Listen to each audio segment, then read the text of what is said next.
stay in the upper bracket, proceeding to knock down one move into the lower one, where one win. Or no, actually, Navi Junior knocked down Rest Farmers, who just won against one move and eliminated 10 one move, who seconds yesterday remaining. just barely lost against one win in a 5 very close, seconds almost 3 hour remaining. series. But now, one win, they are up against Navi Junior, who has still been looking strong, although the beast that is Navi Junior has been defeated by a few teams at this point. So they're not entirely undefeatable, but they are still, as far as I'm aware, going pretty much perfectly through this tournament at least. No, they did get beaten by an Amiga once with a 2-0 and one game against Asakura as well. So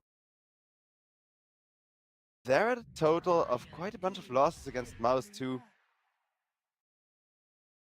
Because they did make the upper bracket, but only because Mouse was disqualified by the end. They were like the second team to Mouse. Or well, disqualified. You know, they accepted an invite to a major, which I'm really proud of them still. And we are all happy for them. But Navi Junior, this is their chance to go on to be our champions here without having to deal with their biggest rivals as far as teams who have 10 beaten them in the seconds past goes. remaining. Whereas one win, still in the upper bracket yesterday, have shown that they got the endurance for those long series. Well, they're starting the draft off with a Timbersaw. Timbersaw against Pangolier, great. We've seen it before. I mean, before XNE went really hard with the gangs to kind of compensate for it. But, you know, Timbersaw still absolutely dominated the lane, and I think the same will 10 happen again seconds here. remaining. Rubik, a great pick too, because look at all of these great steals, but Navi 5 Jr., seconds the remaining. Putch is still in the draft for one, but also they got another one of their signature heroes. It's going to be the Niku Dazzle Entire picked team up down. for a lot of team fight, a lot of aggression. You got your mid laner, you got your off laner. You don't lane the Pangolier into the Timbersaw that way and put the Pangolier on the off lane. It's just great. Great way of getting back the draft advantage here. And while Shadow Demon with the save and the Luna synergy is 10 huge, that's a seconds great combo for the remaining. lane pressure. There's Entire now team 3 heroes who down. just got amazing wave clear and D push. Well, even Pugna does if you have mana to spare, but you'd rather use the Pugna to actually counter push, you know, save the mana and the Nether Blast for the towers or for the illusions to clear those up as well. 10 seconds One remaining. win. They banned the Medusa, which, fair enough. 5 Dusa with Dazzle is seconds really freaking annoying remaining. because they fail to kill the Dusa, and suddenly Dusa gets her mana restored. It can screw you big time with like mana boots into Snake, into Dazzle having another Guardian Grease. So one win, they're trying to ban heroes that Dazzle has really good synergy with and can hit into the Bad Rider lassos really hard as well. And with the Luna, they already have one of the best agility ranged carries in the entire game, though Sniper, he has been popular in this patch. Wouldn't be that bad here, because Sniper, if he can suddenly stand his ground with a Shadow Grave and get one more grenade out, get a Satanic off, stuff like that, he can definitely turn around the teamfight as well as any other carry nowadays. So we're gonna see what one win decide to ban. What else is good against the Luna as far as, you know, agility carries go? Because I don't think they can get away with something like Dragon Knight 1, because they would just be lacking damage. They need a carry who deals crap tons of damage. We've seen a Weaver work before. That would be another decent option, because you can actually get in and out of the Luna's range whenever you see a Luna ultimate proc, or, you know, Radiant team there's the glaives down. being used while you're in her melee range. Speaking of being in her melee range, the Slark's gonna be banned out, which, fair enough, is one of my favorite heroes. Though, while Slark is great with two people that keep you alive, like the Dazzle, like the Pugna, I'm not so sure that Slark is great against Timbersaw Rubik. And it's gonna be a Gyrocopter last pick. All right, that's bold. We don't see a Gyrocopter 1 every day, but it's gonna be Nico Dazzle, it's gonna be Pangolier on the offlane, having a really good mid matchup for them against the Timbersaw. It's probably gonna be mid. He could be put on the offlane as 10 well, seconds which remaining. is what Navi Junior have been expecting, but they've banned out two of the great 5 one great mid seconds lane and one great off laner. remaining. But yeah, I was thinking more of the Lines of the Doom, get a hard disabler. But against the Gyrocopter, maybe disable isn't so much the way to go, and I mean, Underlord isn't really a hero this match. Ooh, they're gonna go with the Wind Ranger instead. That's lockdown. I'm game for that. Shira Jr. getting the Wind Ranger on the mid lane with the Timbersaw being put on the off lane, and Munkushi getting the Luna. a very strong 3-core draft here against Dazzle, who also is a core, mind you, but one of the type of cores where you're only really strong once you have a team fight, once you have people to get those waves to proc, to Shadow Grave as well, and turn around with the Poison Touch. He needs to Blink Dagger. There is a lot of waiting to be done for Navi Jr. on all lanes but the safe lane. The safe lane is going to be the one lane where Navi Jr. can be as aggressive as they please, pretty much, thanks to Got the Juice playing the core. Whereas Chira Jr. definitely going to have a good lane. The off lane is going to eventually go the way of the Timbersaw. But before that, Navi Jr. can just be so aggressive down there and make Timbersaw's life a living hell with a ton of magical damage, with a ton of resilience against being tower dived as well, thanks to that homing missile and later on the cooldowns. Whereas Respect on the Shadow Demon, he has a lot of work to do saving people, but I think the Shadow Demon Luna synergy can do it with the Wind Ranger here. If it goes late, then one win definitely got this. But Navi Jr., they do know their own timings very well. They are currently the top team of the tournament after Mouse has accepted an invite as well. It's gonna be interesting, especially whether the Timbersaw gets to survive the first 3 levels in the safe lane, and whether over on the off lane, the aggression isn't gonna become too much for the Luna, because while the Gyrocopter, of course, is an excellent lane, and you got a ton of magical damage built into yourself. This team cannot really defend without Luna until you pick up a few more levels, in exchange for which, of course, Luna farms way faster than any hero in the game. It's not like Luna doesn't have that huge comeback potential and will just instantly hit the jungle, get a bajillion creeps, and once she is rich, just kind of start joining the team fights. So, Got the Juice, he has his work cut out for himself. Kind of get an advantage by just killing the Timbersaw 1 or 2 times, which this lane should definitely be able to do. Whereas PMA, we've seen him before go for an amazing performance on the offlane Pangolier. And with a Dazzle, once both of them survive their lanes, they are going to go to the top lane. And people are still asking, wait, we got a fact actually from our partners at CyberScore, as Navi Jr. has not faced one win in its history at all. So this is the first time Navi Jr. ever goes against one win, and I'm excited to be there for it. But yeah, Chad is asking what happened to Mouse Sports, and well, Mouse Sports, they are currently flying out and trying to get passports to get to a major, which I'm really hyped for them. They are definitely deserving as far as their performance here in the EPL goes. But that's why they are gone from the EPL, because they wouldn't be there to finish the tournament.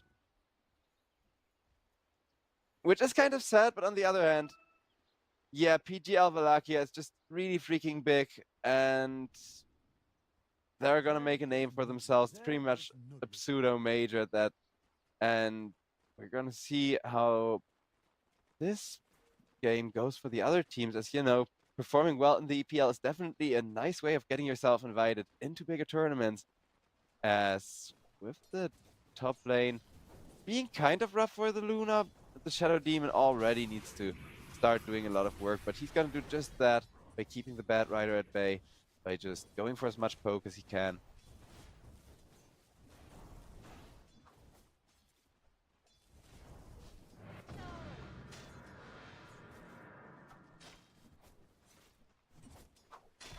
Luna versus Pango.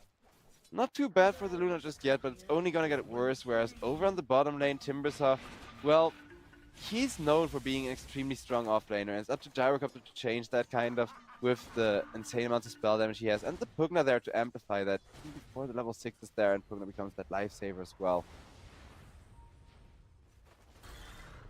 Timber is staying under the tower, and, you know, getting kind of harassed out of last hits. What they really want is to kill him, or at least Sweden Strong just once or twice.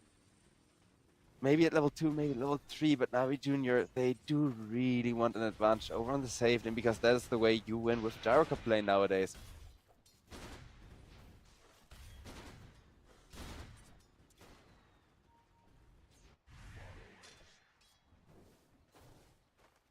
Pangolier, meanwhile,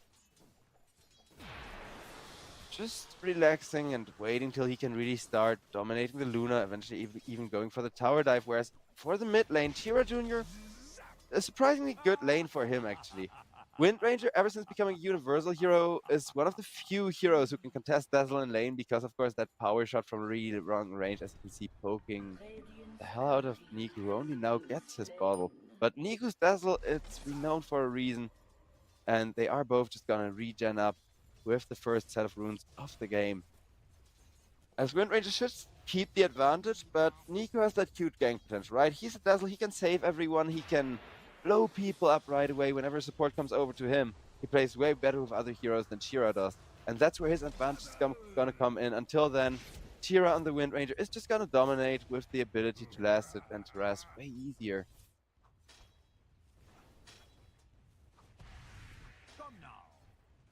Whereas Luna doing decently well, thanks to Shadow Demon kind of taking the beating for her and constantly buying regen, which is basically just transferring gold from your support to the carry. So I really don't mind, especially if that carry is a Luna who pops off so hard if you manage to have to run into the jungle.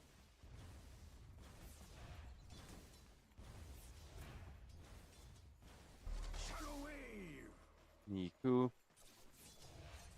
approaching that level 6, still really fast though, especially considering that every time he goes for a Poison Touch, Wind Ranger just does this and is still able to very much last it with the power shot.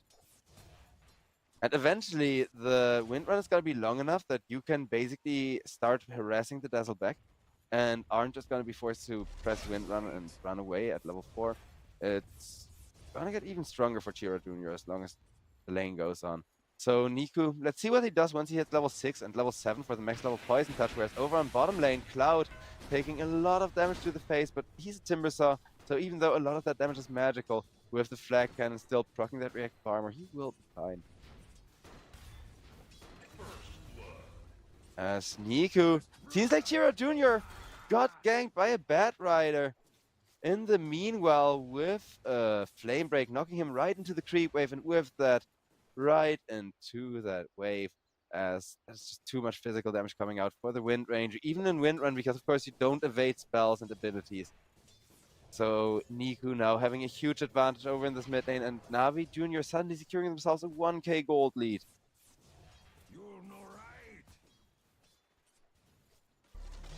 Also, I forgot to change title. Let me just get that updated real quick. As now Dazzle with the advantage, actually, as you can see, enjoying the lane a lot more against Wind Ranger, because the Poison Touch, it does at least some work against Chira, right? And while Chira is still harassing back, he can't go for the same runes the Dazzle anymore. And Bat Rider's looking to come over once again, but decides against it as... yeah, Wind Ranger has to retreat already just against the Dazzle here.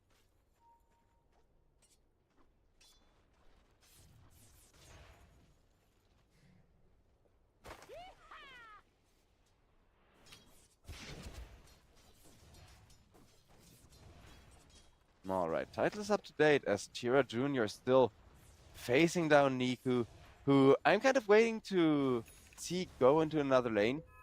Though the Bat Rider has already come to help him out, so it's not like he isn't fine with the amount of kills that Niku himself has.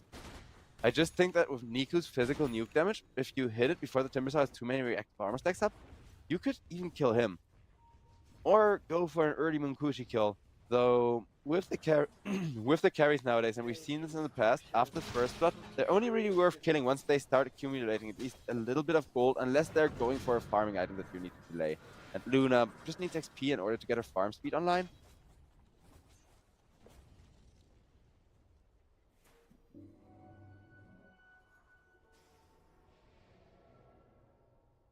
Whereas Bat Rider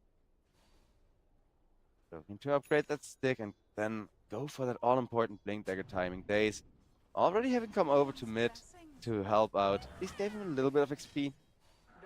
Since otherwise he's just been giving solo XP as much as he could by roaming, as Luna is starting to gain some stacks here. Bat Rider will come in, will zone Munkushi away, give Pangolier some vision, and start running down the Shadow Demon instead. Respect, dropping quite low, in comes the Swashbuckle, not quite enough damage.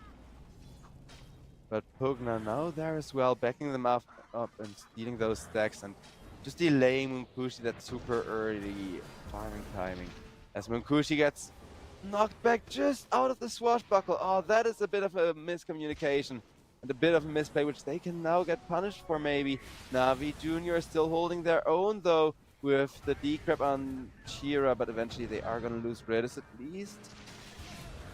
PMA gets Tira Jr. for that though, and that is a huge trade. Since even though Wind Ranger got the kill, you don't want to lose your carry this early. And Bat Rider gets another one before going down himself, but that allows Pangolier to clean off the Rubik perfectly as Luna running for her life.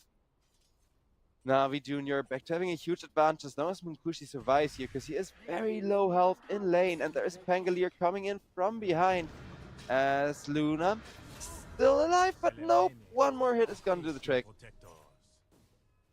Pangolier very happy with that kill as, oh boy, now Navi Jr. are just pretty much going off on all three lanes.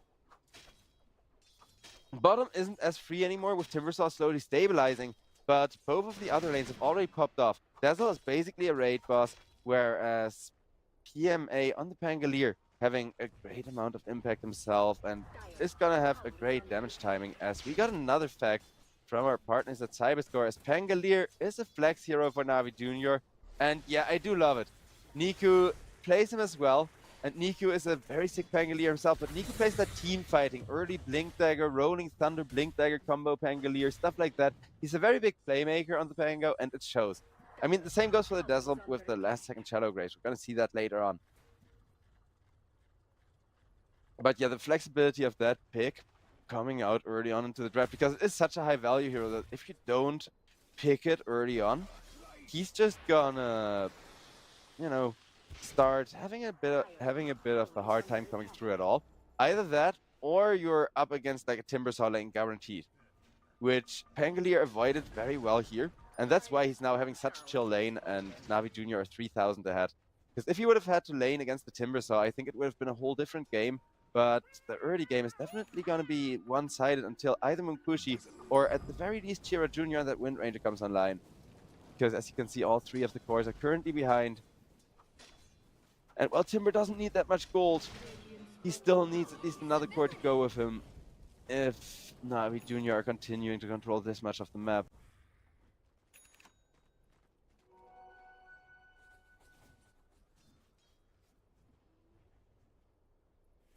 As for Gyrocopter, he has had a very quiet lane against the Timbersaw. Didn't get that kill that he really wanted, but ever since... Ooh, Timbersaw is stealing his stacks as we speak, though. That's big. That's a lot of money being denied from Navi Jr. Which they did spot out with the wards, but there's not really anything that Gyrocopter can do anymore. And yeah, that's the nature of this lane. Timbersaw can't really tower push against the Gyrocopter, but Gyrocopter can't really keep Timbersaw from stealing his farm and just having the easiest time of his life, getting online himself. Luna, meanwhile, decent farm speed always built in, but is also just kind of waiting, whereas her support took the gank for her over on top as Pangolier and Gyrocopter have come to hunt the Shadow Demon, whereas mid is being pushed with Chira Jr. there to defend. But Shadow Demon on top is going to be caught while that is happening. As yeah, Gyrocopter just took the portal, finally got the juice, starting to do stuff as he's got his Falcon Blade for a little bit of mana regen, and instead of having stalemate against the Timbersaw, he gets himself a very juicy kill. As the mid tower will be shoved down by Navi Jr. with no contestation there available. It's rough, but Niku, he's almost unkillable until you have at least something to deal with the Shallow Grave here. Because that's the thing, they're lacking the Venomancer, they're lacking any kind of damage over time to really counteract the Dazzle Shadow Grave plus heal combo. Plus there is that great, I think it's a talent that Shadow Grave heals when it expires. Should be the level 15 talent if I'm not mistaken. And it's really good if the enemy doesn't have any damage over time. Because, yeah, at some point, especially the Timbersaw is going to be really survivable and can just tank that to the face. Whereas got the juice, still needs a couple seconds until he can get himself some damage up.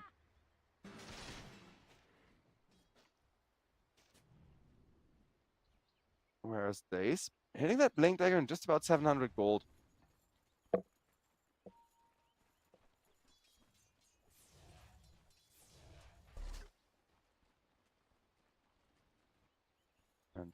4,000 lead for the side of Navi Junior. As I wonder what Nico. I think he's just gonna go the meta build with the early Aghanim Scepter into Aghanim Shard. Though there have been variations on it for all separate ways of Dazzle as Wind Ranger. Well, not having fun against the Dazzle once Dazzle gets even one kill on you. That's why they went for a support rotation and another one attempted from Daze, who was kind of thrown off from his levels and by extent his Blink Dagger timing, but is now catching up so fast, going 1-1-1, being the top of the supports, whereas Ridis over on the offlane, he died as PMA this time around, comes in to help out Got the Juice. These twin gates being utilized to maximum efficiency, but it didn't quite result in the kill on the Timbersaw. In exchange, they lost their Pugna, which is not that big, but it does go to show that Timbersaw is just uncontestable, and that this is not a lane that Navi Junior need to focus on. Even though I know there's only like tier 2 towers left in the other two lanes. But Got the Juice, he still needs like at least one more big item until he can start doing stuff. And I do hope it's gonna be the Aghanim Scepter, just because going all in the BKB and doubling down for the aggression would mean you kind of just gotta buy a BKB and then use it to farm 80% of the time. Because there's no use in just BKBing without having more damage built in. And Aghanim Scepter is definitely the way to go first. Just because it gives you extra farming speed to get the BKB online even quicker after that. But yeah, with the Luna now also farming, the gap between the Gyrocopter and the Luna isn't that big anymore. The Gyrocopter is ahead in net worth, which is exactly where he wants to be. As Wind Ranger almost got the Maelstrom, and that's gonna be the farming item for her. So one win will at least have a second hero generating that gold and starting to farm efficient, because yeah, Timbersaw, he is losing his farming space, and Pugna comes in one more time, realizing that there has just been a TP to the top lane, and Shadow Demon can come in to catch you under the tower again. As now in comes the first lasso of the game with an immediate blink reveal and a nice decrep, though the life drain is going to be interrupted. Missile is still flying. Timbersaw goes for a chakram to try and make an escape path and juke away. The Timber Chain is going to be denied, but he will be fine. As yeah, Timbersaw, like I said, he's just too tanky to contest. Maybe you can take his tower, but now the lane is done, and just don't bother with him. Eventually, you can kill his entire team while ignoring the Timber, and then focus fire the Timber when all of your spells come back off cooldown. Navi Junior, of course, they can see how far ahead they are, and they think this Luna is free farming. So, you know, I think they underestimate their gold lead just a little bit, but they are hunting for more, as Pangolier almost gets Chira Jr. with the Rolling Thunder, but barely misses it, as with that sidestep, Chira Jr. is going to be fine thanks to the focus fire. We'll take some harass for that, but yeah, entirely fine. So it looks like we got ourselves a pause, as Munkushi seems to have some lag issues.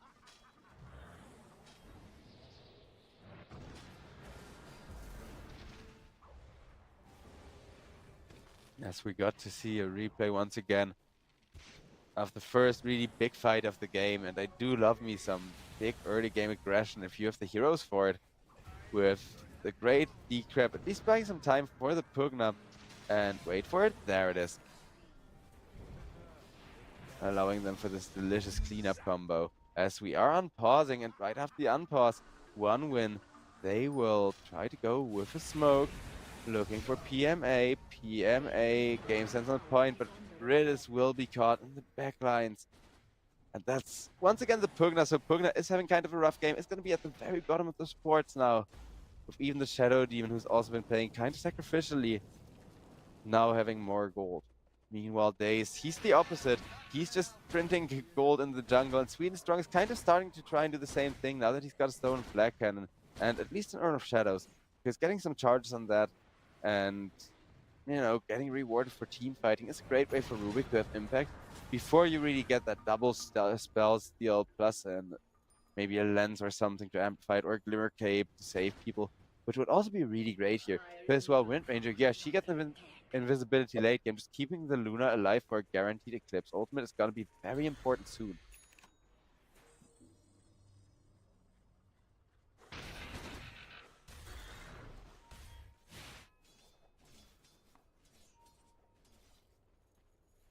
As over on the bottom lane, aggression is mounting.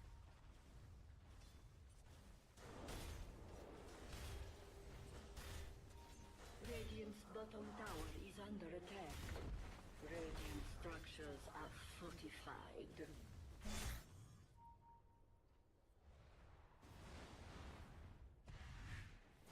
Bot tier 1 getting shoved in. Dire's top tower is under attack. And they're only revealing the Timber Saw, keeping the Rubik kind of nearby for the lift setup. Whereas Niku is still just biding his time and farming up himself. Hasn't really had as much teamfight impact as he wanted to. And that's why he's now behind both the Luna and the Timber Saw. Whereas Rubik decides to upgrade his vessel immediately. He still has 0 charges, but once he gets them, he is going to be such a big threat because, of course, it gets amplified by the Arcane Supremacy, just making it an excellent item on Sweden Strong. As for Bad Rider, after his blink, he's got nothing queued up, sadly. Though, he will get himself a full-blown 4-step, so it is that meta build of just blink in, lasso, and then 4-step away somebody. Which it is good for a reason. And I think next up he should go for something a little bit more defensive to try and help keep his teammates alive in the team fights. He is, after all, support, and the longer Dazzle lives, the more work you end up doing by the end of it, because got the juice. As you can see, he is taking a Luna ultimate and a Wind Ranger ult to the face at the same time, and that means he just can't defend himself. No matter how fat he is, as Navi Jr. lose their 1 position, and Riddis. See what I mean? The damage, like, as far as burst and initiation goes, is so high from 1 win. So Navi Jr., either they need to be the ones initiating with the Rolling Thunder or the Lasso, which is one great way to get the win rate right back in their favor again. Or, you know, like I said, get defensive items on the Bad Rider. Now that he's pretty rich, make sure you save the Gyrocopter, you save the Pangolier, and yeah, kind of withstand the wrath of this now online and pretty fat Timbersaw, who's looking to get himself a ton of extra regen and, more importantly, a ton of extra spell nuke. Luna, meanwhile, got the Manta Stealth, Mask of Madness as well, so the BKB is gonna be what allows her to actually join the team fights instead of just using the ult for a single kill. But Eclipse at this point in time is just gonna be a huge boon in the team fight. As top being pushed, but really they're looking for a Luna, whereas the real Luna is pushing bottom and farming the enemy jungle a bit. So Navi Jr., they're gonna be empty-handed, but maybe able to pressure a tower with Gyrocopter being once again ahead of net worth, despite dying. But 1 death on the Gyro could be a lot worse, as Pugna is trying to keep the creep alive to allow them to tower push and get this tier 2, which is a huge deal of tower gold right back in Navi Jr.'s favor, and exactly the kind of thing they needed. So it turns out keeping the real Luna on the bottom lane and kind of playing switcheroo may have been a bit of a mistake here, as Niku in the meanwhile, he is looking stronger by the minute with Octarine Core almost done. Dazzle, of course, if he's being played as a core, has an insane amount of farming speed if he's actually allowed to take those creeps. And guess what the Dazzle is gonna do now? It's time, ladies and gentlemen. 20 minutes into the game, you're gonna get your team a huge bonus gold advantage. Boom. Takes 2 spells. It literally takes 2 spells if your entire team cooperates. Meanwhile, the entirety of 1 win went for a counter Tormentor, so Sweden Strong getting himself a free Aghanim shard as well. And it didn't take them long, so in that regard it is nice, but it is still, you know, lost farming speed and lost XP for the side of 1 win, by the Dazzle just being that broken hero who takes it instantly at 20 minutes without slacking.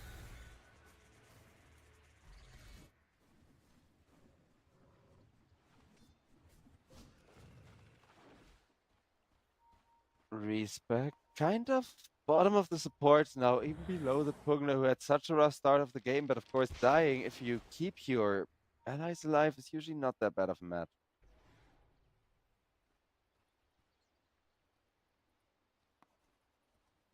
Where's Chira Jr.? BKB. We're just kind of waiting for the BKBs and for all of those big items for the side of 1 win. But 1 win, they're very happy that the game is so slow and quiet, as Navi Jr., they just keep going for aggressive rotation after aggressive rotation. And now for a long time, they haven't found anyone. 3k ahead, but only really because they have the scarier heroes and are showing up whenever a lane gets pushed in. As now everybody is gonna come through the portal at roughly the same time, and Rubik will be the only one getting caught. Able to teleport, but interrupted by the Bat Rider almost instantaneously as Sweden Strong, bam, bursted down by the Pangolier. It is just a support kill. Not quite what Navi Jr. were looking for with 5-man rotation, but the good thing about this is they get to go into the Roach Pit with a Dazzle who reduces its armor, with an incredibly fat Pangolier, and with Gyrocopter who's starting to have some real damage per second himself. The win rate right now, it favors one win, even with that support going down, simply because Luna has been free farming for so long already. But guess what? In exchange for that, Gyrocopter will get himself an Aegis, and with that Aegis be able to once again go on the aggressive, because Gyrocopter, of course, he's one of those carries like the Dusa that may be great at dominating a game and 1v5ing, but it kind of comes at the cost of having to build a Divine Rapier at some point, and that's just going to slow down the game significantly. Give the Wind Ranger her insane late game potential, as Scott the Juice walks up the high ground, finds a Timbersaw. Timbersaw immediately reveals that he has a shield rune, but it's gonna be fine, only losing like 2/3 of that shield rune, a little bit more. This is gonna expire now. 5-man smoke comes out after Timbersaw has tanked the entire game from Navi Jr. this time around with 1 win. They are just expecting Navi Jr. to be aggressive and are playing around that aggression perfectly, with Pangolier being hunted. And now Rid is being the one caught, his ultimate being interrupted. Timbersaw will take the kill as the rest of the team hunts on, but won't quite find Miku just before the shackle shot connects. The kills entirely evened out, though Gyrocopter still farming super fast, as is the Dazzle. And yeah, it's basically like Navi Jr. They just have 1.5 more cores. I'd say 1.5 because Bat Rider is also just super fat. Gyrocopter, of course, is eventually going to fall off, which is going to make the game easier and easier for 1 win after like 35 minutes or something like that. And then, whenever Gyrocopter buys Divine Rapier, he's going to be fully back into the game anyways.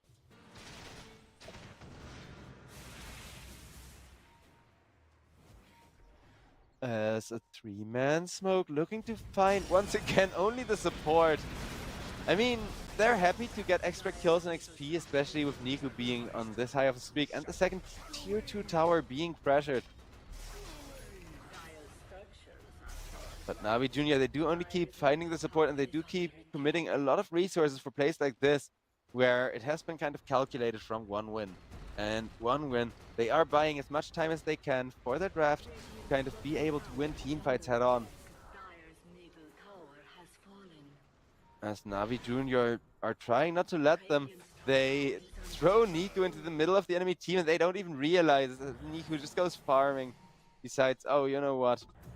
Everybody must have backed off. Now Pangolier realizes, hey, there's at least still Shadow Demon around bottom. And oof. That's a rough one. I think if he would have gone through with the roll-up, maybe he would have still had that one. But with 25 minutes in, with only 15 kills so far, and the biggest team fight of the game has been top lane at 7 minutes into the game. You don't see that every day.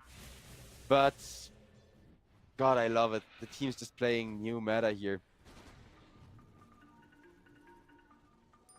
As well, the meta itself is stale, but the adaptations never cease to surprise me. And Navi Jr. letting a Luna Shadow Demon go through in exchange for getting this strong off the draft of their own, and making sure, of course, the Timbersaw doesn't have to lane into the Pangolier, which is still why I think they got the biggest advantage. And a lane swap of like putting Timbersaw against Pango would have completely countered the matchup here. As got the juice, able to push down the last tier 2 tower. Dyer's bottom tower has fallen. Dyer's bottom tower Fatal is coming out. Give Gyrocopter his last like really big burst of damage before the Divine Rapier comes out. But it is also a great item to synergize with the Divine for late game, or to help you push so you don't even have to get to late game. As Bat Rider being full restored up, but guess what? Got the juice. He doesn't even care if he dies. He still has that Aegis with 1 minute remaining on it, and he has a Pugna behind him. to regen him up a bit more and force the enemy to waste even more resources on Gyrocopters just hitting their racks, as this should be the first lane of Medirex of the game. But in comes smoke. However, the smoke will not hit onto anyone just yet, as Timbersaw gets jumped first with the Pangolier initiating. And PMA, as such a huge playmaker, he's trying to go for more, but a double BKB will allow the first down Niku, as that is the first death on Got the Juice, but it's just in time for that Aegis to at least still get him back to life, as Pangolier jumps in once more. 2 for 2, a great counter initiation from OneWin, but that did cost them their Timbersaw, who isn't buying back just yet. Okay, it's the Shadow Demon buying back, hoping that that's gonna be enough against the Gyrocopter, that he can't kill him with his own illusions, but guess what? Got the Juice. He still has his own BKB, but he quickly realizes he has to teleport out and doesn't make it. He underestimated the damage of the Luna, and now Bad Rider will be caught and killed off as well. You weren't so damn dead, Oh, keep in mind the new BKB, of course. It's kind of letting some magical damage through, as we're gonna see a replay of that. The same goes for the new magic immunity on the Pangolier when he rolls up, as Timbersaw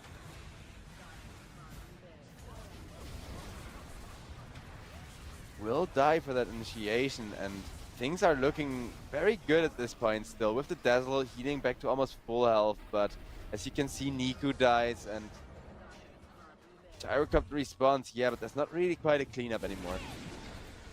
With the Pango getting caught next, and a few hits to the face from Chira Jr.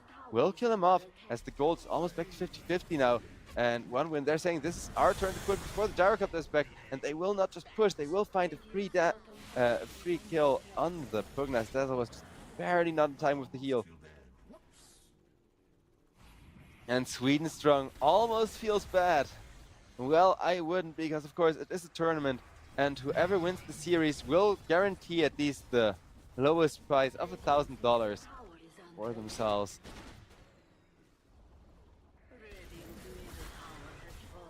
So, you know, after this round, there is prize money starting to get paid out, whereas Bad Rider will be chased by Chira Jr. Days, taking a lot of ammo to the face, trying to fly out still, but eventually he is not quite gonna go down. Holy crap. Nope, never mind. Oof. That's a bit of a rough one. Pugna tried to reheal him to make sure that he still survives through it, but nope. 3k gold lead now in OneWin's favor, and Navi Jr., they have lost their crucial early game time and Got the Juice. He may be forced to hit that rapier after all, which is exactly what OneWin were going for, whereas with the Luna having two ways of making illusions of herself.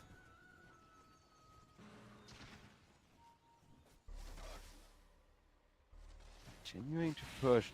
It is quite a back and forth game, but keep in mind that this is a game where the moment OneWin get an advantage and hold it, they are very easily able to snowball it, whereas Navi Jr., well, they just need a small advantage in order to push. As soon as they lose the advantage, and Luna actually does have that farm lead over the Gyrocopter that she's now establishing, that's where the game is gonna go extremely hard.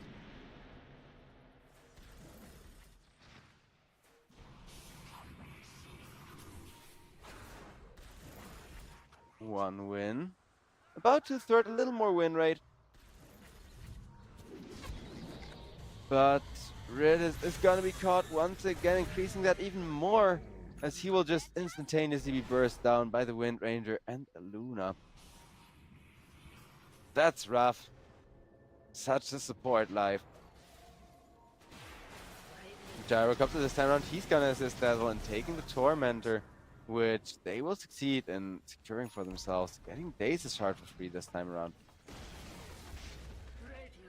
That is gonna be all tier 2s gone from both sides, with 6k gold lead still very much remaining for OneWin, 5k. As long as they're stopping Navi Jr. from farming except the Gyrocopter, it's fine if the Gyrocopter farms, because Dazzle is the guy that made pretty much all the difference early on, where he was just able to get huge stacks, get huge creep camps. And Nico is now slightly falling off, but it's going to be Cloud going for a very aggressive initiation. He's instantly going to force out the BKB on the Bat Riders. Pangolier realized that this may be an opportunity to go for more. Will be getting himself in with the Rolling Thunder, but look at the amount of physical damage he takes. That's the problem. All of the damage is physical. BKBs do nothing. Roll Up does nothing. The Shadow Grave will keep Daze alive though, but only for so long as more Glaives are bouncing. And Munkushi is only getting more fed as time goes on. Still trying to hold his own against Niku, but Niku's BKB is allowing him to get Tira Jr. extremely low. Still not quite killed up as more Glaives are bouncing, killing off the Gyrocopter, and will finish off the Dazzle the moment Shadowgrave goes down for just a split second.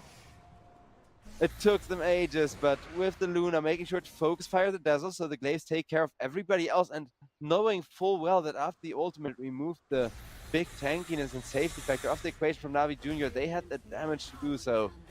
Munkushi pretty much just carries the team fight by making Glaives bounce. Isn't it great when the carry pops off and does something? Well, it's not great for Navi Jr., who are now going to be forced to save up for Divine Rapid on the Gyrocopter. I hope that the Divine is going to be good enough to defend their base and make a comeback here, because against the Luna push already, a lot of base is going to fall. It's going to be even more Luna Illusions doing work, trying to get some creepways down as well, and now shoving out the towers. As there's just Luna chaos everywhere. And this next tier 3 will just fall without a contestation, as they need to wait for everybody to get back with how long they've already waited for the buybacks. But that will be 3 lanes, or at least 2 lanes of Rex, with the last one being exposed. Because top was at least being defended by the Bat Rider from a bit of long range. But yeah, this illusion push adding up. It has now come online. Navi Jr., they let one of the most dangerous support carry combos of the current patch go through in the drafting stage. Very confident in their aggression that they could have ended the game by this point. And while they were the first ones to push, they weren't quite succeeding in ending anything here, as the Luna will immediately get herself an Aegis just to make sure Munkushi survives. And all of a sudden, this game, just look at the drop win rate. As, yeah, Navi Jr., they didn't quite get any more big Rolling Thunder initiations going. That's the nice thing of the, not only the BKBs on the Luna and the Wind Ranger, but also the fact that they have so much physical damage. Even if somebody is magic immune, they still just kill you in a matter of seconds.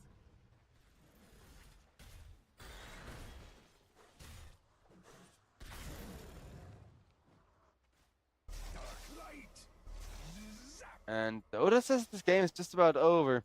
I am inclined to agree, because 1 win, they are playing it safe, taking their time, going for another Tormentor. They know they got the late game, and that Navi Jr., the longer this game goes on, the harder it's going to get for Dazzle to keep people alive against the Luna without everybody else dying. And the gold lead already at 20,000 because of that constant influx of extra farm from just controlling the entire map versus controlling only your base and a little bit of the triangle at least. So they are making sure to still try and reclaim an area of the map to set up team fight, as Luna is going to send some illusion up to scout. Everybody will just retreat from the triangle in time.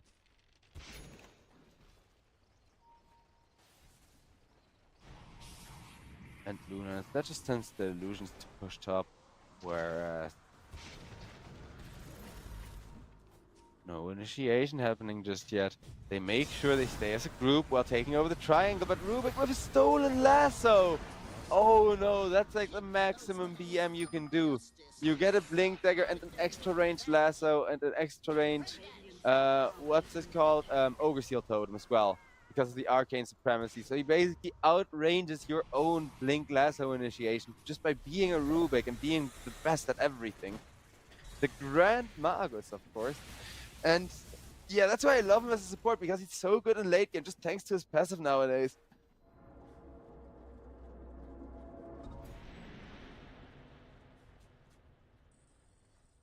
As Rubik looked to buy himself an Aghanim Scepter. The same goes for the Timbersaw, who got a Sheepstick, which is another huge contributing factor, because frankly, he was huge and Dazzle still is huge, but you can remove one of the two from the team fight just by pressing a button. Navi Jr., they need to find a really good Gyrocopter AoE combo But instead, the gyrocopter gets found, has got the juice, forced to BKB instantly.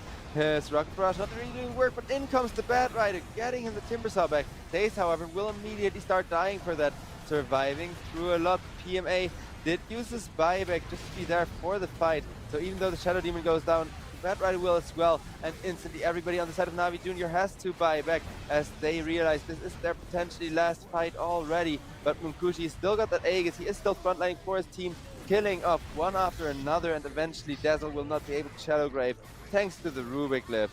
So all together, Navi Jr., yeah, they're gonna call it. Niku still bought back as Dazzle. You know, it is an insane hero for turning around these base team fights, but at this point, I think they recognize the lead in gold is just too big. The Aegis on the Luna there allows them to just have the Luna tank all the damage for your entire team, be the frontline tank while also carrying the team fight with bouncing glaives just flying everywhere after having pushed so hard. Navi Jr., I love their aggression. They were in charge for so long, but the risk of going with an aggression draft is the moment that the laning stage is over and Cloud starts to come online all of a sudden, and Timbersaw can actually start tower diving people, whereas Tira Jr. had a rough game himself, but was just making space for Munkushi. Excellent combination from OneWin here, who did have a teeny tiny draft advantage with that 3-core draft. I did say it from the start, though. Then again, Navi Jr., they are a team that feel confident around aggression and feel very comfortable with it.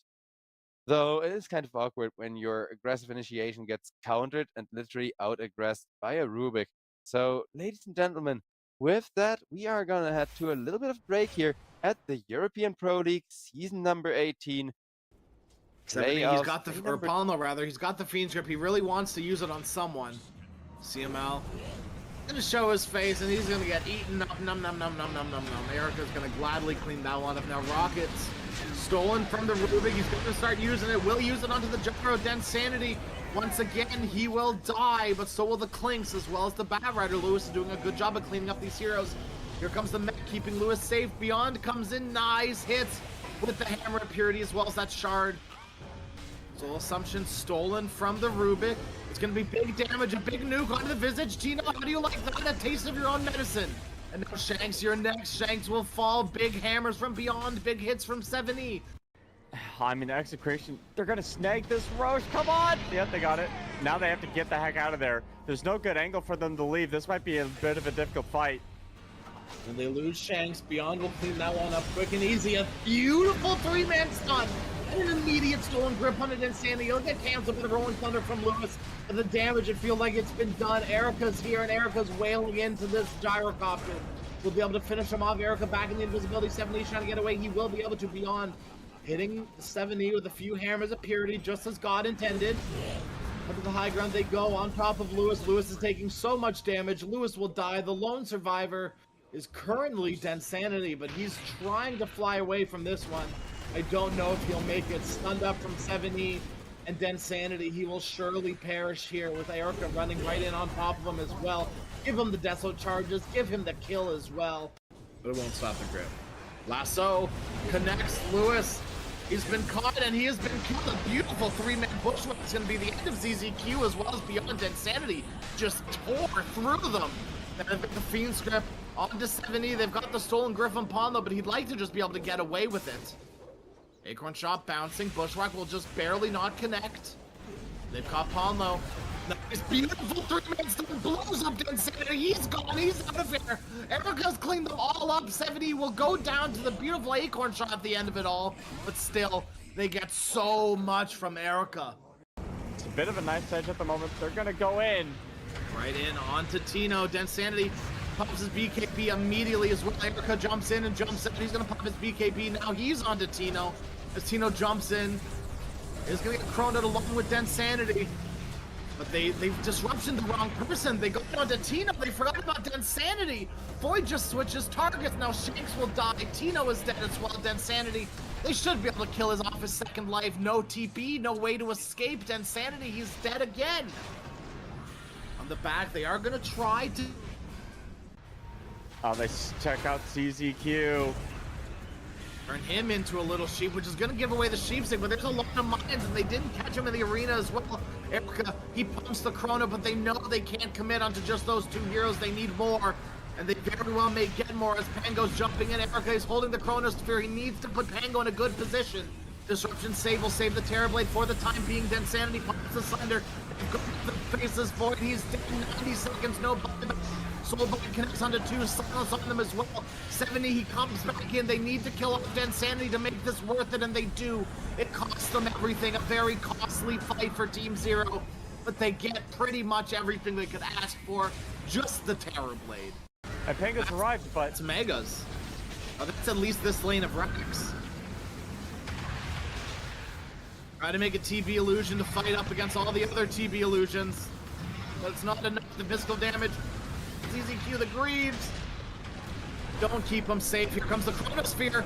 Densanity once again. He's caught, but Shanks hit with the save. Once again, Densanity stunned will be brought down 90 seconds without your Terrorblade. Now they want the big one. Shanks.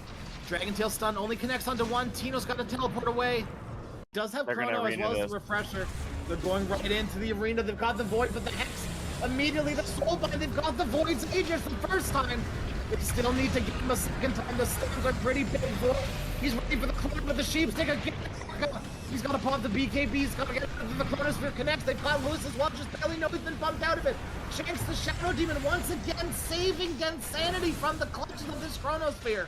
Sheepstick onto the Terrorblade. They've stunned him up again. They're going to reinitiate in. Densanity, he's refreshed, so he has another Sunder available, but these are just illusions. And everyone's poking, prodding from a distance. Densanity is stunned. Densanity, he gets the Sunder. Surviving, just barely. Densanity beyond. He's got to blink away, get the hell out of there as fast as he can. Swashbuckle away. 70's going to eat the cheese. He's fine too and ready for a reinitiation. They don't have Refresher Orb. He's used it. 2 Chronos were used there. The rest of teams are Execration. They're in Roshan. Aegis, Cheese, Aghanim Scepter for someone as well. It's gonna go into the hands of the Shadow Demons. ZZQ. Sheeps up to Marcy. You've been caught with your pants down trying to teleport away. It was actually Panda with the Sheepstick and Densanity. He's been caught alone in 1 Chronosphere. They have another one shortly. It's going to be another 20 seconds, but Densanity, he's got to do it all by himself. And all by himself is not what you want to be as a Terrorblade. 120. AP's fast, but Misha was faster. Oh, we see the blink from Stoikov. A vacuum onto 2, and BKB used immediately. Hannah got from Stinger, but the Glaive's bouncing with this illusion. It's going to punish him. A nice pulverize onto the Gyrocopter, limiting the damage output, and now Samson trying to do his best. Sniper dies with the Aegis, revives, and the Eclipse is cut short. The Sunlight reveals the weaknesses of Leviathan as 4 fall. Likely gonna be 5 here. Stoikov with a nice phase shift. Can he get out here? Has the Aghanim Scepter, but no damage coming out of that. A Blink Dagger, and it's a triple kill for Lumpy as they stampede. And now we see a rotation. TP from Lumpy, charging on to KP. No trample just yet, on cooldown for another couple seconds. And Stampede coming out from the Centaur Warrunner as we see nearly a rainbow TP coming out from the Dire. KP will fall. They get a return kill or a preemptive kill on the Primal though. Stoikov has rotated using that Pulse Nova, but he will die. The damage from the Dire simply too much to handle. And Zephyr, well, Zephyr, it's dinner time and we've got some bat wings ready. You know, catching up to change can be so difficult. Disruption onto Zephyr top, but Beast Coast pull back, awaiting the arrival of Vitali. Doesn't want to use Stampede just yet, but might have to as the Reality Rift lands. Chaos Bolt, not enough control. The arrival of the Beast Coast reinforcement spells doom for Sammy Boy, and a Demonic Purge onto KP will pierce this BKB. Earth Splitter coming in to break up the fight, but it arrives a little too early. And the beautiful patience of Vitali spells a stun for KP, but another stun in turn. The lasso with the split earth. Stoikov on a killing spree, gonna get another kill, a double perhaps, onto this Primal Beast who was just a menace in the mid lane, a minch if you will. Freezing Field put to rest. Positioning, he does have the ult and the drums with a large stick available. And now the Wukong's command used Cogs, saving Zephyr from a little bit of magic damage. And the Flavor coming out from El Misho trying to get out of this Wukong's, but it shall not have a. Chin Creeps getting the stun, getting the magic damage with the Angry Tomato throwing himself. And KP under his tier 2 tower in danger. Pake and Lumpy searching for the kill that they will find, and Lasso coming out, limiting Stoikov's effectiveness here under the tier 2 tower as he dies. A double kill for the Monkey King. What are you what have you done really this game outside of sit in lane the entire time and lose your tower? He's going drums AC and Zephyr. It looks like he's going to be a free kill. Oh, yeah, and unreal aggression here from Beast Coast. I was going to commend the use of the cogs to give you a little bit of an extra damage barrier on the Clockwork with this Pavise, but the vacuum pulls you out of it as the second Eclipse gets let loose, and they will rip this Monkey King out of his trees, and looks like he may have found a banana peel to fall on as the Darkseer joins him. It's a 2 for 0 here, and they're going to get more. Dangerous place. Almisho's Illegal. Invis. Illegal movement from Samson here. Manta not going to save him from the Boundless Strike, and he's getting body blocked by El Misho, forced back into the Wukong's Ken with the Flame Break. Gets out. They're walking on the outskirts of this skirmish here. Vacuum pulling him out of the cogs. No more magic barrier for Zephyr, and KP gonna get burned down, though slowly. Chin to join his brother in arms in death. A return kill on the Bat Rider. Stoikov remnants in, but it will spell doom for him. Lumpy simply too strong. 4 charges on the Desolator. And oh, Lumpy going for more here, splitting the wickets, giving Pake a double kill on the Weaver. Heighten. No, Vitali would be a great kill here, enveloped on all sides. A ton of burst damage coming out.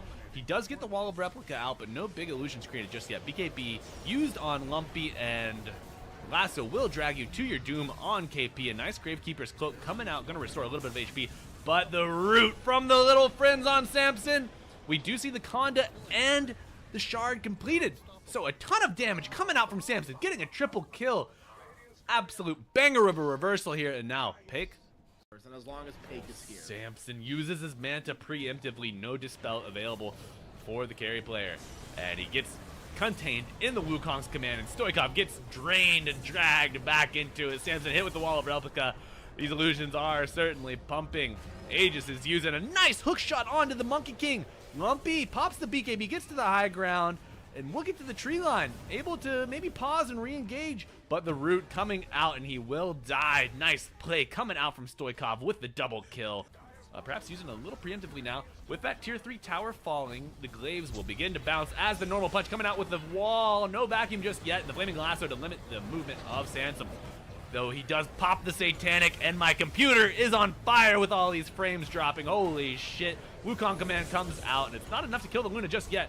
But on the outskirts of the fight, the Mischief Dodge will be enough to save him temporarily. A triple kill for the Luna post-mortem, of course, as those glaives bounce, and Stoikov going back in for another kill. TP on cooldown for the Monkey King. We see a Flaming Lasso used on Luna. A deep, deep hook shot onto the Enchantress as they withdraw and get back to the high ground here by the tier 3.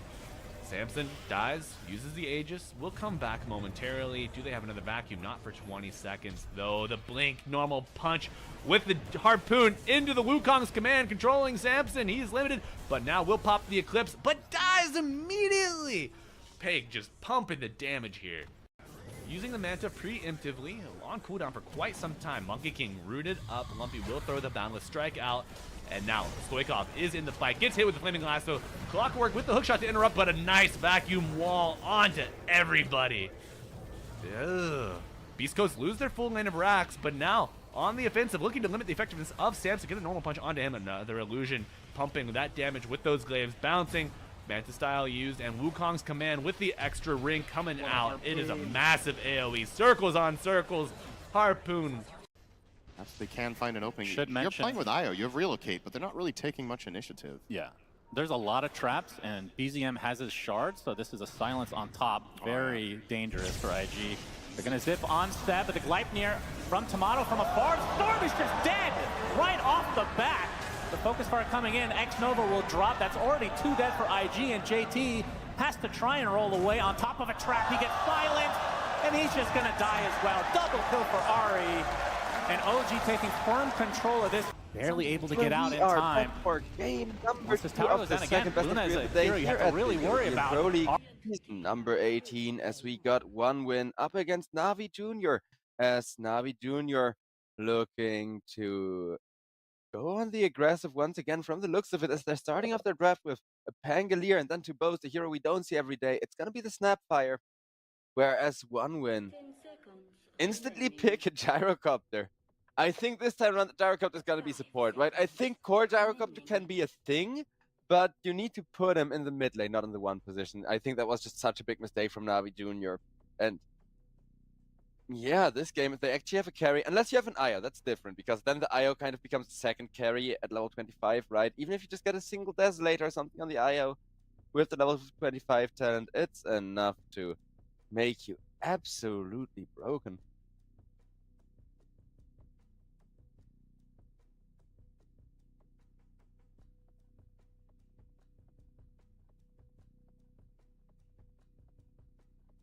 And 1win looking to pick up more, but what do you pick here? Because Gyrocopter is most certainly support, Bane obviously support. Timbersaw, however, is one of those flex picks that can mid and off lane both extremely well.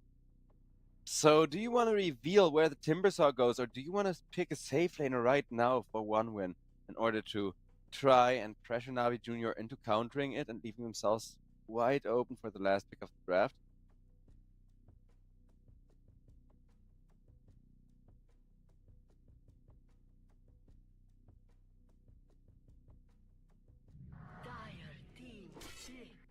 Hutch comes out from 1win. Holy crap! They block picked the got the juice hero. No way! There is absolutely no way they just did that. Oh boy. Oh boy. That's gonna be good. Because that's got the juice's signature hero. That is literally his go-to pick in every single patch. With a Snapfire, with a Pangolier, and a Lion, it would have had the easiest game of a lifetime. So 1win. They see through what Navi Jr. is expecting, and instead of debating what one to counterpick the Putch with, they go, okay, you know what? We are gonna pick the Putch up ourselves and still leave Navi Jr. open for a huge last pick. Though Navi Jr. they do go for a Doom, which can be devastating to the Putch if he doesn't turn off his Rotten Time, where he just kind of kills himself with the breathe it in. Well, yeah. It is the Putch himself rotting away, of course, and unable to stop that, taking out very quickly to a Doom in that case. 5 seconds remaining.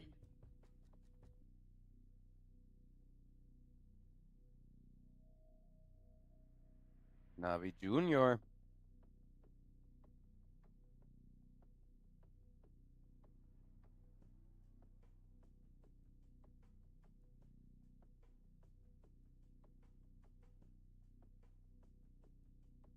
I think they're kind of caught off guard by this, honestly.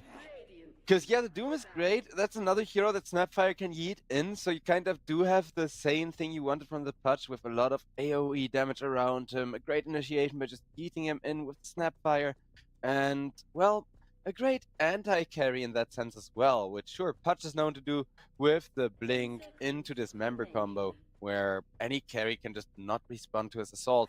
But Doombringer, I don't know. I think it's a huge pick, but he also isn't, last pick proof in that sense. Because 1win, they can now pick up any one given mid laner they want, throw the Timbersaw on the off lane, or the other way around. Templar Assassin is banned out for exactly that reason, as having some extra physical damage to back up the Putch would have been huge. And I do agree with that choice from Navi Jr., as we're gonna find out whether or not they have met their match in this 1win team, because 1win facing them for the first time. I think Sweden Strong played against Navi Jr. a few times in the past before on different teams. But with this stack, the first time going up against one of the strongest teams in the tournament, and doing so well for yourself is unexpected. And now this draft, I'm not sure if they got cocky or if they know exactly what they are doing here.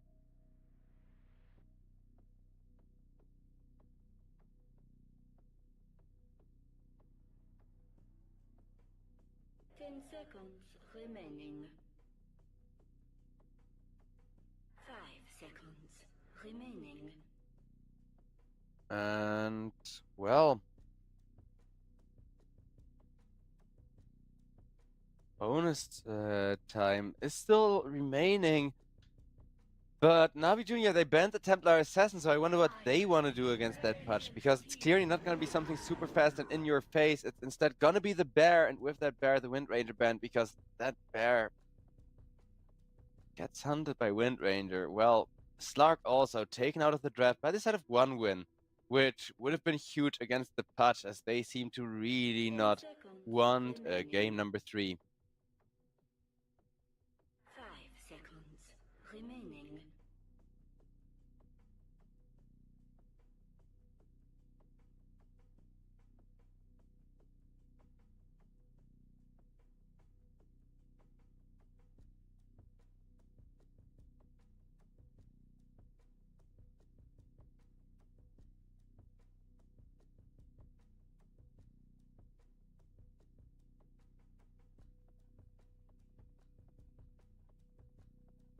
Well, 1 win. Now running out of bonus time, actually, as I've looked up the win rate of Urza in this current patch. And ladies and gentlemen and officials, it's scarily low. Choose As 1 win will last pick a sniper. Sniper against Urza. I'm not sure if this is the smartest or the dumbest move they could have gone for, but Munkushi Patch, it's definitely sure to be a treat with Chiro Jr. on the sniper. I am gonna say 1 win our favorite just that little bit again, because Navi Jr. they were going for a perfect patch setup, and now they're gonna have to make do with an Urza and Doom, whereas Urza, he's far below 50% in win rate, no matter if you look at like this tournament, the competitive scene as a whole, or just high rank pubs even. Thanks to our partner, SIBE, of course, who are a great analytics tool if you're betting on the games or if you're just trying to improve your Dota yourself. If you don't know who counters what and stuff like that, you can always look it up there. Very easily, very convenient, and highly recommended. But 1 win, they do seem to be ever so slightly favored, which our partners definitely agree with, because Chiro Jr. kind of able to keep both Doom and got the juice away. And the one thing that Navi Jr. can do to kind of get this game under control is deal with both the Pudge and the Timbersaw. Which sounds kind of, illogical. Instead of running at the squishy, low health, low danger sniper, you run at a fat Pudge or at an unkillable Timbersaw. Where last game it was the opposite. They couldn't kill the Timbersaw. They should not have killed the Timbersaw. But this time around, they got a decent bit of magical damage. They got a decent bit of lockdown. What they don't have is the ability to actually, dive deep under towers and stuff like that for killing a sniper. So sniper, as long as he sits near the tower or remains in a jungle where he has vision, he's just not going to die that often to the side of Navi Jr. until Urza comes online. And that's where Navi Jr. kind of got a chance in that mid game where Sniper suddenly pops off, but so does the Urza, with both of them having insane amounts of damage. Because then if Urza gets a blink dagger and jumps on top of the Sniper, dealing him a lot of damage, well, that's how you can deal with Chiro Jr. extremely easily. As Cloud gives the little voice line in the chat, but both teams are being sneaky right now with the 0-minute smoke, and the 0-minute smoke, it is just going to be used for some very advantageous greedy vision by 1 win. As 1 win, even the sniper is just smoking deep into enemy territory with them. He does not care.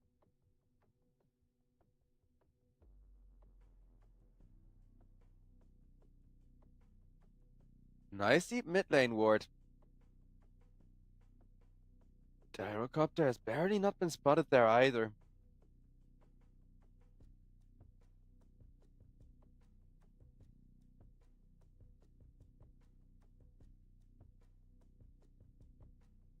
Whereas Cloud and Chiro Jr. just kind of, having the combination later on in the game. Right now, they're not that scary, so the runes will just be split 50-50. But yeah, with the Timbersaw, I don't think the sniper is that afraid, and killing him early doesn't really do anything either. So I wonder how they're going to deal with him, whereas over at the top lane, Urza plus a Lion, a very scary lane if you mess up, as we got effect from our production, as in patch 7.35. Players bought more Fairy Fires than in 7.34. At this point, players must have purchased about, what? 390. I mean, it goes across all Dota games, of course, but yeah, that's a lot of Fairy Fires. Almost 400,000.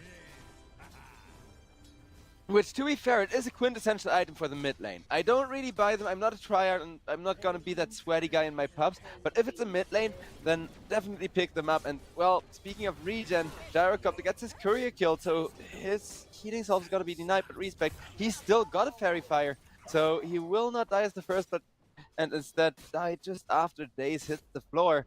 As that's gonna be the first flashy for Mukushi. And exactly the start that Pudge wants in the laning stage, because it is a very, well, not necessarily first blood dependent hero, but early kill dependent hero. And not just because of the flashy passive either, but because all of his items nowadays with the new Shiva's build, they're so cheap. You get a kill, you buy another component of your big item. And you go it before your boots that way, as you're just too tanky to run down. But you know who isn't too tanky to run down yet? It is Respect, as Respect is just taking out the magical damage from Doom. One more hit with the big and scary axe to the face is gonna do it. First blood or no first blood, that's gonna make the lane a bit harder for Munkushi.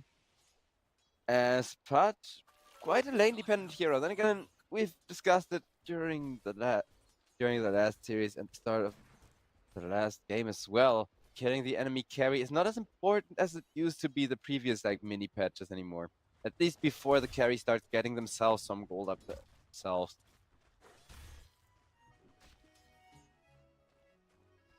Wait for the Pudge to try farming his Aghanims and kill him then, and he's gonna be worth a lot of gold. But that's an advantage that Shira enjoys, because at the timing where they can kill the sniper, he's not yet having to leave himself exposed and just kind of not worth the gold to commit over 2 supports you need for him every time, right? I mean, they may want to try with a double support rotation should Navi Jr. continue winning the bottom lane and then start winning top as well. But without 2 supports, it's going to be super hard killing the sniper. Pangolier, of course, he does get the kind of counterplay of you can buy a bottle, you can contest all the runes without Snipe being able to do anything about it. Whereas Lion, being stuck in a corner and Sweden strong, just instantly draining Riddles. Whereas got the juice.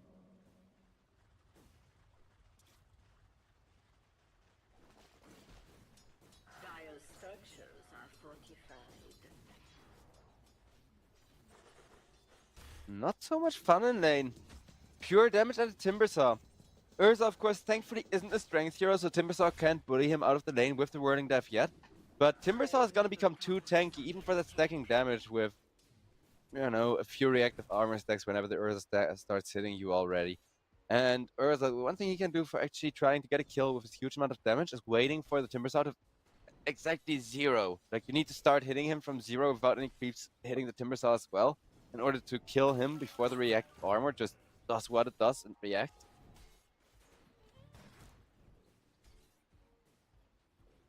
Whereas Munkushi, I think he's fine with chill lane. He's 1-0, but he's getting tower dive, which isn't that chill, being a Pudge and all. He's trying to defend himself with the rod, dealing a good amount of damage back. Will get Cookies has the wand, or stick however, and a hook onto the Doom will not be enough to secure the kill. PMA on a killing spree now, as a matter of fact, as finally he goes down to the tower, with Daze just not wanting to tank the tower for him for one more shot at the cost of his own life. But after that, Daze goes down as well, with Sweden Strong teleporting in, getting himself a lot of experience there. So yeah, Pudge wanted chill lane, not getting tower dived here, as you can see. But it was still worth it all over for 1 win, albeit barely, because yeah, this big Pudge is now a little bit behind, has to bide his time a little bit more. Whereas Urza already biding his time. The one person that is making serious headway is the Pangolier, but with the Pangolier Sniper situation, the Pangolier is farming, and yeah, he is farming a little bit faster than Sniper. But as long as Sniper doesn't die, Sniper is winning the lane just by the nature of the hero, right? It's kind of like the Drow Ranger in that regard. Unless Niku can like go for a kill when level 6 comes out and a little more than 1 creep wave. But Chira Jr., you can already see him be obnoxious with the headshots. So he doesn't get lucky on that range creep there, as Daze comes in from behind, and maybe Chira Jr. went too far ahead and can be killed with just 1 support rotation, which really shouldn't be the case if he doesn't mess up, but the sniper does die. 2 heroes, 4 sniper. Respect once again comes in as the cleanup crew with the rocket barrage, picking up even more XP. So this gyrocopter, he's suddenly over leveled and sitting on top of the supports. He's like, yay, I can buy more clarities and wards for the team now. But the XP lead is seriously huge, even though he immediately spends all of that money on support items. And Gyrocopter will take that invisibility rune graciously as the sniper comes back. 1 win. The one issue they've been having this game is that while the Urza isn't farming, their valuable heroes in the other lanes have been dying the most.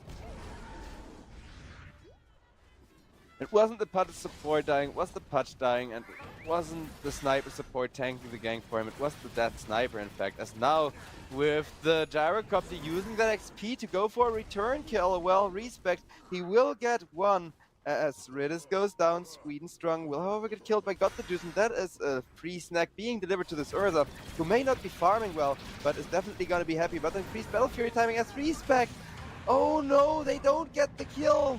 They don't get either of the kill, and now Timbersaw knocked under the tower. He will finish off the Snapfire, but with one more strike, Pangolier finishes the job on Cloud. 2 for 1.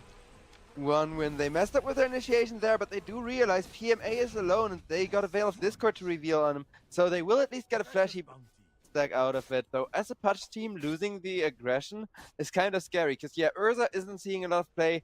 He's not that much of a hero, but with the Blink Dagger, if you jump on the Pudge, then Pudge is just taken out of the team fight at the start of a team fight and can't really do you anything. So I see why they picked it anyways. And if they get that jump, then they only gotta deal with the sniper, which is gonna be challenging. But if you doom the sniper and Urza the Pudge, it's still very much doable for the side of Navi Junior. They have won a lot of games by just out-executing them, and they do feel comfortable on that hyper-aggression that they played last game, where if you don't end, the game is just gonna be over.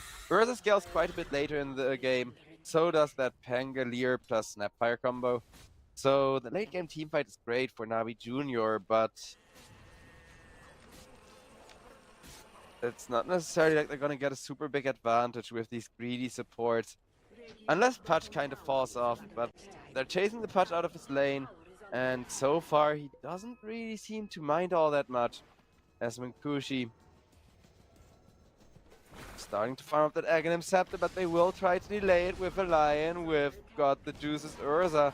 Pudge getting his mana drained, but he will turn around, go for the Dismember as out comes a Gyrocopter ultimate, as well as that Rocket Barrage. Respect, he will leave his life for waking up the Urza on accident, with just coming a little bit too close and 1 or 2 rockets hitting him. As the bear, he wakes up from his nightmare, gets angry, and tears him to shreds. 600 gold just from that 1 kill, which goes to show you that 1 win. Their Gyrocopter was still super fed from ganking mid lane and getting that double kill, which will now swing around, whereas Got the Juice trying to run down Cloud. Cloud, however, is gonna be fine, as he did have some reactive armor stacks up before Urza started hitting into him.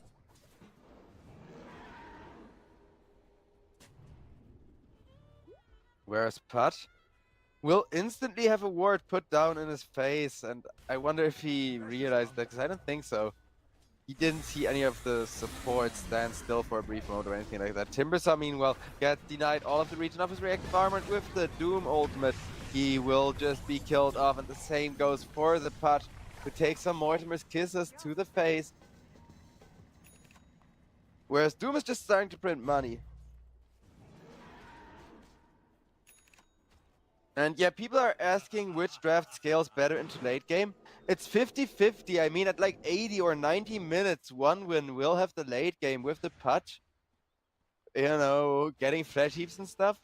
But it's kind of Navi Junior having the advantage until the sniper comes online and can start joining the team fights, and Pudge has his Aghanim Scepter plus Blink, so that's gonna be a while. And Navi Junior, they are a Pudge playing team themselves, so they do know exactly where they can and cannot be aggressive against the Pudge. Chira Jr., as expected, he's sitting second in net worth though, as this is still an extremely free sniper game.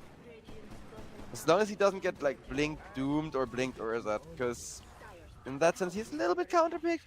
But the other way around, if you assassinate an Urza so that he cannot run after your teammates, you can kill them very quickly after.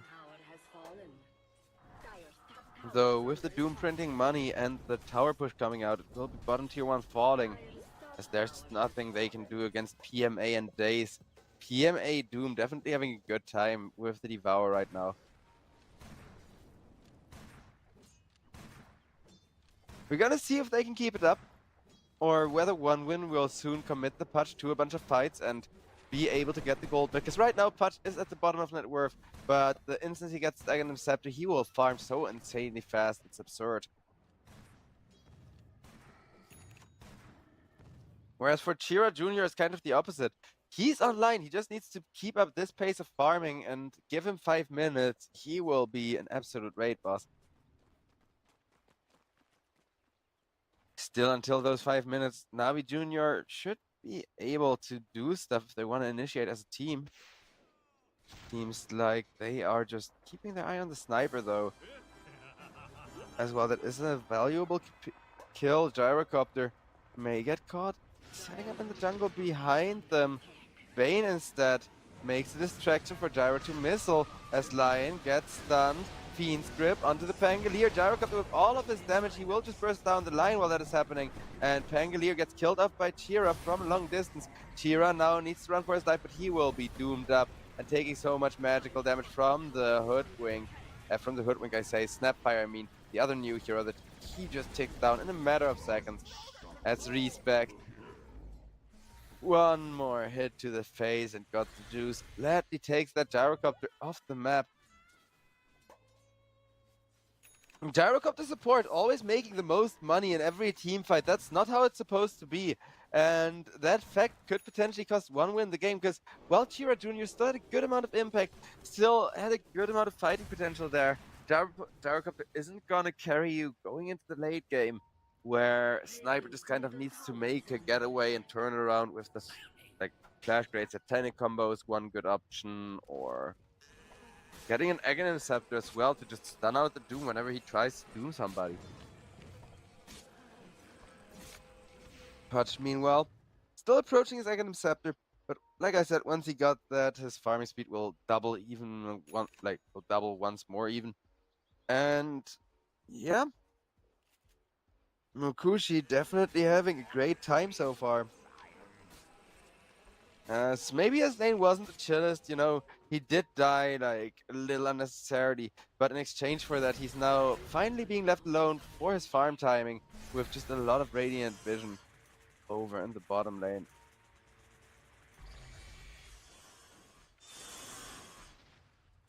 As Cloud making space, not really farming himself by a ton, but he is making a lot of space for the side of OneWin to continue farming. Whereas Navi Jr.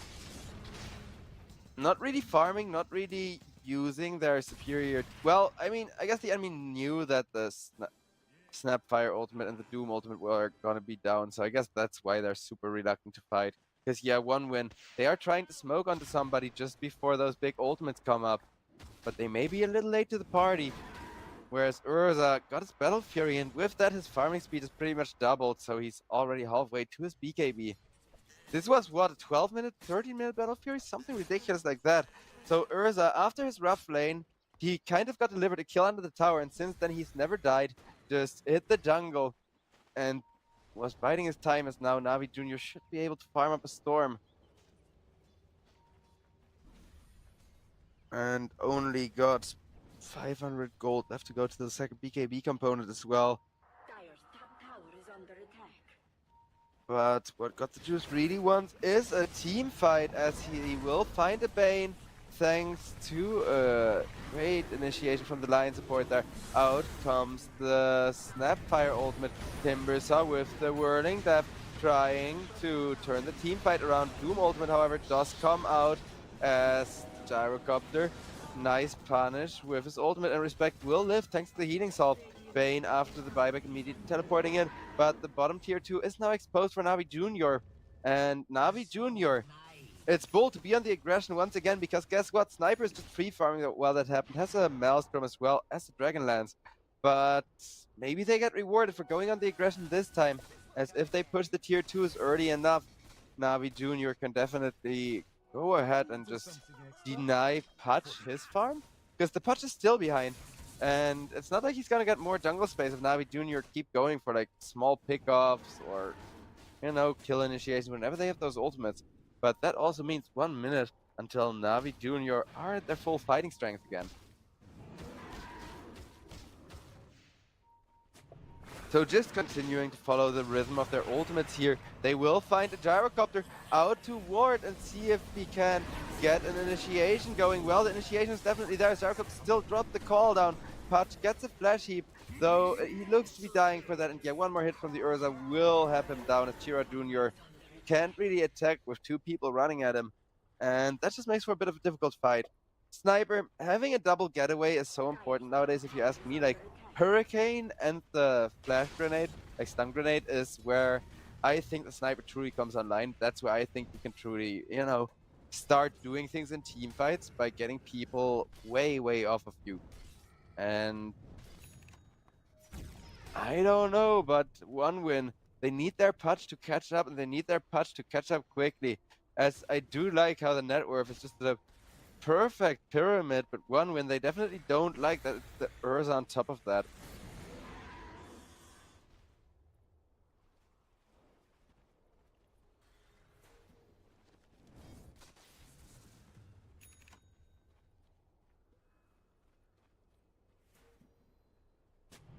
With 4,000 gold, it's still looking pretty good for the side of Navi Jr. If they can get Ridders away, and with the smoke they can actually. Well played.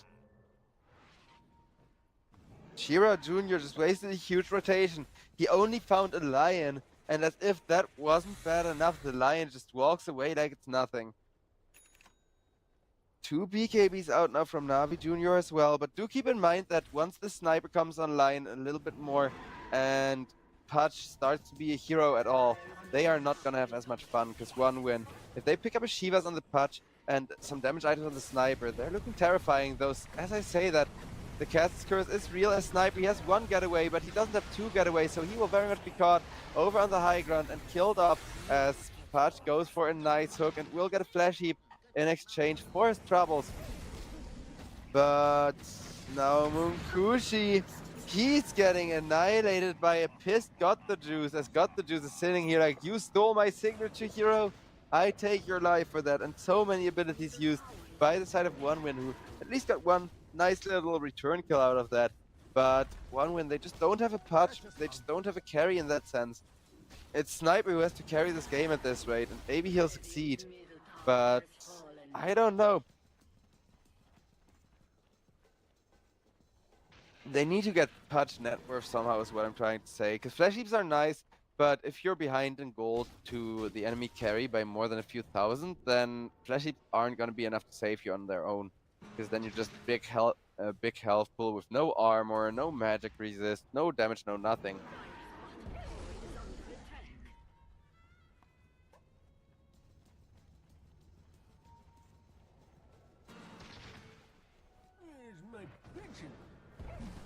So, as it seems like Munkushi isn't quite the Pudge player that Got the Juice, or as I like to call him, Got the Hook is, they will get the Roshan for free with the Urza.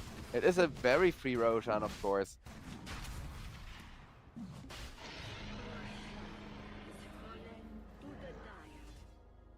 As that will be a Blink Dagger. Getting completed for Urza and just 50 gold, allowing him to start jumping on the sniper, try jumping on the Pudge every single team fight as well, making kills a lot easier.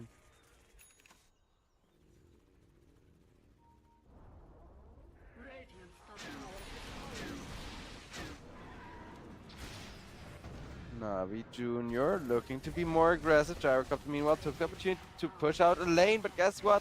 The Tormentor is what Navi Jr. are looking for, pushing their gold lead even more as Timbersaw comes in looking for revenge, misses the Whirling Death, but with the Brain Sap will have 1, and that is gonna be a Fiend Script onto 2, setting him up for the Pudge, as there the Bane and Pudge combo finally comes into play a bit more, with Timbersaw securing himself a double kill and 3 people dying.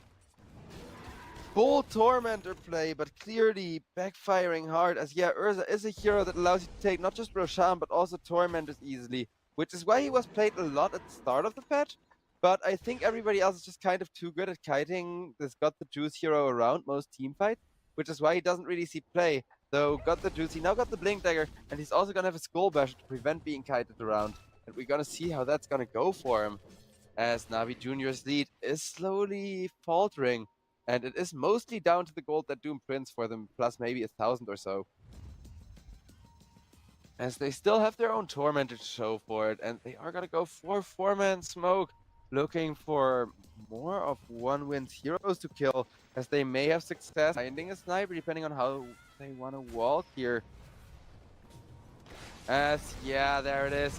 Lion blinks in, kills off the sniper, revealing that big blink dagger. But sniper, you are safe nowhere, my friend. No, they don't have a sniper and they don't have a Pudge anymore. Though the Timbersaw is extremely fat from taking that double kill. Timbersaw, good luck carrying a team fight without sniper really having damage. And Pudge still needing to farm for a solid 5 to 10 minutes. Navi Jr., can they end this game before the Pudge even comes online just by giving him such a rough lane? He didn't even die that many times, it's just that Pudge didn't get to do anything in the lane.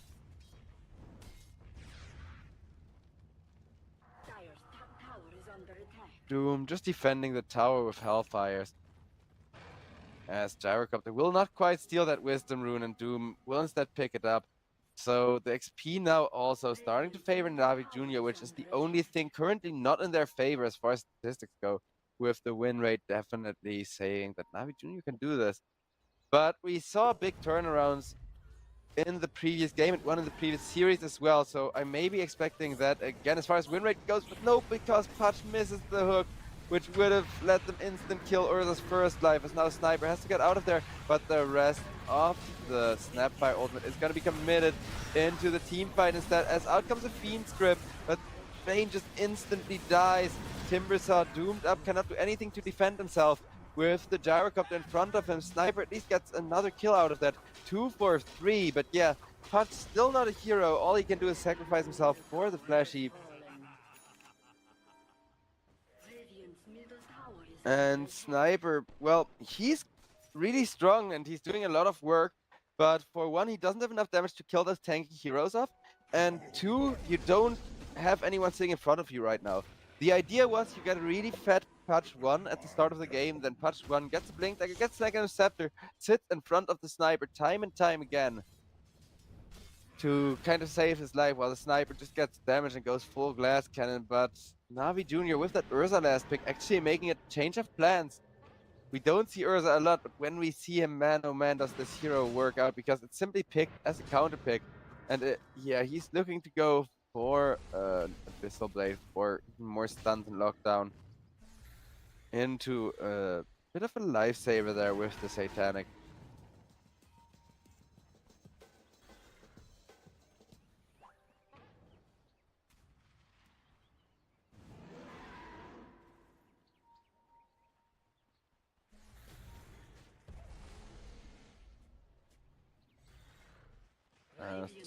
Mid lane, the one lane where there's no tier 2 standing anymore, and the unsafest place to farm means Navi Jr. get to take over the triangle, get some good vision going, and hope somebody comes into this area to ward so they can kill them.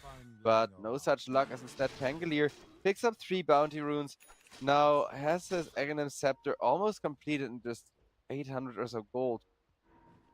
Whereas Gyrocopter also starting to pick up some farm on the support gyro. At this rate, Gyrocopter may become a carry before the Pudge does. Like 1.5k more on the Gyrocopter, and Gyrocopter is actually going to be the one carrying this game together with the Sniper and Timbersaw. Well, they definitely need one more hero on one win side, as with Urza still free farming. 10k gold lead for Navi Jr. established.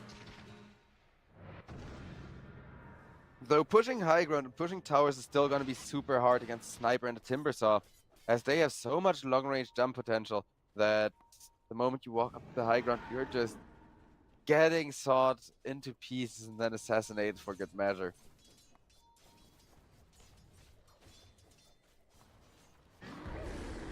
God, I'm still so sad we didn't see Timbersaw in the Dota anime. Because he has become such an iconic hero over at least 4 patches at this point, right?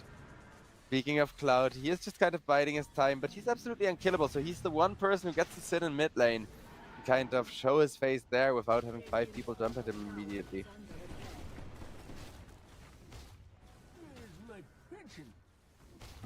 As bottom tier 1 tower gets taken low by the Urza.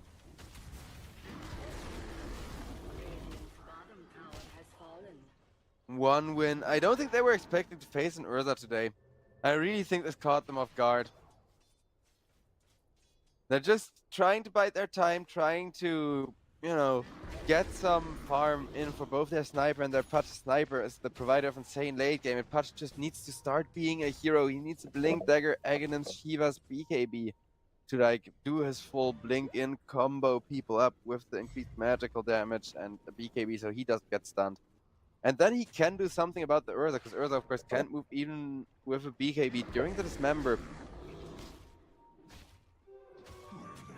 But it still requires the sniper to kind of share farm and keep getting lasted. Which he is, but Urza is doing the same thing way faster. Pudge now actually looking for an Eternal Shroud to keep himself alive after buying that Aghanim Scepter, as Gyrocopter gets ran after with the Force Staff. Will make a little bit of space, but he's just gonna burn down. PMA, he decides, you know what, we're ahead. Every kill we get, we can use really well. I'm gonna use my ultimate for the support. Instantly does so without hesitation. Will take down the Gyrocopter, who admittedly has been fed the entire game. This Gyrocopter has just been doing work and then dying as is the support's job. But yeah, he does give away quite a bit of gold for a support kill regardless. Whereas Urza, well, that's the big jackpot right now. You kill him and you're rich, but he's gonna take that tier 2 tower effortlessly. Has got the juice. Has more than one signature hero, in case you didn't know. And Urza is another one that he's played through a lot of patches, as a bit of a fight is breaking out with Munkushi catching PMA in the hook and then dismembering him to death. Munkushi, however, is gonna get jumped by everyone for trying to help his Bane steal that rune, and he will get himself back under the tower to try and at least, you know, get the tower to have the kill, give the enemy just a little bit less. But he dies regardless and just kind of accepts his fate. I mean, Pudge for the Doom, not that bad of a trade at this point, because of how much gold the Doom has been printing. That is gonna help the Pudge catch up quite a bit, and he gets a Flash Heap. Plus, of course, the rune having been stolen by the Bane. So for once, 1 win. Actually, Doom managed to win a trade, but it's just a small win as far as that trade is concerned on a Doom who didn't have his ultimate, whose ultimate is still just cooling down and getting ready to throw onto a Korgan. Has 30 more seconds for Daze to just stand around and not really do a lot while they're waiting for Roshan to respawn here.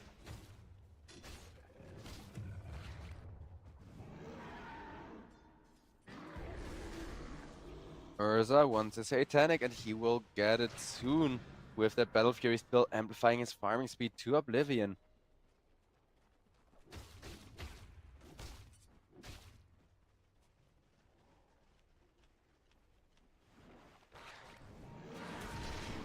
And got the juice. He's gonna join his team in rushing into that Roshan pit, taking care of that Roshan in just a few hits, as every single attack gets Urza more stacks. It is the best Roshan killer in the game, and not for nothing. Boom, down it goes. Urza makes it look easy as they're now coming in, trying to be in time to defend their mid tower. Doom has almost died, can now not go for the ultimate, and Chira Jr. still running out for that, though he has been kind of caught. He still has the grenade to get the Urza off of him, but not the Pangolier, says Niku as he goes for the Rolling Thunder. But guess what? Chira Jr. is just BKB teleporting himself out. Nice disengage and de-initiation from the side of 1 win after they almost got a Doom kill, but they will lose their Gyrocopter support for it. Could be better, could be worse. Gyrocopter now no longer the top net worth of the supports as far as that goes. Snapfire has finally overtaken him. Snapfire, of course, another excellent high damage late game support. So Daze would love to get himself a little bit more impact, whereas Urza getting bullied with Sweden Strong in the Nightmare here. Nicely played, because that was almost looking scary. If Urza jumps the Putch, Putch just instantly melts, but got the juice. He would also like to go at the Tormentor, which Sniper cannot allow, but that allows Pangolier to go for a roll-up, cause a little bit of chaos. Chira Jr. almost through the gate, almost. That is as Lion stuns him one more time, and Chira Jr. he cannot make it through the gate. 3 people, and they all die for nothing in return as Putch under the tower gets killed off. It was such a clever play from them, trying to get themselves that, you know, Putch denied from Got the Juice, as they realized, hey, Navi Jr. are setting up for a perfect Putch synergy. But the Putch synergy, it seems to work just as well with Got the Juice Urza. They had a backup hero up their sleeves.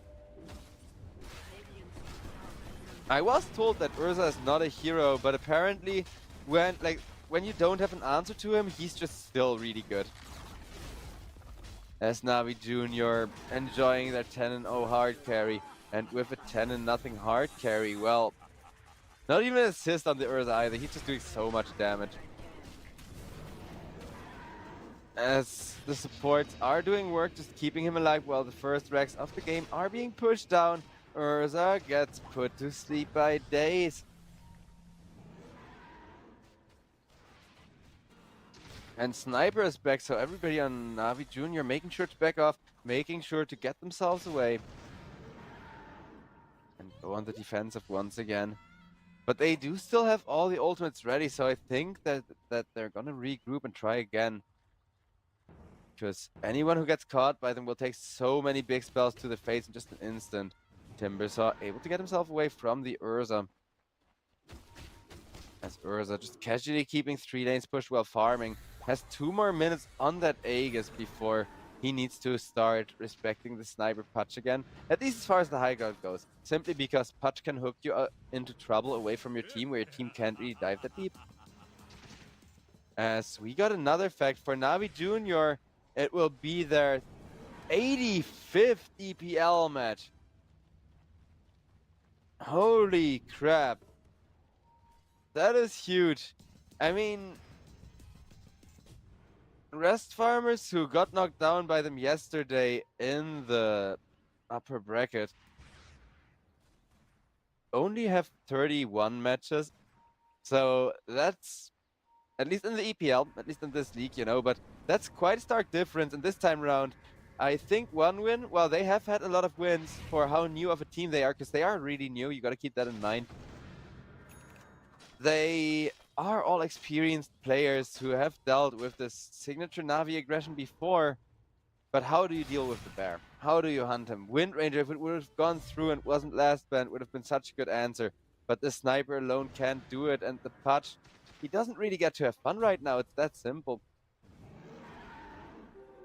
Urza gets an invisibility rune, and what's more scary than an invisible bear?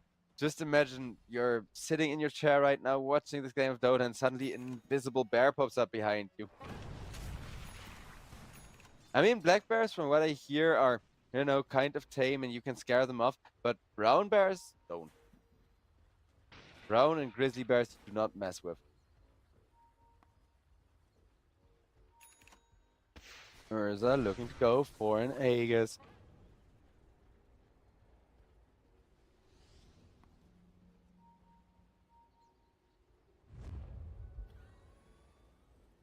As 1 win, 5-man smoking once again. But the key to a good smoke is that they actually have to leave the base. And Bane, he calls to smoke the 1 lane where nothing is happening. As everybody camping the Wisdom Rune.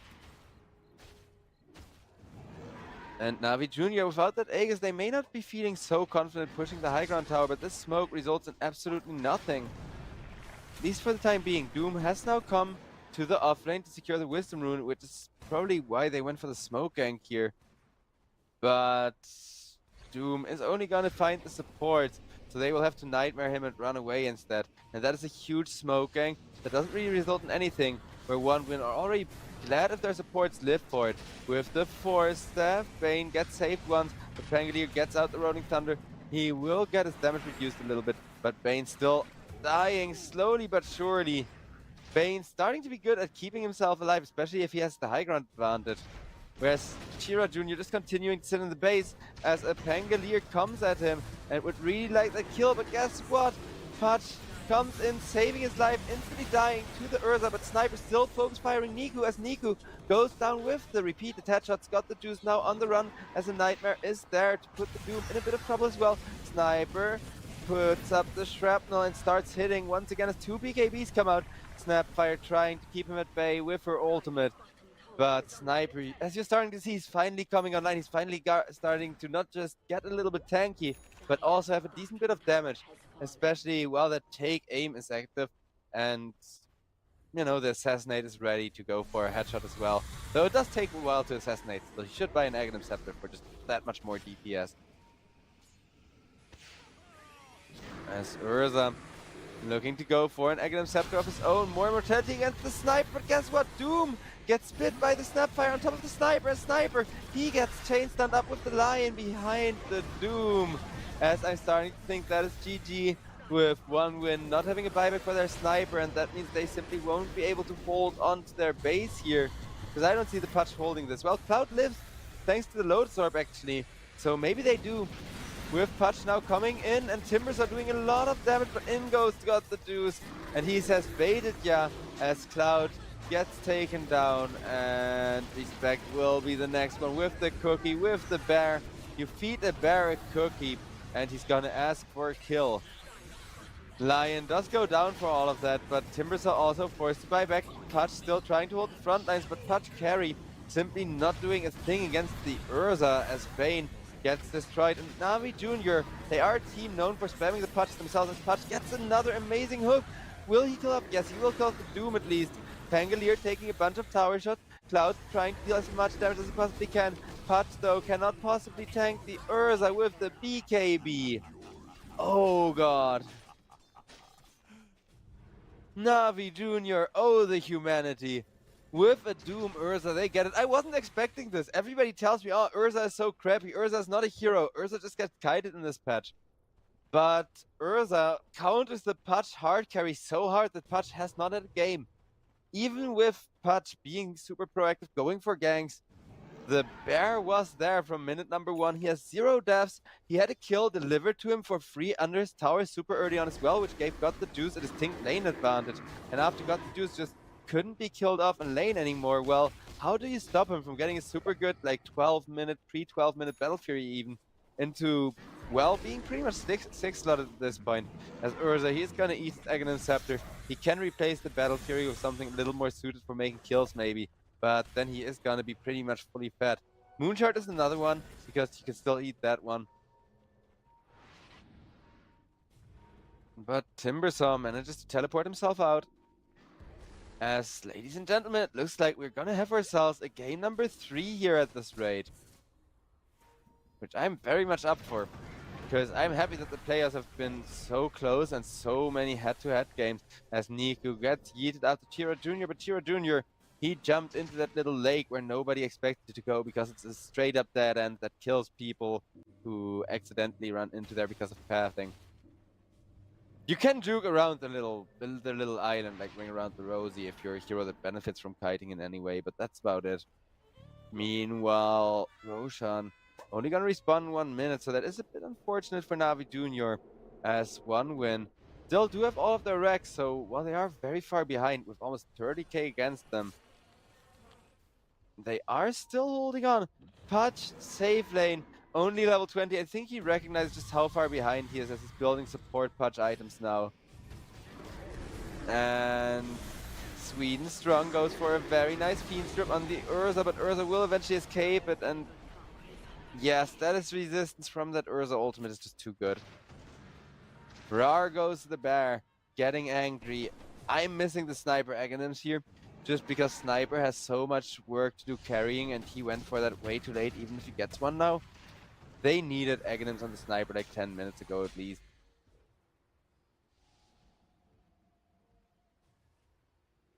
Gold and sweet. One win. Still just continuing to sit in their base, waiting for gold to slowly trickle in as Pudge with the TP boots. Uh-oh. Uh-oh. Pretty much delivering the Doom a free one position kill here, unless he somehow gets away by some kind of miracle, but nope. Even with the Ghost Scepter for the Urza, in comes the Lion. He says, thank you very much for the finger kill. That's finger kill number 4 as Lion. Just having the time of his life. He guessed which lane to teleport to and he guessed wrong.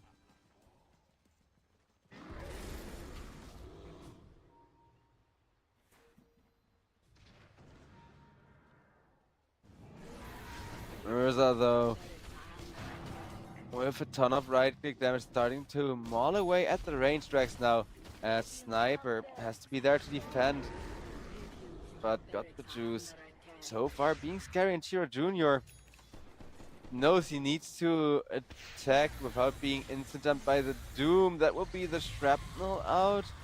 Just trying to keep these Rex alive as Doom gets jumped, but is gonna be okay thanks to a Glimmer Cape. Got the juices that takes over the front lining for him. Will be okay as well. In comes the toss on Pangadier, who immediately rolls up. Chira Jr. BKB gets himself back, is sitting in the fountain, right-clicking into anybody.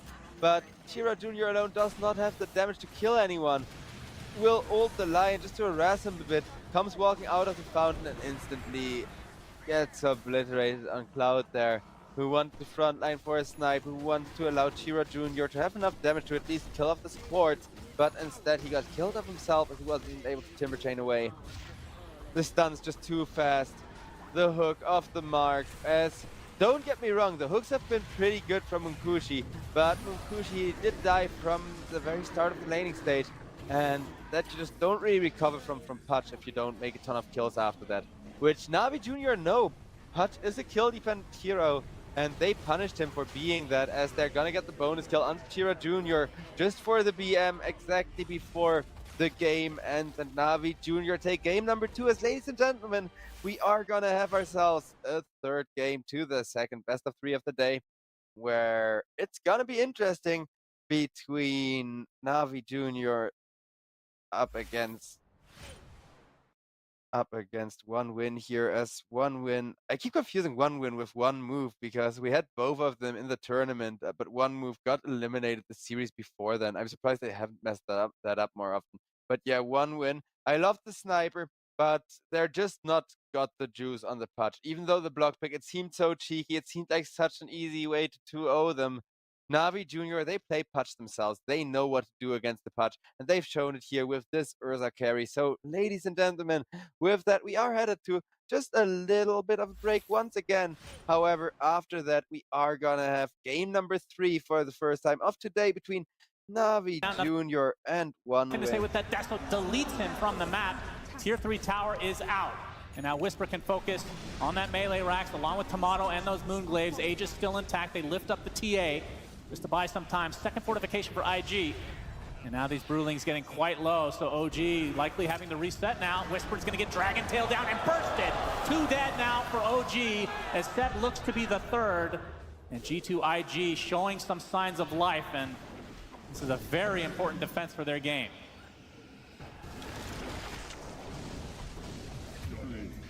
Now JT showing himself, the Wrath of Nature doing a nice job of keeping them in place. The Rolling Thunder coming in from BZM, focusing on Baboka, but he gets bursted actually after the usage of the BKB. They even delete Nothing to Say with the Eclipse. Now Tomato and company, major advantage in this fight. They find 3 pickoffs, and now Monet gets bashed mid-TP inside the Sprout. That's the Aegis. And OG gonna surround Morphling again. We've seen this before. And somehow OG power up when the enemy gets Aegis. Folks, and that is exactly what's going to happen here. So BZM Whisper Rolling starting Thunder. off. And we see the Primal Split gonna be used to take out the tower easily. The backline defense on Baboka. He pops the BKB. He's already relatively safe, looking for an opening on the Fiend's Grip. Unable to find one initially as BZM gets to the low ground, but these buildings again are melting. The Glaze from the Illusions doing so much damage. Looks like Seb is the first to fall though, but there's the grip onto Tomato. A beautiful rebound to 3 as Ari destroying them on the back line, but now he is the one destroyed as no more Luna to play with. 70, he's got the, or Palmo rather, he's got the Fiend's Grip. He really wants to use it on someone. CML Gonna show his face, and he's gonna get eaten up. Num num num num num num num. Erica's gonna gladly clean that one up. Now Rockets stolen from the Rubik. He's gonna start using it. Will use it onto the gyro. Densanity. Once again, he will die, but so will the Clinks as well as the Bat Rider. Lewis is doing a good job of cleaning up these heroes. Here comes the mech, keeping Lewis safe. Beyond comes in, nice hits with the Hammer of Purity as well as that Shard. Soul Assumption stolen from the Rubik. It's going to be big damage, a big nuke onto the Visage. Tino, how do you like that? A taste of your own medicine. And now Shanks, you're next. Shanks will fall. Big hammers from Beyond, big hits from 7E.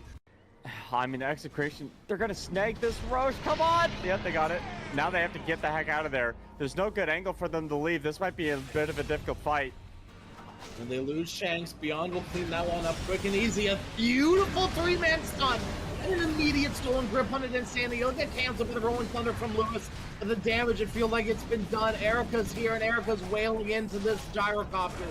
We'll be able to finish him off. Erica back in the invisibility. 7E trying to get away. He will be able to. Beyond hitting 7E with a few hammers of purity, just as God intended. Up to the high ground they go on top of Lewis. Lewis is taking so much damage. Lewis will die. The lone survivor is currently Densanity, but he's trying to fly away from this one. I don't know if he'll make it. Stunned up from 7E and Densanity. He will surely perish here with Erica running right in on top of him as well. Give him the Desolate Charges. Give him the kill as well. But it won't stop the grip. Lasso connects Lewis. He's been caught and he has been killed. A beautiful three-man bushwhack. It's going to be the end of ZZQ as well as Beyond Insanity. Just tore through them. And they've got the Fiend Script onto 7E. They've got the stolen Griffin Pawn though, but he'd like to just be able to get away with it. Acorn Shot bouncing. Bushwhack will just barely not connect. They've caught Pawn though. Nice, beautiful three-man stun blows up Densanity. He's gone. He's out of here. Erica's cleaned them all up. 7E will go down to the beautiful Acorn Shot at the end of it all. But still, they get so much from Erica. It's a bit of a nice edge at the moment. They're going to go in. Right in onto Tino. Densanity pops his BKB immediately as well. Erica jumps in and jumps in. He's going to pop his BKB. Now he's onto Tino. As Tino jumps in, he's going to get croned along with Densanity. But they've disruption the wrong person. They go onto Tino. They forgot about Densanity. Void just switches targets. Now Shanks will die. Tino is dead as well. Densanity. They should be able to kill his off his second life. No TP, no way to escape. Densanity, he's dead again. On the back, they are going to try to... Oh, they check out CZQ. Turn him into a little sheep, which is going to give away the sheep stick, but there's a lot of mines, and they didn't catch him in the arena as well. Erica, he pumps the Chrono, but they know they can't commit onto just those two heroes. They need more, and they very well may get more as Pango's jumping in. Erica is holding the Chronosphere. He needs to put Pango in a good position. Disruption save will save the Terrorblade for the time being. Densanity pops asunder. Faces Void. He's dead in 90 seconds. No button. Soulbite connects onto two, silence on them as well. 7E, he comes back in. They need to kill off Densanity to make this worth it, and they do. It costs them everything. A very costly fight for Team Zero, but they get pretty much everything they could ask for. Just the Terrorblade. And Panga's arrived, but... It's Megas. Oh, that's at least this lane of Rex.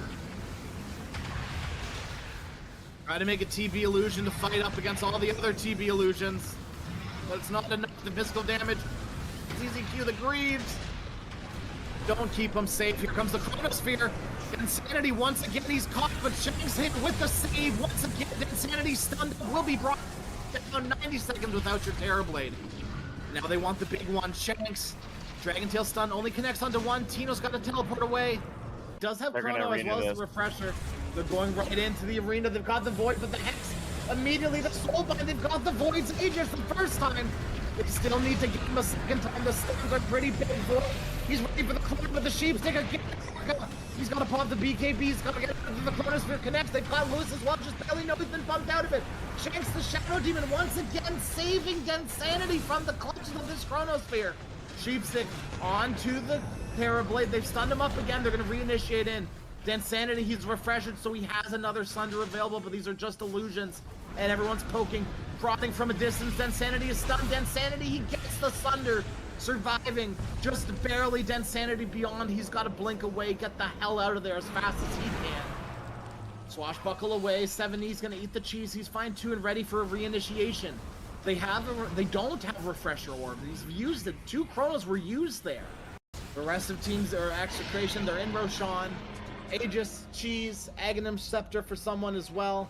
It's gonna go into the hands of the Shadow Demons. ZZQ sheeps up to Marcy. You've been caught with your pants down, trying to teleport away. It was actually Ponlo with the sheep stick and Dead Sanity. He's been caught alone in 1 Chronosphere. They have another one shortly. It's gonna be another 20 seconds, but Dead Sanity's got to do it all by himself. And all by himself is not what you want to be as a Terrorblade. 120. AP's fast, but Misha was faster.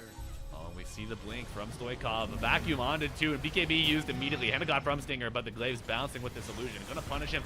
A nice pulverize onto the gyrocopter, limiting the damage output, and now Samson trying to do his best. Sniper dies with the Aegis, revives, and the Eclipse is cut short. The sunlight reveals the weaknesses of Leviathan as 4 fall. Likely gonna be 5 here. Stoikov with a nice phase shift. Can he get out here? Has the Aghanim Scepter, but no damage coming out of that. A Blink Dagger, and it's a triple kill for Lumpy as they stampede. And now we see a rotation. TP from Lumpy, charging on to KP. No trample just yet, on cooldown for another couple seconds. And Stampede coming out from the Centaur Warrunner as we see nearly a rainbow TP coming out from the Dire. KP will fall. They get a return kill or a preemptive kill on the Primal though. Stoikov has rotated, using that Pulse Nova, but he will die. The damage from the Dire, simply too much to handle. And Zephyr, well, Zephyr, it's dinner time, and we've got some bat wings ready. You know, catching up to change can be so difficult. Disruption onto Zephyr top, but Beast Coast pull back, awaiting the arrival of Vitali. Doesn't want to use Stampede just yet, but might have to as the Reality Rift lands. Chaos Bolt, not enough control. The arrival of the Beast Coast reinforcement spells doom for Sammy Boy, and a Demonic Purge onto KP will pierce this BKB. Earth Splitter coming in to break up the fight, but it arrives a little too early. And the beautiful patience of Vitali spells a stun for KP, but another stun in turn. The lasso with the split earth. Stoikov on a killing spree, gonna get another kill, a double perhaps, onto this Primal Beast who was just a menace in the mid lane, a minch if you will. Freezing Field put to rest. Positioning, he does have the ult and the drums with a large stick available. And now the Wukong's command used Cogs, saving Zephyr from a little bit of magic damage. And the flavor coming out from El Misho trying to get out of this Wukong's, but it shall not have a chin creeps, getting the stun, getting the magic damage with the angry tomato throwing himself. And KP under his tier 2 tower in danger.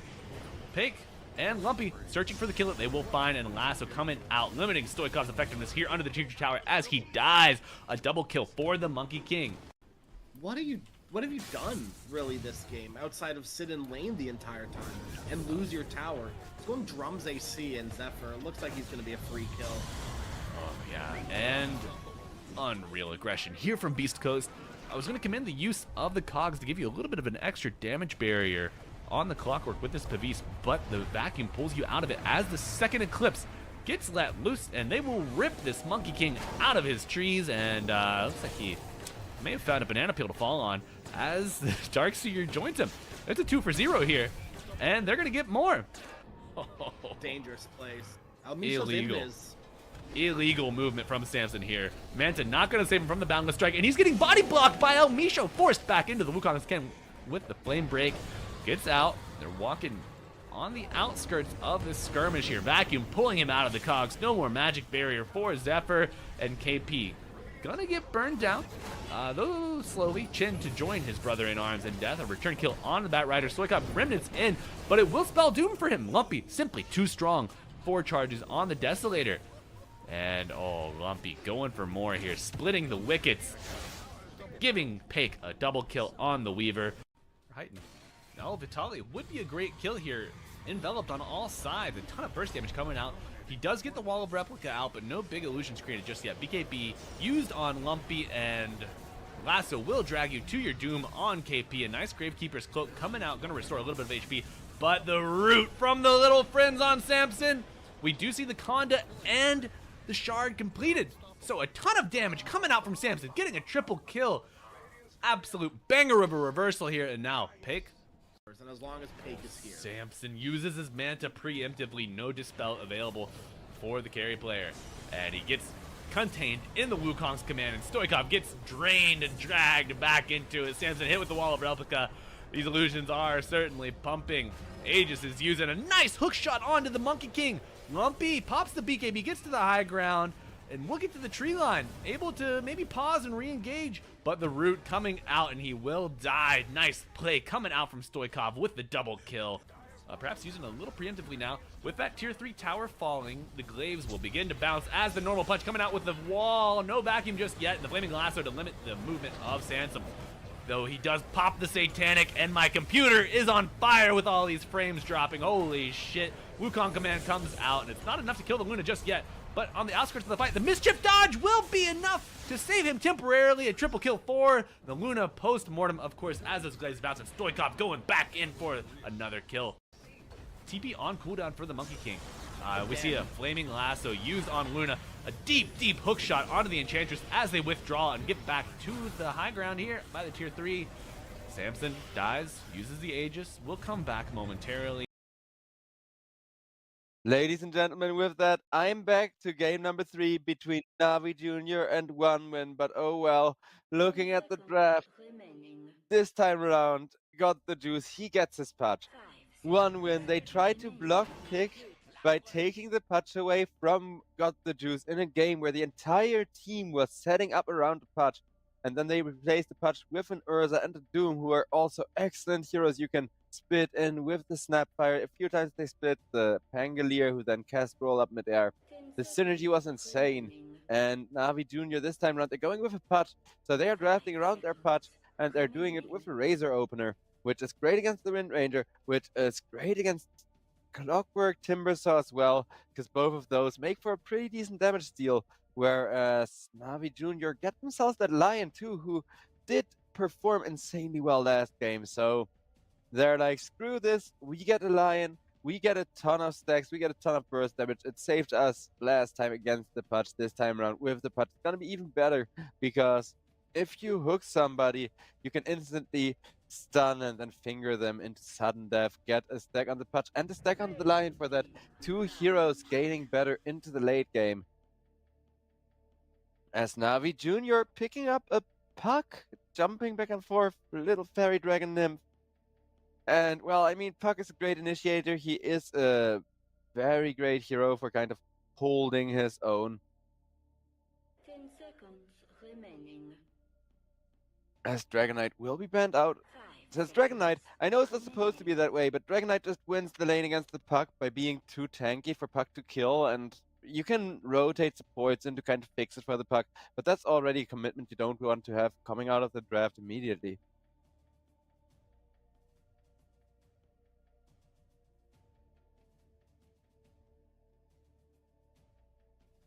Whereas OneWin got 2 bans left.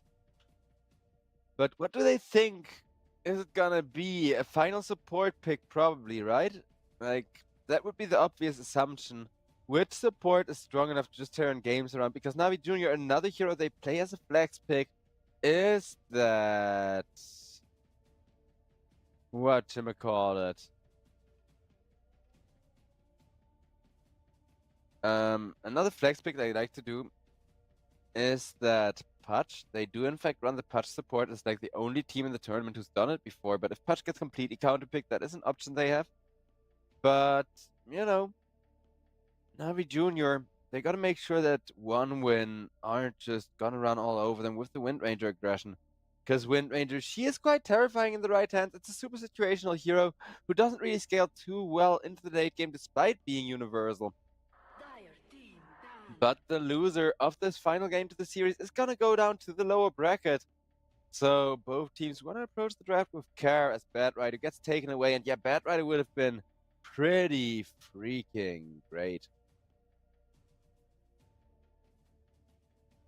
10 seconds remaining. 5 seconds remaining. As Snapfire is gonna get taken out last. Fair enough. I mean, you saw the Snapfire synergy last time around in a draft that didn't even get the patch that they really wanted to work with her. Imagine what they could do with Snapfire and a patch to boast.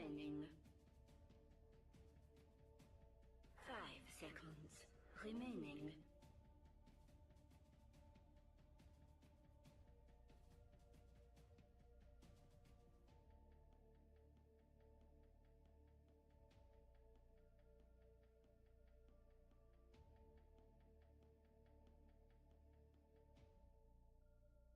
As it looks like Navi Jr.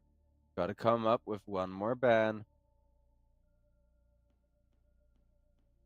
So I guess it's not gonna be a Snapfire combo, but you wanna know, okay, IO also gone from the draft at least, because that is what I was afraid of, a Keeper of the Light or an IO or something like that coming out as the last pick, but all of those options are removed. The Rubik has been banned out by Navi Jr. themselves.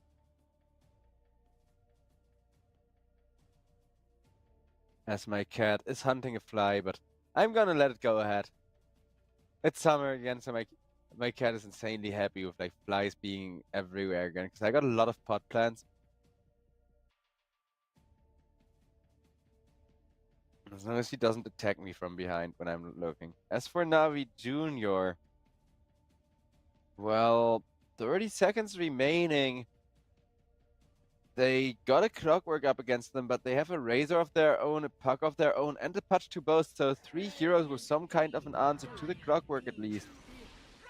As that's gonna be the Gyrocopter once again, Navi Jr. They're just gonna go with another one of their meta picks here, saying, you know what?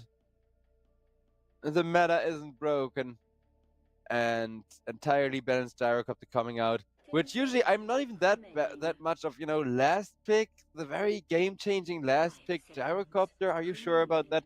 But we saw Gyrocopter throughout this series, throughout last series. He has been doing so much work all day already, and this time around, Navi Jr., they have a patch.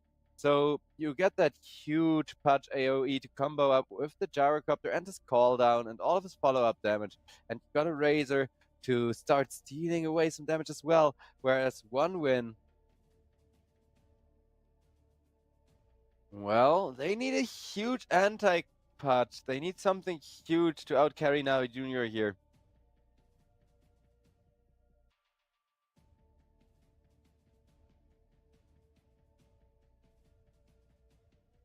As one win. Templar Assassin. Ooh, I like it.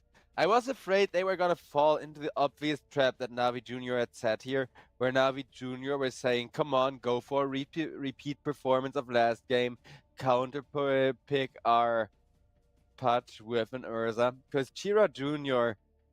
couldn't play Urza mid. It would have been Mukushi on the Urza and a forced Wind Ranger mid, whereas now they got a second carry on the mid laner. They put Mukushi on the one position Wind Ranger, who, like I said, is highly situational, but under the right circumstances is an extremely high impact hero.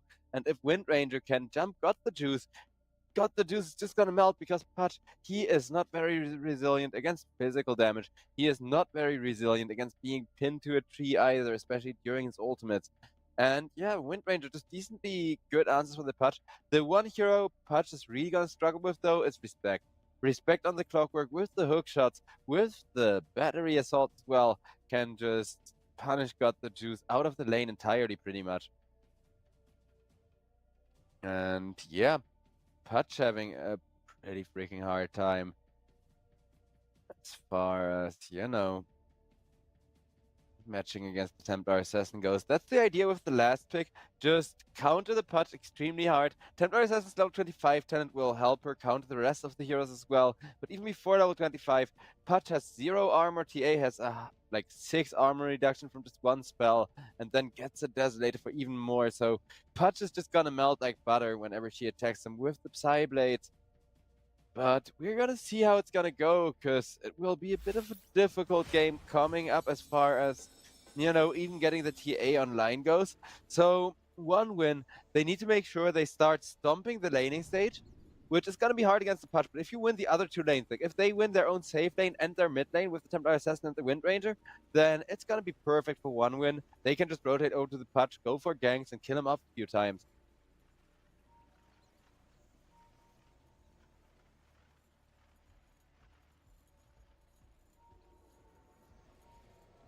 And with that, there's a 5-man smoke up from the side of Navi Jr., who are just gonna put down some forward wards, make sure that They are ready to start pressuring this top lane, but guess what they don't expect is a counter smoke. One win, we've seen them do it before. They wait for the first smoke, time out its full duration, and only then they go for their own smoke. It's a pretty common play, and one win aren't the only ones who do it, but I always do like it in those mirror matchups.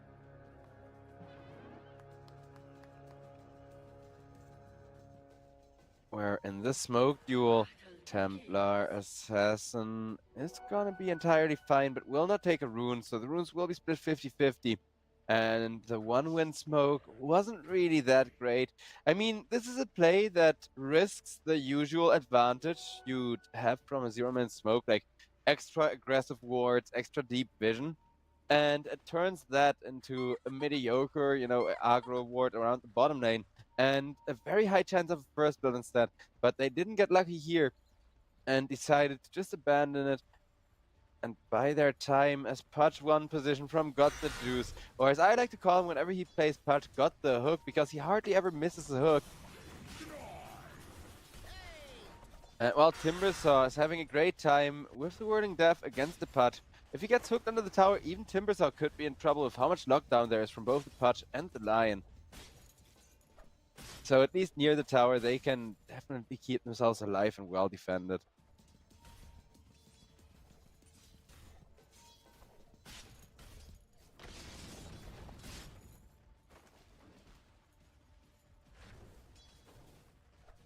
As well, Timbersaw and Shadow Demon making sure not to risk anything in the bottom lane by going too aggressive with that Whirling Death. Because while you would love to sit on top of Got the Juice and just keep spamming the Q on the Timbersaw, you mostly need to watch the last and denies. And Pudge is already starting to last it quite well for himself, even with the tons of harass coming out. Niku up against Shiro Jr. Having a pretty decent matchup, but it's gonna get worse the longer the lane goes on for Puck, as Puck just doesn't have good answers to the Templar Assassin until the Witchblade comes out. Witchblade is that huge equalizer which is gonna allow Niku to melt refractions over time with a pretty decent amount of damage actually as Puck's intelligence gain. It has been nerfed a little bit, but Witchblade is still definitely a hero on him. And he does start off with at least one, if not two, null talismans as well. Over on the top lane, Clockwork has been killed off, but Munkushi, he will make sure that at least he gets the follow-up kill. But I think the idea from one win was to make it the other way around, that they get the first blood and then lose their Clockwork, which ended up not quite working out, as I told you guys, Razor against Clockwork is just an excellent matchup for the Razor. The same goes for Razor against Timbersaw, so there's really only one hero who could have played against Timbersaw to have a better matchup, being the Templar Assassin, and I think you'd rather have the Templar Assassin just poke the hell out of Puck. As Puck is just gonna take more and more damage the longer the laning stage goes on.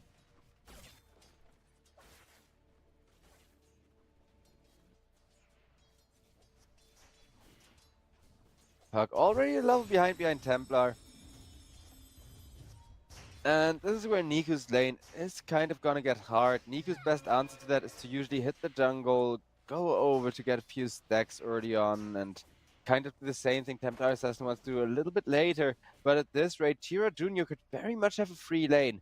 And I love putting the Templar Assassin on the mid lane to punish that Puck pick so hard. I mean, as Pudge gets himself a kill onto Cloud's Timbersaw, even Cloud on the Timbersaw, who's supposed to be super unkillable this patch, against Pudge with his magical damage. If he lands a hook, you're just gonna die together with the Lion. So bottom lane is maximum kill potential. Top lane is PMA still having a very chill lane. Though against the Wind Ranger, you can never really stop her farming, and Wind Ranger going 1-0-1. But yeah, this is kind of the lane where both PMA as well as Munkushi are farming decently.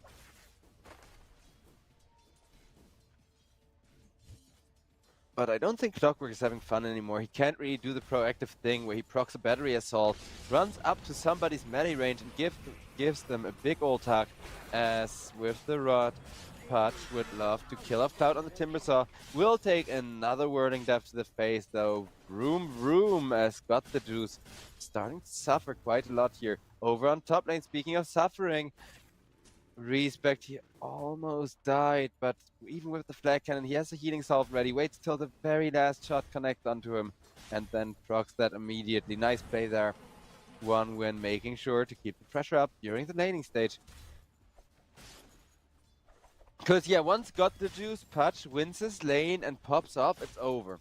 And not letting him win the lane is a very important part of this, but making sure your heroes come online just in case the Pudge pops off. Like this Templar Assassin is also very important. This Templar Assassin, first and last hits, Wind Ranger, second and last hits, on the same amount of CS as Niku almost went down and is going to have to be very careful in the mid lane. He will just have to go back to base, and this is a huge advantage for the Templar. This is exactly what Chira Jr. was looking for, because now he gets an XP advantage, and Templar Assassin is already a lane that favors her, the more XP she has, right? Because Puck doesn't get a good way to break refractions that he can skill. As Clockwork over on the top lane kills off Daze. Gyrocopter. He tried for the dive, he got punished hard.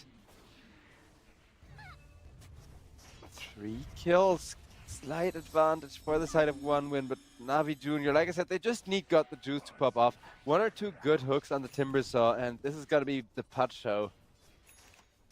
Unless Chira Jr. just completely goes off and carries very early on.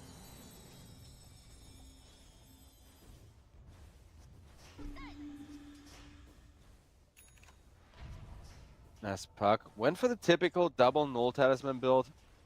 Almost all Pucks go for double Null Talisman, unless you're planning to build either a Maelstrom or a Falcon Blade, which are the only two builds I see without going double Nully. Whereas over on the top lane, Munkushi, he gets dived on with the Gyrocopter, but once again it is Daze who's in trouble. It's 1-win, will get themselves another kill, and this time around Templar Assassin comes in. Once that kill on Riddis with a Haste Rune, will get it easily. As Chira Jr. says thanks for the kill, gives over some XP to the Shadow Demon on mid, who can very much use that to not only scale himself, but also help the Wind Ranger and the Templar Assassin scale. And, you know, do stuff, not only by saving them, but Templar Assassin getting disrupted and then having made illusions of her is a very powerful little play with the Shadow Demon. 1000 gold lead for 1-win. As they're happy this Pudge is the only one kind of popping up from Navi Jr., and he's not yet super fat either, with Wind Ranger having the gold lead. Very nice game state. Let's see if they can keep it that way. With a 2-man smoke from the side of Navi Jr. trying to get that Pudge a big gold comeback. But Templar Assassin is currently farming some stacks. This is exactly the timing they want. Got the juice, however. Does not quite get the vision he wants. He will start stealing some stacks, and there's the Dismember to deal with. The Timbersaw's Puck comes in with a silence. Templar Assassin gets to live thanks to the refractions coming out. Pudge not melting those fast enough, as he cannot stay on top of Chira Jr. with how much right pick Chira Jr. does, as Niku trying to run out, but Battery Assault says nope. Clockwork interrupting the TP out from the Puck, and with that huge second kill, 1-win will keep holding on to their lead. Riddis steals a rune from the Templar Assassin, and he's really happy with that shield rune. But just look how much damage he takes per hit, as that shield rune already gets melted. Pudge, however, comes in, and he wants revenge against Chira Jr. Says, you know what? I have an angle for the hook. I have an angle for rotting away all of your stacks. As Templar Assassin gets rotted, does not quite get Dismembered to death thanks to some very heads-up plays from Munkushi, sitting right behind the Wind Ranger. Sitting right behind her on the Wind Ranger. But yeah, Munkushi, he played a very quiet one-position lane, but after that very quiet one-position lane, he is now starting to pop off and get his farming item really early with that extra XP on mid. Wind Ranger, if you play her as a carry, you usually prefer if you can leech a little bit of experience either on the mid lane, or if your support just goes away and gives you a lot of solo experience once you've got a little bit of a lane advantage. As now Wind Ranger not only sitting in top net worth, but also pretty over leveled and going to get even more over leveled. Is the outdraft here by picking a Templar and swapping like Templar and Wind Range as far as the laning goes, is that just what's giving one win too big of an advantage? We're gonna see, mind you, it's the same scenario as last game. We're just looking to see if the Pudge can come online or not, but this time it is Got the Juice, one of the best Pudge players I have ever seen playing that Pudge, and Puck has the follow-up nuke there to make sure that Cloud gets taken down and will at least be dying. Niku starting to be happy with his own network, as both him and Pudge are now starting to catch up. The one person who isn't starting to catch up, however, is over on top lane, PMA, who just gets ran down by 3 people. As Shadow Demon just giving some fun demonic voice lines. It's pretty cool that demonic is its own language in Dota 2, and that Shadow Demon and Warlock speak it. I think Shadow Fiend says, or was it Shadow Fiend or some other demonic character also has like 1 or 2 voice lines in demonic. There is a few of them, I know that for a fact. Whereas Wind Ranger getting that Maelstrom up in just a matter of seconds at this point. 200 gold left to go. As Munkushi just keeps teleporting around the map, and on bottom lane his team wants to set something up with a 2-man smoke here.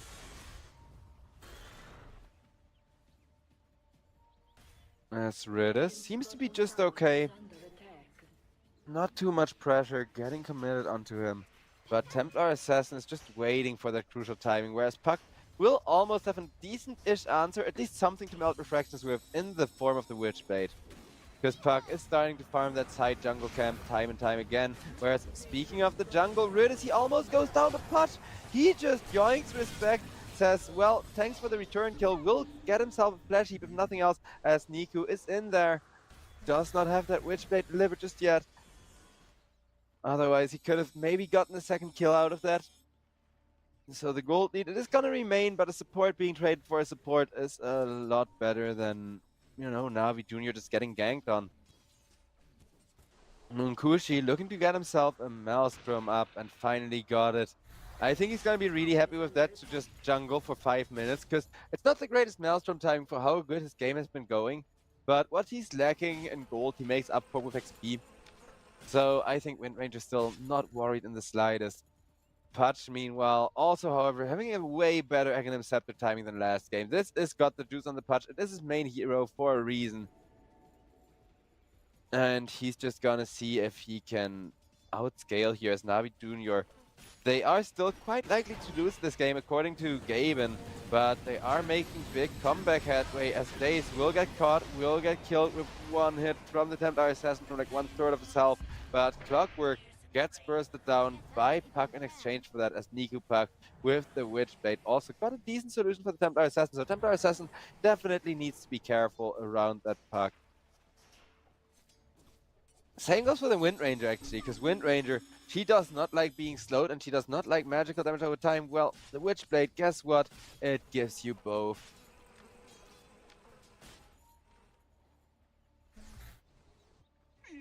So yeah, it's up to Puck to make plays while Pudge is still coming online. Niku, he currently has all the weight in the world on his shoulders, but as long as Templar Assassin is not farming, I think that's currently his main priority, messing with the Templar and trying to out-farm her, because Pudge, he has a lot of stacks in the jungle, some of which he even made himself, just to get to that Aghanim Scepter timing, and he will get there, having it before 15 minutes and being able to rot down people. Although, it is a Pudge, so he is kind of likely to kill himself in the process, but, you know, happens to the best of them. Radiant's bottom tower is under attack.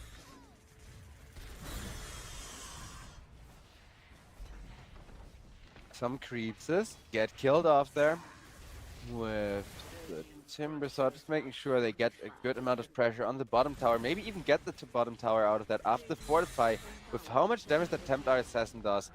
Yeah, they're just gonna keep pushing. They're saying, you know what, you don't teleport into our Timber Saw, then we're just gonna take your tower, which is an excellent deal here, of course, for the side of 1 win. Whereas BMA still kind of biding his time, just going for those farming ultimates now, which I don't think is a bad idea on the Razor ever, because extra GPM is exactly how you kind of come back into a game where you're the bottom of the course, as far as the net worth goes. Whereas Niku, saving up for Blink Dagger, and with a smoke, well, he's trying to get a good initiation with the Gyrocopter and his call down, which would result in a ton of magical damage. But Wind Ranger, she is level freaking 11. Is this Wind Ranger hero really killable, as two supports from the side of one win are gonna smoke up and are gonna start looking for some kills. But PMA is starting to take a lot of damage from the Wind Ranger, as of course, even with Razor stealing your damage, once you have a proc item, once you have something that generates magical damage when you hit, you are immune to the static link, more or less. So Razor, he gets punished here by the Wind Ranger, and 3,000 gold lead for the side of one win. I mean, if anyone can turn this game around, it's Got the Juice Pudge. Got the Juice, he knows that Pudge is a comeback hero. You first need to have enough net worth that you don't feed by being too squishy or being out of position in a team fight, and then you can make maximum use of Pudge's own magical and burst damage, as out comes a hook, a nice beam coil as well. Shadow Demon still caught off guard, but it's only gonna be two supports, as the Tira Junior Templar Assassin gets the refractions up one final time, and with that we'll be able to haul out of there. At least is still trying with a homing missile following, and a puck with a ton of magical burst at the ready, but not quite connecting. Because yeah, remember that Witchblade. That is so much magical damage that melts through Templar Assassin's refractions, and at some point Puck will even get enough intelligence that it melts through refractions despite a BKB. Like once Puck gets 200 something intelligence with a sheep stick and level 25, you can melt through refractions even in BKB. If you want to take it just to extremes. But Puck, he's the only one having a good game, so Wind Ranger, she gets the support to come in there, help her out, as Ridis will be power shotted down, does not get the creep to deny him.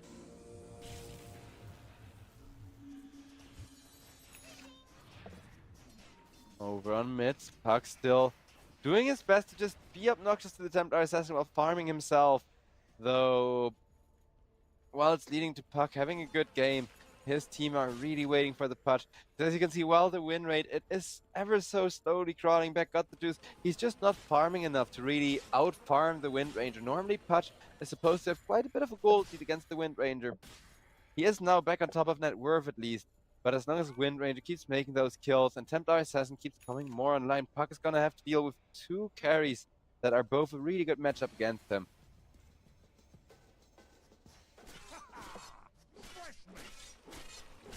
Pudge just eating some creeps to keep the DPM going, but that BKB, it's almost there.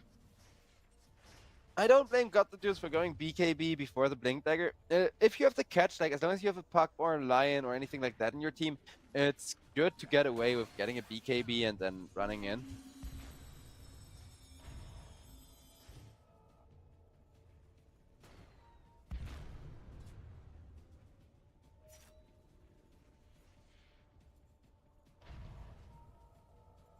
As a bit of ward pinging happens, nobody will commit, as we get another fact from our partners at CyberScore, where Got the Juice has the highest KDA in the EPL in the 2023-2024 tournament season, with 6.27 KDA average.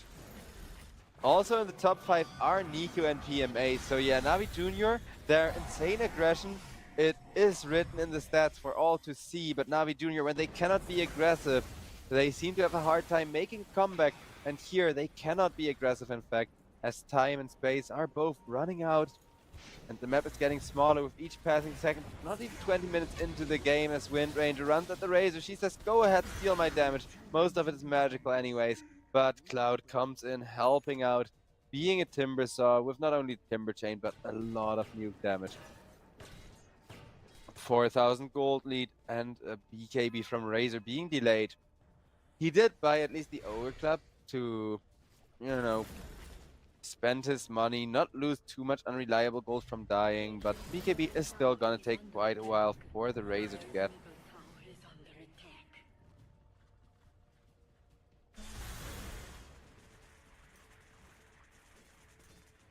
Whereas Timber Saw continuing to do his best to farm up.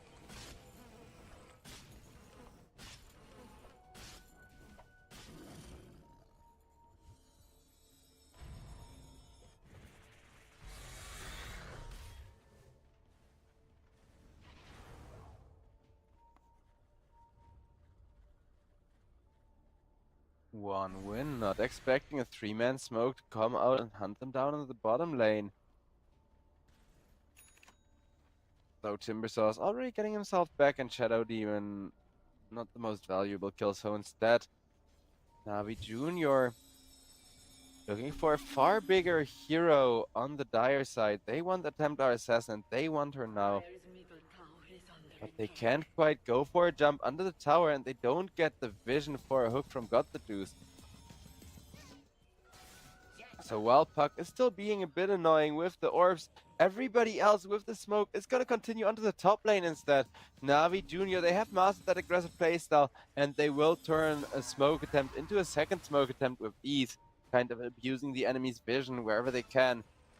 Clockwork, however, still hiding away, and the smoke timed out before they got to break it on the Clockwork and realize he's even here. Radiant's middle tower is under attack. As Navi Jr. wasted a bunch of space there, and the gold lead is up to 5,000 from the side of one win.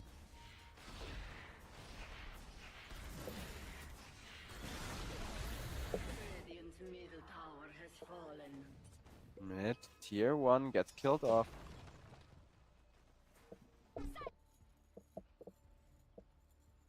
And over on bottom lane, we can see Pudge.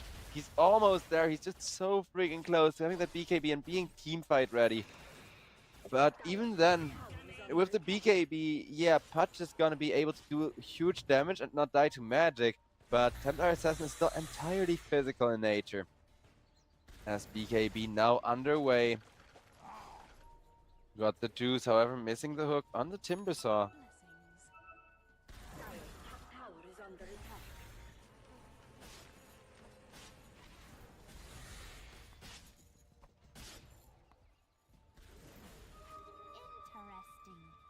Scan around the Roach Pit does reveal that at least the Clockwork is there. Of course, you don't see who is in scan. Just that there is somebody.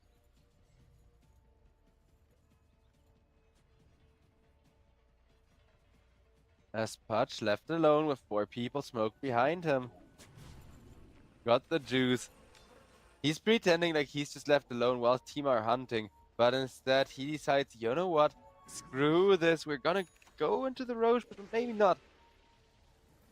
As it will instead be another smoke to get the Pudge with him and dive deep in to get a kill first. Because yeah, Templar Assassin, of course, is one of the fastest Roshan takers in the game. Not quite as bad as an Urza, but with the multiple melt strikes being stacked up on top of the Roche, it definitely makes for a fast kill. So Navi Jr., they don't even want one win to get enough space to try and go for that.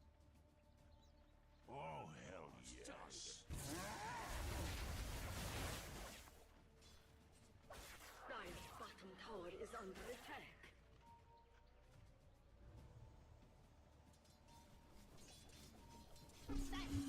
Niku. Getting a Sage and Kaya here. We don't see that every day, but it does maximize his switchblade damage while also giving him some more spell nuke. And speaking of spell nuke, well, respect, he's gonna get taken down. Though it will be an instant trade for not just PMA, but also for Ridis. As Templar Assassin, she comes in, she reveals, while you guys have been hunting, I have been studying the Desolator.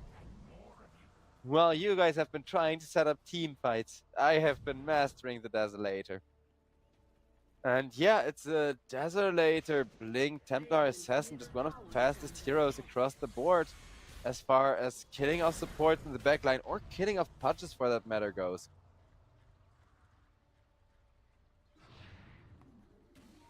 Roshan will be exposed to the side of one win.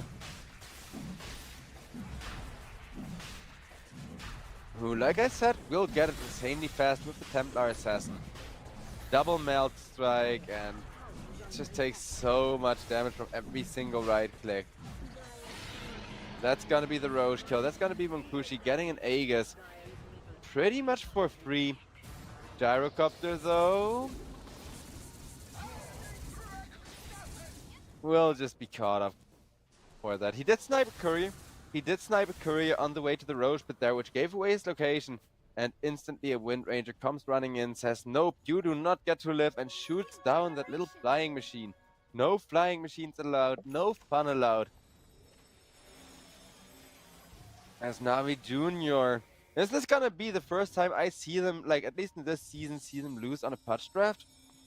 Because so far, Got the Juice is regarded as one of the best patch players ever. But being a good patch player, if the patch gets counterpicked hard, isn't gonna be enough for you. And while Puck is having huge amounts of impact still, Puck does gradually fall off against the Templar Assassin and the Wind Ranger.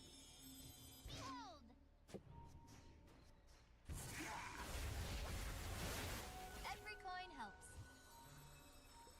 Over towards the bottom lane is where they want to make their stand on the side of Navi Jr. Reinforcing the Razor with some smoke gangs, making sure they get Pudge in a position to hook, but instead Pudge will be forced to go back. As up that high ground, there is some vision from One Win, and One Win are just waiting for somebody to step too close to the Razor here.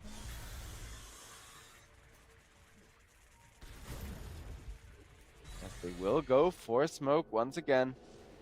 3-man smoke over to the top lane.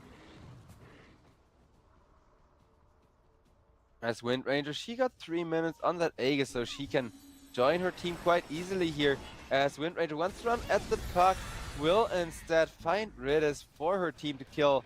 As Puck manages to get himself out, pretend like nothing ever happened, got the juice, still farming. He does have a 9-second BKB, Blink Dagger, and Aghanims. So this is pretty much all the items that Pudge ever needs, making him an absolute powerhouse. Dire's middle tower is under attack.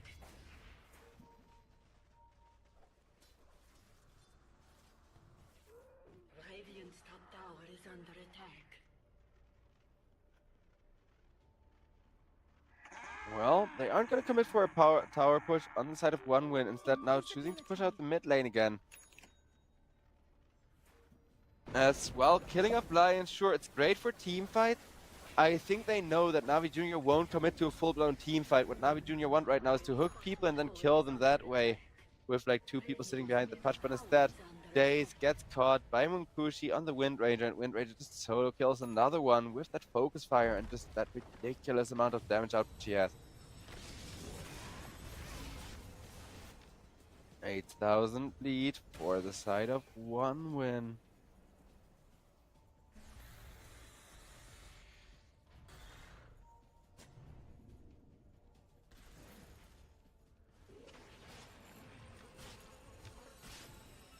Pudge looking to go for the Shiva's guard. Also, it's interesting. I think it's quite notable how Got the Juice completely skipped the Veil of Discord, which is usually a huge addition to Pudge's power curve and a huge factor to help him come online.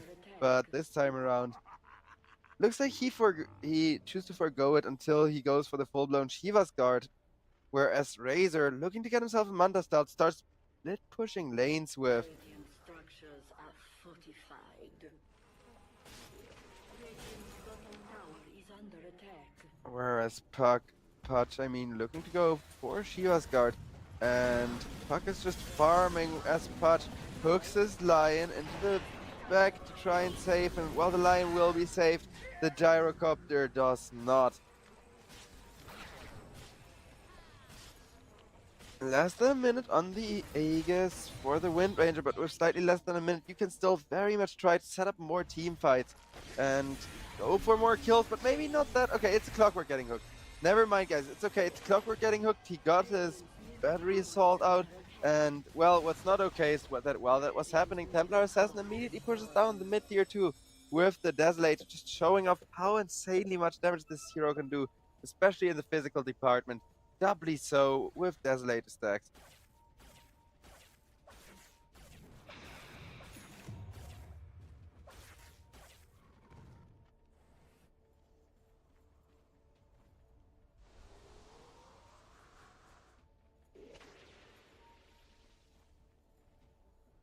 And that's gonna be a 4-man smoke from the side of One Win, trying to find anybody in the Radiant jungle. Little do they know the Radiant, Navi Jr., they're all defensively positioned around where their Tormentor would be, ready to take a team fight should anyone try to push top.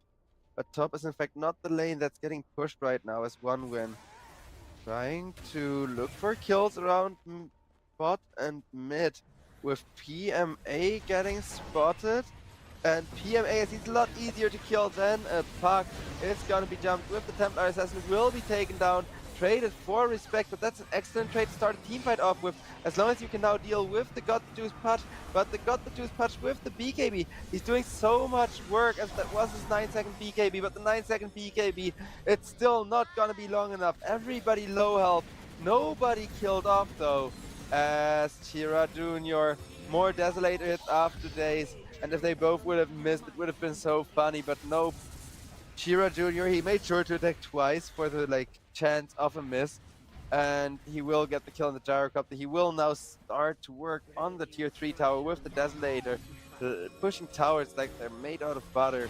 And Wind Ranger very much capable of the same thing, but Wind Ranger instead focusing the Puck quite literally as Focus Fire comes out, and that will be a certain death for Niku. As not just the Focus Fire, but the Gleipnir from the Wind Ranger are excellent. And Navi Jr., they're not going to really keep scaling much longer. Like 30, 40 minutes maybe is where they're the strongest before they start kind of falling off. But the thing is, Putch isn't the best late gamer either. And the Templar Assassin into Putch matchup gives them just a little bit of extra scaling, that little bit of extra, advantage that I think they need, because Templar Assassin is gonna have level 25 soon, and at level 25 Templar Assassin will be able to bash the Putch out of his ultimate time and time again. As an amplified damage rune has been picked up by Templar, and Dota says the chances of a comeback are 5%, and I kind of believe it after that last fight, because that last fight was pretty much the best comeback opportunity Navi Jr. could ask for, and even with the Putch doing so much damage and the BKBs, they simply didn't have enough damage, they didn't have enough slow. As Putch still doesn't quite have his Shiva's Guard, yeah, or at least the Veil of Discord component for it, but he should at least have the Veil of Discord finished before the next team fight, so I don't know. Definitely looking extremely rough. One win, they need to kind of, just keep the pressure up a little bit around the top and mid area. It's gonna be enough, but right now they're looking for big kills instead. They're hunting the Puck, they're hunting the Putch, they're making sure that Navi Jr. don't really get to outscale them either, because neither of these teams goes to the late game, but Got the Juice, he can very much get to a point where he can just tank everything to the face and not die at all in the team fights. Just being borderline invincible that way. Whereas Roshan can respawn in just 20 seconds from now, and it looks like one win. They want to go for another Roche with that insanely fast Templar Assassin Roshan potential. As over on top lane, Clockwork tries to set up for a kill. He does not quite find the kill on the Lion. Lion that walks himself away. Gyrocopter gets silenced up, takes a lot of damage from the Wind Ranger. With the Orchid damage, it will be enough as the power shot connected before anything else.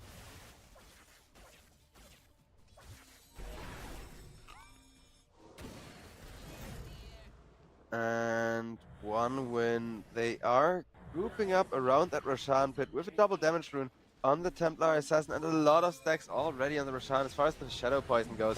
Because I think one win are aware that they kind of need this Roche in order to end the game in a timely manner, because with a Putch, it's so hard to push up the high ground, right? You're gonna get perma-hooked pretty much.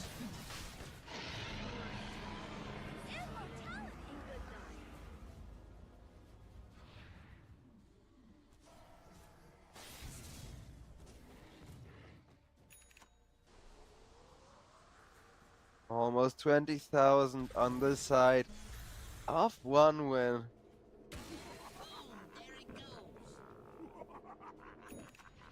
They just need to figure out how to push against the Putch. They got 4.5 minutes to do so for that Aegis, because after that next Aegis, well, it depends. Razor is still super poor. As long as PMA is so poor, even the comeback potential from Navi Jr. isn't going to be enough, because, well, Puck is one of the best late game skaters nowadays and does so much across the team fight.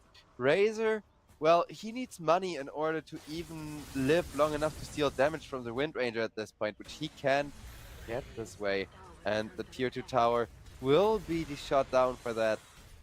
4 minutes left for one win to try and figure out the push. Or at least get a few more kills. Kill a PMA one more time, it's over pretty much.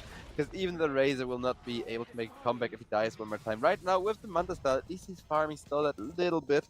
Which is of course why Manta style is a nice item on heroes with good late game scaling. Because it delays games, it makes every game last longer, right? And a Tormentor is getting instant killed by the Templar Assassin as well, making it almost 24k gold lead as the tier 3 tower will be desolated. Got the Juice trying for the hook, but the hook has missed and now they know it. However, that will lead to the Templar Assassin stepping forward while there is a missile flying at it from the gyrocopter as a good whirling depth gets decent damage in on everybody, but BKBs are procced, so they hold their own against the Jira Junior Templar Assassin. The Templar Assassin getting kill after kill while Wind Ranger cannot be focused because they wanted to focus the Wind Ranger in fights like these so you don't have to deal with the refractions and get some great damage stolen from the Wind Ranger as well. But the problem here is that how, literally ladies and gentlemen, tell me how do you keep yourself alive when you cannot kill the Templar Assassin jumping around, getting refractions off every time a big spell is about to hit her? Because if you already know the enemy has answers and has damage over time on you for the refractions, you don't instantaneously press them, right? You wait till you see the big spell flying at you and then you press them. Because there's only like so many refractions. Like I think the maximum speed is 3 or 4 a second that can get removed. There's very few things that take that fast, but Gyrocopter with the Rock Barrage is a good example. And one win, they go for an amazing game number 3 here.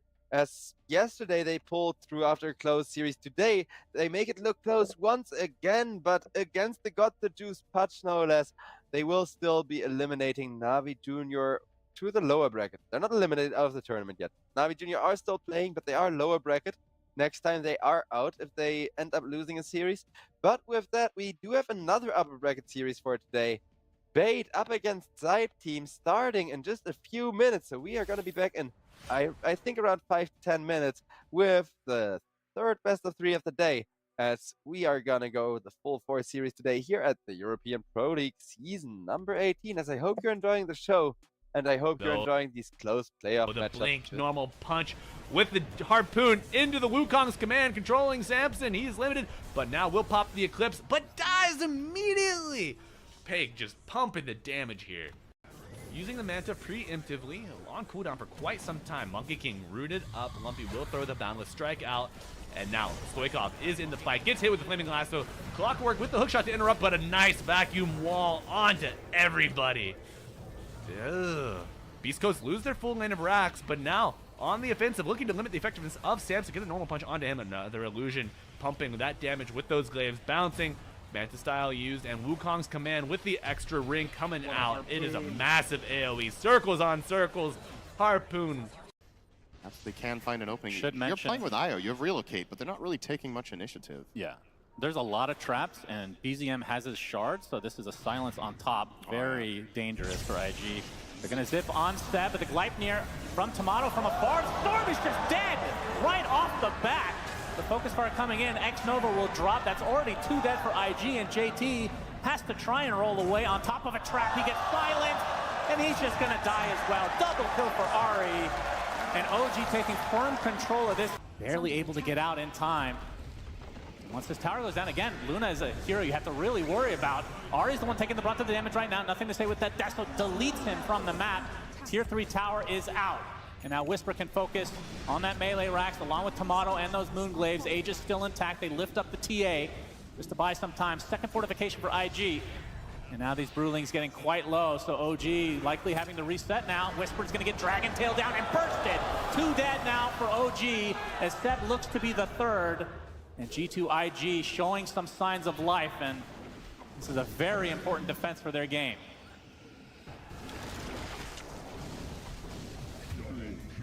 Now JT showing himself, the Wrath of Nature doing a nice job of keeping them in place. The Rolling Thunder coming in from BZM, focusing on Baboka, but he gets bursted actually after the usage of the BKB. They even delete Nothing to Say with the Eclipse.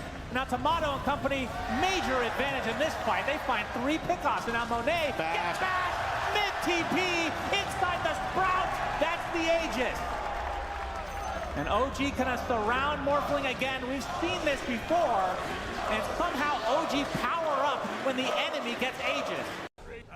Pokes, and that is exactly what's going to happen here. So DM with rolling starting thunder. off. And we see the primal split gonna be used to take out the tower easily. The backline defense on Provoke. He pops the BKB. He's already relatively safe, looking for an opening on the Fiend's Grip.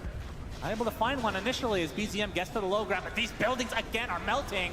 The glaze from the illusions doing so much damage. Looks like Seb is the first to fall though, but there's the grip onto Tomato. A beautiful rebound to 3 as Ari destroying them on the backline, but now he is the one destroyed as no more Luna to play with.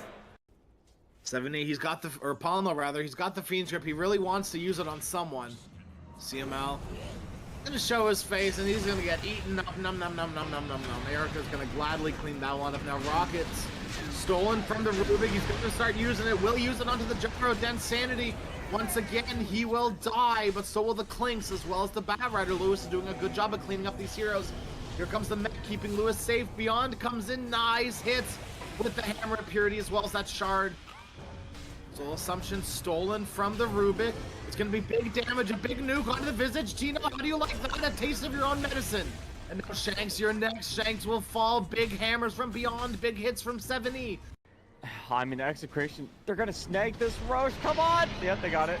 Now they have to get the heck out of there. There's no good angle for them to leave. This might be a bit of a difficult fight. When they lose Shanks, Beyond will clean that one up quick and easy. A beautiful 3-man stun. And an immediate stolen grip on it, Insanity. He'll get canceled with a Rolling Thunder from Lewis. And the damage, it feels like it's been done. Erica's here, and Erica's wailing into this gyrocopter. We'll be able to finish him off. Erica back in the invisibility. 7E trying to get away. He will be able to. Beyond hitting 7E with a few hammers of purity, just as God intended. Onto the high ground they go on top of Lewis. Lewis is taking so much damage. Lewis will die. The lone survivor is currently Densanity, but he's trying to fly away from this one. I don't know if he'll make it. Stunned up from 7E and Densanity. He will surely perish here with Erica running right in on top of him as well. Give him the Deso charges. Give him the kill as well. But it won't stop the grip. Lasso connects Lewis. He's been caught and he has been killed. A beautiful 3-man bushwhack. It's going to be the end of ZZQ as well as Beyond Densanity. Just tore through them. And they've got the Fiend's Grip onto 7E. They've got the stolen Griffin Pondo, but he'd like to just be able to get away with it. Acorn Shot bouncing. Bushwhack will just barely not connect. They've caught Palmo. Nice, beautiful 3-man stun blows up Densanity. He's gone. He's out of here. Erica's cleaned them all up. 70 will go down to the beautiful Acorn Shot at the end of it all. But still, they get so much from Erica. It's a bit of a nice edge at the moment. They're going to go in. Right in onto Tino. Densanity pops his BKB immediately as well. Erica jumps in and jumps in. He's going to pop his BKB. Now he's onto Tino. As Tino jumps in, he's going to get croned along with Densanity. But they've disruptioned the wrong person. They go onto Tino. They forgot about Densanity. Void just switches targets. Now Shanks will die. Tino is dead as well. Densanity. They should be able to kill his off his second life. No TP, no way to escape. Densanity, he's dead again. On the back, they are going to try to... Oh, they check out CZQ. Turn him into a little sheep, which is going to give away the sheepstick, but there's a lot of mines, and they didn't catch him in the arena as well. Erica, he pumps the Chrono, but they know they can't commit onto just those 2 heroes. They need more, and they very well may get more as Pango's jumping in. Erica is holding the Chronosphere. He needs to put Pango in a good position. Disruption save will save the Terrorblade for the time being. Densanity pops the Slender. The faces Void. He's dead in 90 seconds. No buyback. Soulbite connects onto 2, silence on them as well. 70, he comes back in. They need to kill off Densanity to make this worth it, and they do. It costs them everything. A very costly fight for Team Zero, but they get pretty much everything they could ask for. Just the Terrorblade. And Pango's arrived, but... It's Megas. Oh, that's at least this lane of Rex. Try to make a TB illusion to fight up against all the other TB illusions. But it's not enough. The physical damage. ZZQ, the Greaves. Don't keep him safe. Here comes the Chronosphere. Insanity once again. He's caught, but Shanks hit with the save. Once again, Insanity stunned will be brought down 90 seconds without your Terrorblade. Now they want the big one. Shanks. Dragon Tail stun only connects onto 1. Tino's got to teleport away. Does have Chrono as well as the Refresher. They're going right into the arena. They've got the Void, but the Hex immediately the Soulbind. They've got the Void's Aegis the first time. They still need to give him a second time. The stuns are pretty big for him. He's ready for the corner with the sheep stick again. He's got to pop the BKB. He's got to get the chronosphere connects. They caught Lewis as well. Just barely know he's been bumped out of it. Shanks the Shadow Demon once again saving Densanity from the clutches of this chronosphere. Sheepstick onto the Terrorblade. They've stunned him up again. They're going to reinitiate in. Densanity, he's refreshed, so he has another Sunder available, but these are just illusions. And everyone's poking, frothing from a distance. Densanity is stunned. Densanity, he gets the Sunder. Surviving, just barely. Densanity beyond. He's got to blink away, get the hell out of there as fast as he can. Swashbuckle away. 70's going to eat the cheese. He's fine too and ready for a reinitiation.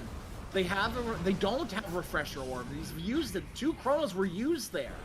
The rest of teams are Execration. They're in Roshan.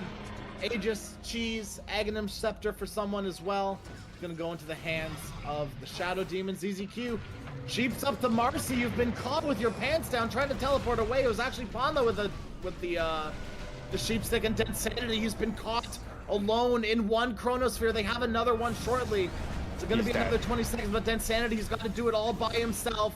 And all by himself is not what you want to be as a Terrorblade. 120. AP's fast, but Misha was faster.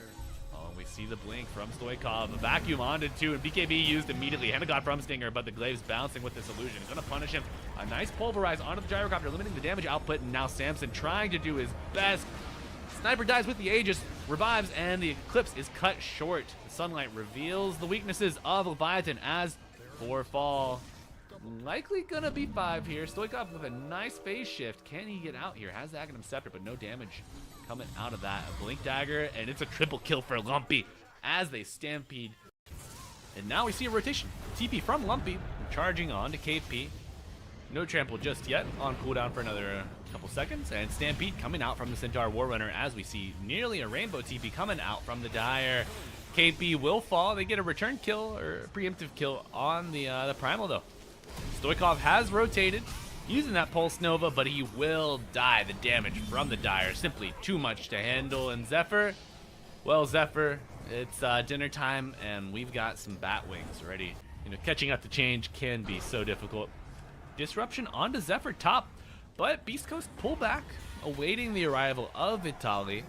Doesn't want to use Stampede just yet, but might have to as the Reality Rift lands. Chaos Bolt, not enough control. The arrival of the Beast Coast reinforcement spells doom for Sammy Boy, and a Demonic Purge onto KP will pierce this BKB. Earth Splitter coming in to break up the fight, but it arrives a little too early. And the beautiful patience of Vitali spells a stun for KP, but another stun in turn. The lasso with the split Earth. Stoikov on a killing spree, gonna get another kill, a double perhaps, onto this Primal Beast who was just a menace in the mid lane, a minch if you will. Freezing Field put to rest. Positioning, he does have the ult and the drums with a large stick available. And now the Wukong's command used Cogs, saving Zephyr from a little bit of magic damage. And the Flavor coming out from El Misho trying to get out of this Wukong's, but it shall not have a chin creeps, getting the stun, getting the magic damage with the angry tomato throwing himself. And KP under his tier 2 tower in danger. Pake and Lumpy searching for the kill that they will find, and Lasso coming out, limiting Stoikov's effectiveness here under the tier 2 tower as he dies. A double kill for the Monkey King. What have you done really this game outside of sit in lane the entire time and lose your tower? It's going drums AC and Zephyr. It looks like he's going to be a free kill. Oh yeah, and unreal aggression here from Beast Coast. I was going to commend the use of the Cogs to give you a little bit of an extra damage barrier on the Clockwork with this Pavis, but the vacuum pulls you out of it as the second Eclipse gets let loose, and they will rip this Monkey King out of his trees. And looks like he may have found a banana peel to fall on as the Darkseer joins him. It's a 2 for 0 here, and they're gonna get more. Dangerous place. Illegal movement from Samson here. Manta not gonna save him from the Boundless Strike, and he's getting body blocked by El Misho, forced back into the Wukong's ken with the Flame Break. Gets out. They're walking on the outskirts of this skirmish here. Vacuum pulling him out of the Cogs. No more magic barrier for Zephyr, and KP gonna get burned down, though slowly. Chin to join his brother in arms in death. A return kill on the Bat Rider. Stoikov remnants in, but it will spell doom for him. Lumpy simply too strong. 4 charges on the Desolator. And oh, Lumpy going for more here, splitting the wickets. giving Pake a double kill on the Weaver. Right. No, Vitaly would be a great kill here. Enveloped on all sides, a ton of burst damage coming out. He does get the Wall of Replica out, but no big illusions created just yet. BKB used on Lumpy, and Lasso will drag you to your doom on KP. A nice Gravekeeper's Cloak coming out, gonna restore a little bit of HP, but the root from the little friends on Samson. We do see the Conda and the Shard completed. So a ton of damage coming out from Samson, getting a triple kill. Absolute banger of a reversal here, and now Pake.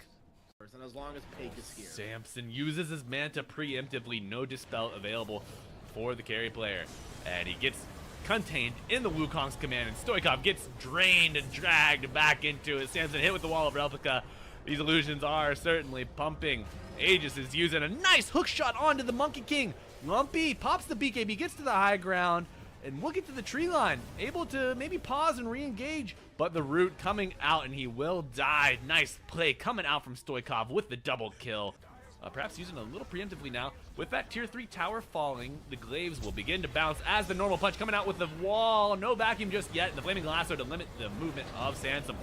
Though he does pop the Satanic, and my computer is on fire with all these frames dropping. Holy shit. Wukong command comes out, and it's not enough to kill the Luna just yet. But on the outskirts of the fight, the Mischief Dodge will be enough to save him temporarily. A triple kill for the Luna post-mortem, of course, as those glaives bounce, and Stoikov going back in for another kill. TP on cooldown for the Monkey King. We see a Flaming Lasso used on Luna.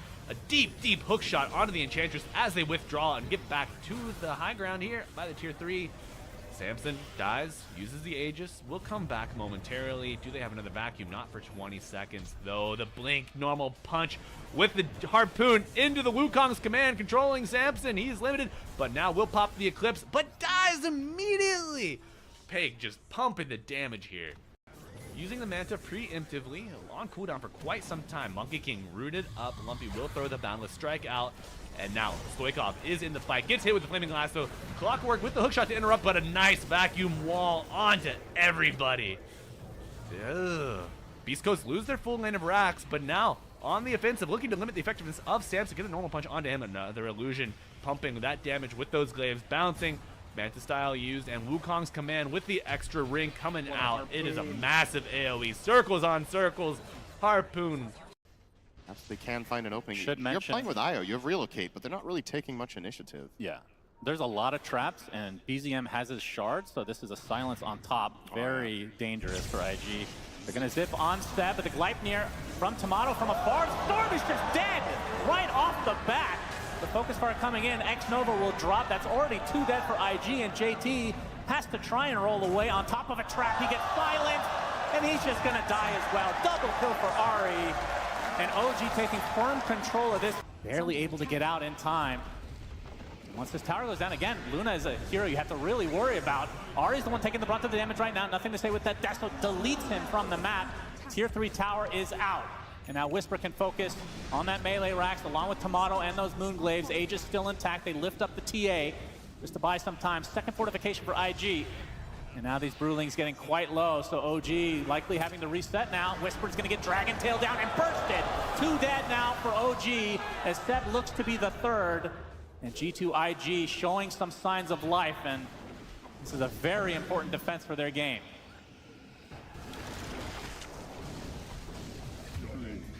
Now JT showing himself, the Wrath of Nature doing a nice job of keeping them in place. The Rolling Thunder coming in from BZM, focusing on Baboka, but he gets bursted actually after the usage of the BKB. They even delete Nothing to Say with the Eclipse. Now Tomato and company, major advantage in this fight. They find 3 pickoffs, and now Monet gets back, mid-TP, inside the Sprout. That's the Aegis. And OG kind of surround Morphling again. We've seen this before. The halfway It's point somehow of today OG here at power the up European when the Pro League, as we got a lot more action coming up for you guys. We got SIBE versus Bait up next for the second upper bracket game of the day. We will eliminate one more team out of either Namiga or Asakura tonight. One of the 2 red logos gotta go. We got too many red logos still left in the playoffs apparently. But yeah. Before that, we get to see Bait compete up against SIBE as the draft is advancing, and Bait, they went for one of their signature picks really early on because they play a very sick off-lane Enigma. And with that sick off-lane Enigma already being secured as the first pick, SIBE will need to find answers. They will go for a Grimstroke as well as a Bat Rider. The Grimstroke pretty much instantly forcing the Enigma to jungle up and farm until he gets that BKB, which doesn't take that long with the Eidolons, to be fair, as Enigma does still have amazing farming speed, but it is going to delay him. It is going to make his game harder here. Whereas Bait pick up a Shadow Demon to get some saves going. Nice thinking there. Shadow Demon plus Lifestealer doesn't seem so great though.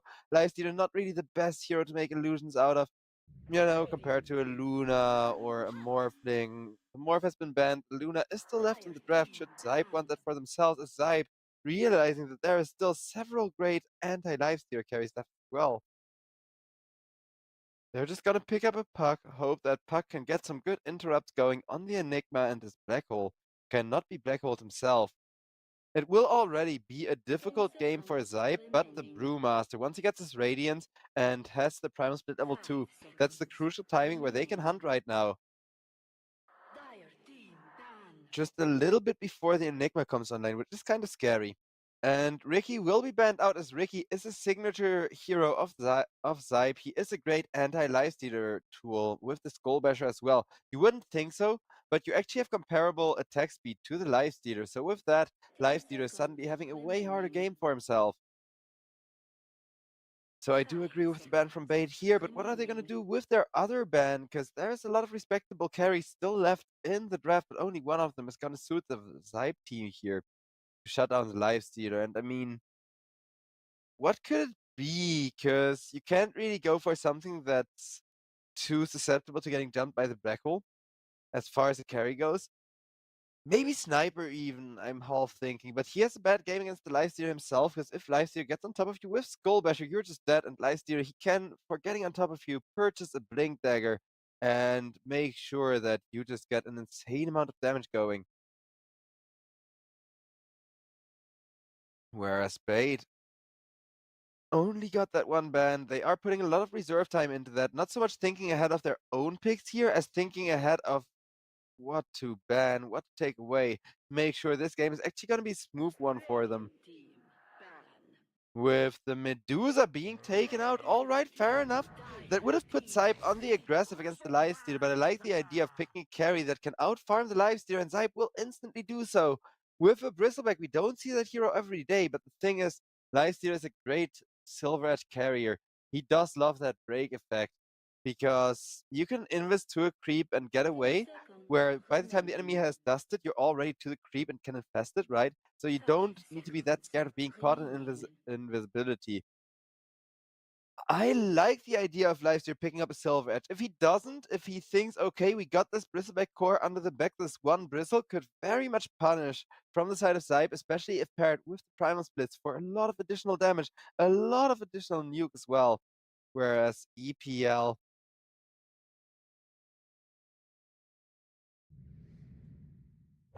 we'll have to see which two teams are going to be the contenders for the finals here. With that Primal Beast, I wouldn't exactly say that's the draft advantage I was hoping for. It will be played by Dandy, but it's up against Riav's best hero. Riav will be on his signature puck, so Dandy definitely got his work cut out for him. He may be the most experienced mid laner in all of Dota, but he will have to do with Riav on his signature hero and two very good supports at ganking and killing off a Primal Beast, because on his own, Puck isn't really gonna have enough damage for the Primal Beast. Even with a relatively early Witchblade, you just don't tick him down that hard, and you kind of need to harass and poke the Primal Beast away. Whereas for Selfade, he just needs 2 items and he's online. That's kind of the good thing, so he can be left alone very early on by his support. Brewmaster kind of depends on how well the lane goes, because against the Lifestealer, of course, Brewmaster with the Feast is still a juicy target. A fat cat to eat for the Lifestealer to regain lots of health in the lane. And that's gonna keep Rinsekyu's lane kind of relaxed here, as Stomanyan will be playing the Rubik. Placebo, of course, gets his signature hero as well with the Enigma.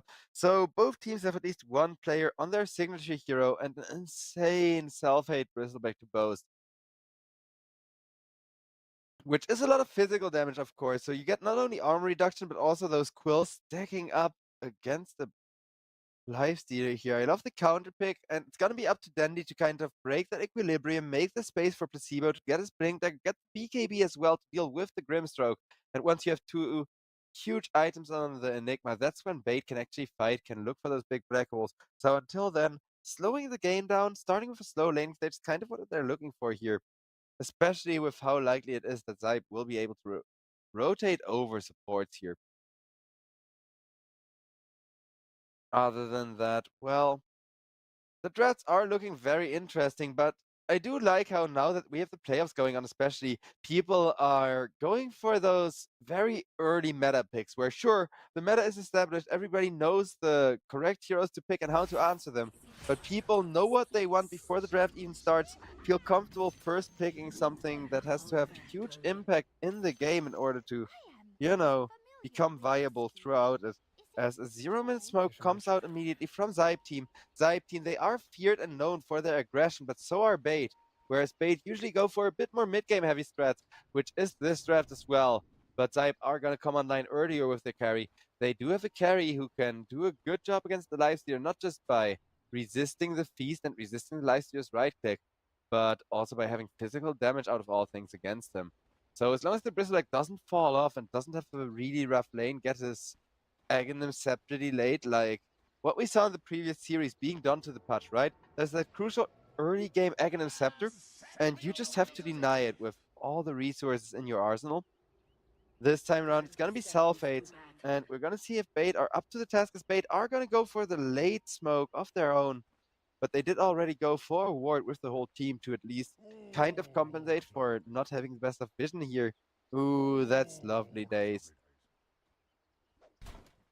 Well, lovely days, very much so for Sulfate. I'm happy that he's enjoying his Bristleback core here, because it is a bit of an unorthodox pick in the current patch. But it works against the Lifestealer, as the Rune Brawl will result in a 50-50 split of the runes. And then the up against Riav Puck on the mid lane has himself a chill lane early on, but Riav will also just be free farming probably, with just the farm looking a little bit stronger for the side of SIBE altogether as far as the laning stage goes. Because Rinziq, regardless of which build he goes for, whether or not he wants that super early armlet or something like that, he is gonna need the first few levels last year. He is very much the traditional one hero where you're super XP dependent nowadays. Enigma says silence is golden. Well, he is gonna get silenced a lot by the Grimstroke, but guess what? Sunset wanted a super early stick to kind of punish Shadow Demon for that early Shadow Poison spam. Instead, however, he is gonna harass the hell out of him by Mary Y after Mary Y sniped his courier. So Shadow Demon already delivering some great impact in the laning stage here, while also blocking the creep camp to make sure that there is no pull possibility for the side of SIBE. And as Bait are making sure they get every unfair advantage in the book over on the top lane, over on bottom, well, Enigma against the Grimstroke, not having the best time, but Grimstroke, he's gonna have to buy a lot of mana regen with those Eidolons he kills off extra. Because you can see Grimstroke is already protecting his low health Bristleback, as Bristleback just not too resilient against Eidolons surrounding you, even with 1 or 2 points in the passives. He will be able to burst them down once he gets level 3 or level 4 Quill Spray, but until then, Enigma just is able to hold his own here, and after that, can always just go off farming instead, as Sohi able to get a bit of a health restore, but with that, they're not quite able to run down the Enigma thanks to a great Eidolon body block. Very close to the first blood there, as this bottom lane, it's not going as well as safe lane as Sulfate would have hoped. Sulfate on the safe lane, really struggling against the Eidolons. Needs 2 levels in the passive, 4 levels in the quills just to hold his own here. After that, he is gonna have a really big farming spike, but that is already gonna be a slightly later Aghanims than expected. As long as Enigma is gonna stay sitting in the lane for that, pretty much only harassing the Bristleback, of course.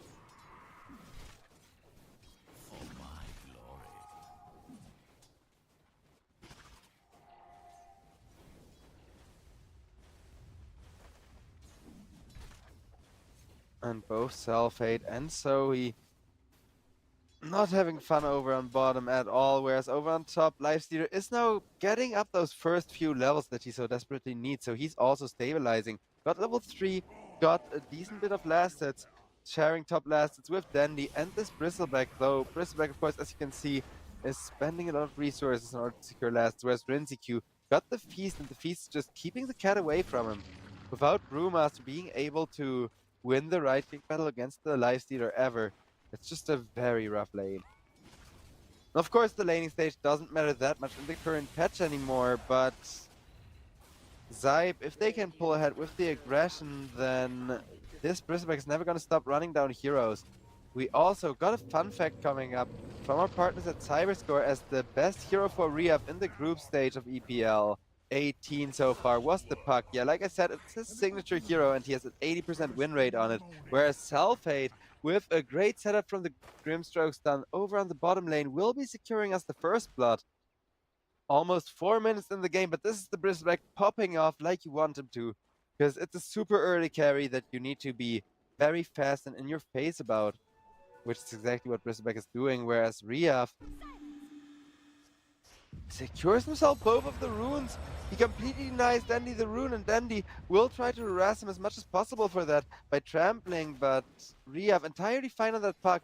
He wants to further his 80% win rate here, as Bristleback is sitting on top of last hits with a kill, and Puck is catching up in terms of farm against Dandy now, as he won't have the potential to kill off Dandy, but he can keep those runes controlled and just force Dandy to walk to the bounty rune, miss out on XP, keep the lane advantage going that way.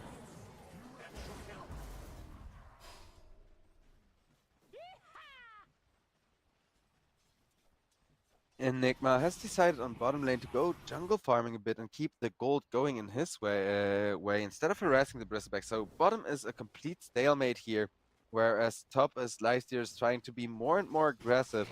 And Enigma needs to be careful not to die, because yeah, committing Eidolons for jungle farm means that Bristleback gets to run you down a little bit. There is a Rubik sitting behind him though with a lift, as one more hit from the Bristleback is gonna do it, and that will be the kill. Yeah, jungle farming, maybe not the best idea against the lane so aggressive. Instead, just send an Eidolon to make yourself some stacks. Farm those stacks up once you get a little bit more space, as now SIBE team 2 kills ahead already, getting the XP lead over on this bottom lane especially.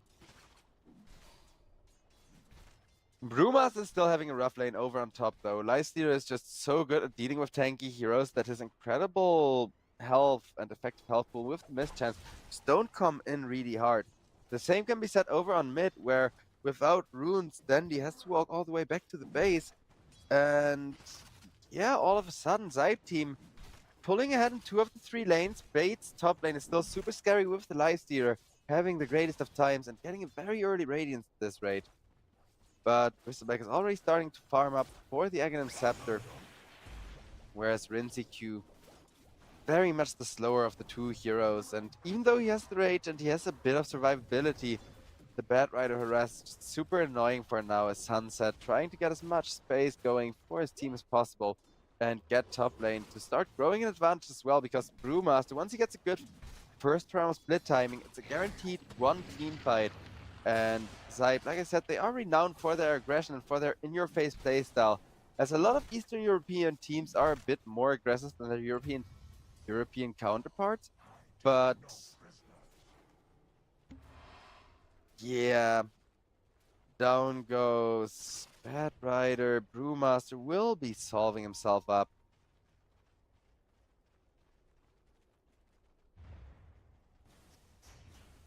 Bait, at least got 1 return kill, although it is just to support Bat Rider, who is happy about the resource refill, as Riaf 1 lane against Dandy pretty hard here, forcing him to go back, but Dandy has just decided, you know what, I'm gonna go into the jungle, and is pulling ahead in net worth of the Puck actually, by trampling down some jungle camps. Whereas Sunset now starting to farm up for his Blink Dagger, get himself a little bit more initiation potential and more damage especially going. Whereas over on bot, Self lane keeping the push going on the tower, Stomanyan able to kind of pull the creep wave into the Eidolons for the firing squad, but Selfie, he just goes over to the jungle, is not gonna be slowed in his Aghanim Scepter timing. Tower is under attack.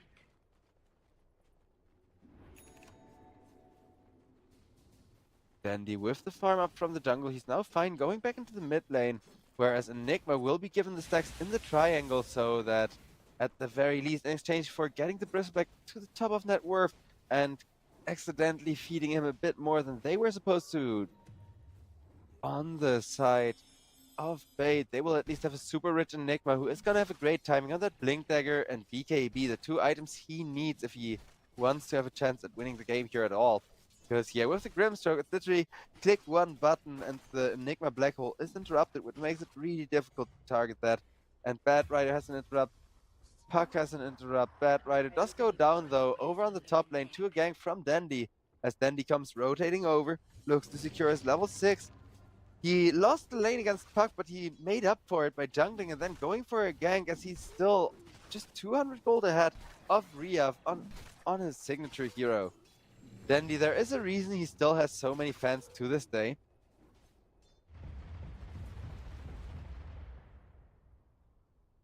As he's now looking to go grab another rune, keep himself sustained. Sunset will be taken over the mid lane. Riyav getting some huge stacks going though to catch up. Dandy has already hit the jungle, went for the super early trample for the momentum, but now Riyav is catching up as well over on the bottom lane. Rubik gets ran at, but a two-man Black Hole coming out from the Enigma. He has a ton of Eidolons for the damage. Lifestealer comes teleporting in, pressing the raid as he doesn't even care that Puck comes in green coiling him. Riyav, are you sure about this, my friend? Says Rinziq, as he's just brought back the kill advantage to the side of Team Bait big time.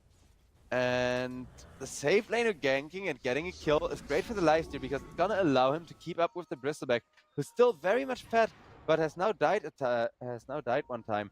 As Riyav just gets the bottle refill, is gonna jungle it up a bit.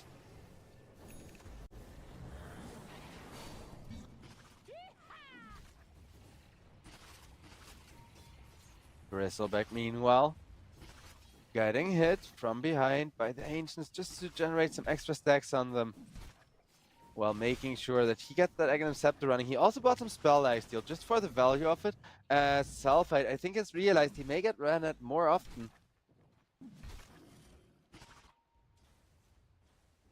Radiant's bottom tower is under attack. Radiant's top And tower SIBE, they do still have a tiny gold lead, but they need to go on the aggressive here again if they don't want to lose their lead, because Black Hole, while it was huge, it is now on cooldown, and Puck does want to go for the Enigma with the Dream Coil, with the silence from the Grimstroke. Enigma gets rid of the silence, but instantly gets stunned by the Brewlings, and out comes the Orb to make sure the deal is sealed. Riyav with the beautiful plays. Whereas Brewmaster, not the best Radiance timing in the world, definitely not the worst either, as Zeneca just making sure to optimize TPM gain. Whereas over on mid lane, Bad Rider now has that lasso available, and he is almost halfway towards that Blink Dagger, so the space and time being committed for the Bat definitely seems to be worth it here.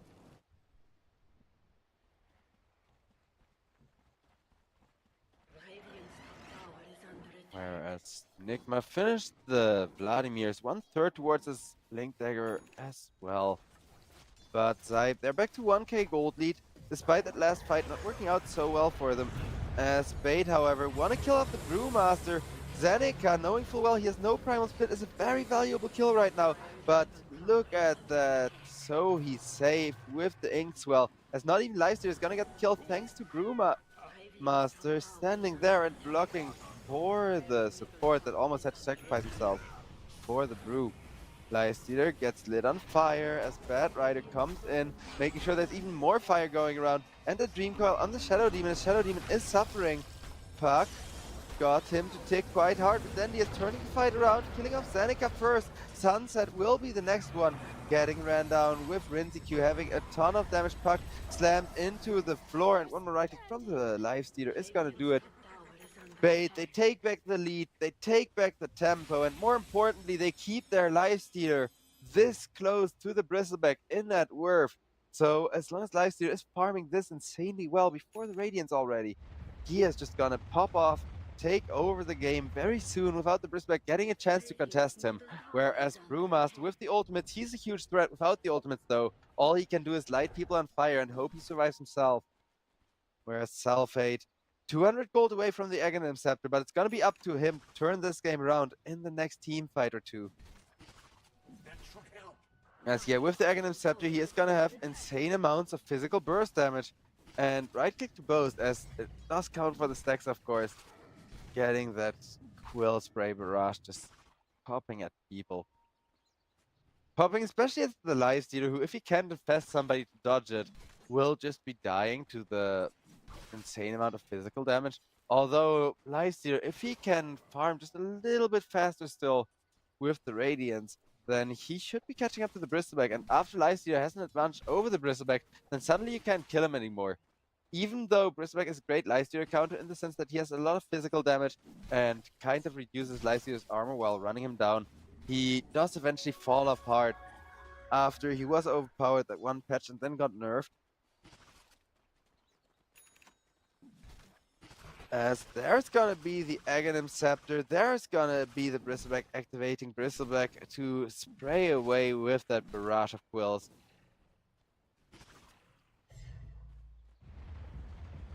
As I'm thankful we don't have Doom in this game, because as a caster, let me tell you, the Bristleback signature quill barrage thing he gets from the Aghanim Scepter, being named Bristleback, makes it really hard for a caster to work around that. And the same is the case with Doom and Doom, if you know what I mean.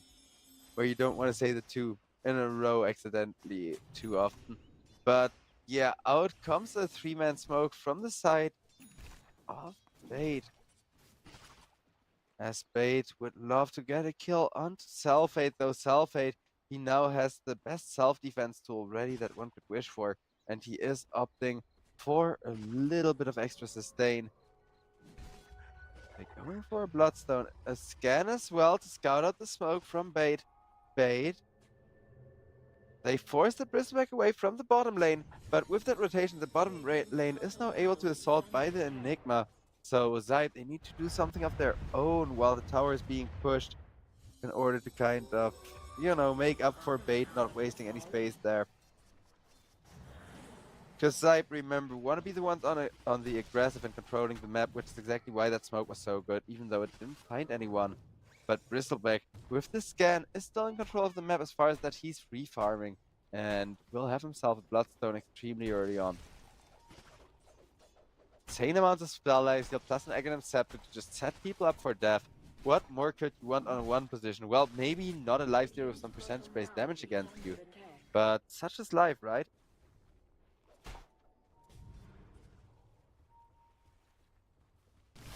Then we get that Arcane Rune as Q leaves him with the Infest, just having been used for a bit of regen as down go the creeps.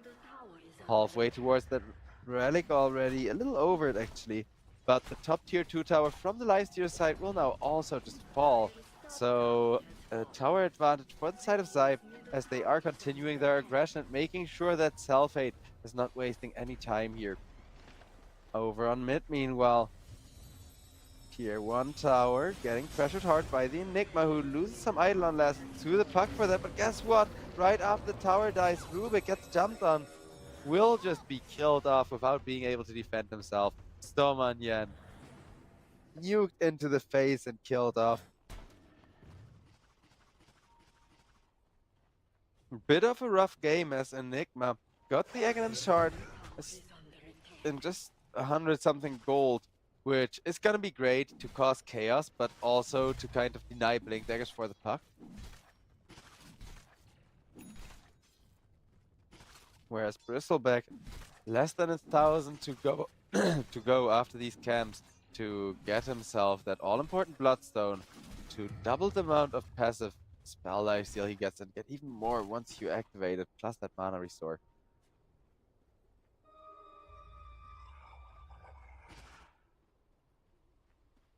I wonder what tier 2 item... Okay, it's gonna be the Vambrace on him as well, just for that little bit of extra tankiness. Because while SIBE have a 1,000 gold lead It is up to them to keep up the aggression, to kind of suffocate Bait before Bait's lifesteal just outscales everyone. Rube got another ultimate and a Radiance to boast, so he does have everything that he needs to team fight, though Rinziku is a very hard kill to go for. Radiant's bottom tower is under attack. And he does get Dandy backing him up on the Primal Beast, as Dandy finds himself Zeneca first, but instantly the Brewmaster gets shot, and so does the Lifestealer. Out comes a one-man black hole just to try and prevent that Primal Split from coming out, which will in fact not come out, but the Enigma is still gonna die for that. And with the Enigma dying so awkwardly, down goes the Primal Beast as well, as so Self-Hate comes in, backed off by his supports. This Bristleback save lane from Self-Hate, man, that is such a tongue twister. It's so powerful though. I'm not a fan of the Bristleback 1 position because it does force you to end very quickly and to be on the aggression continuously. But as you can see, the aggression is working out, as with an amplified damage rune on the puck, they're getting in a crap load of tower damage.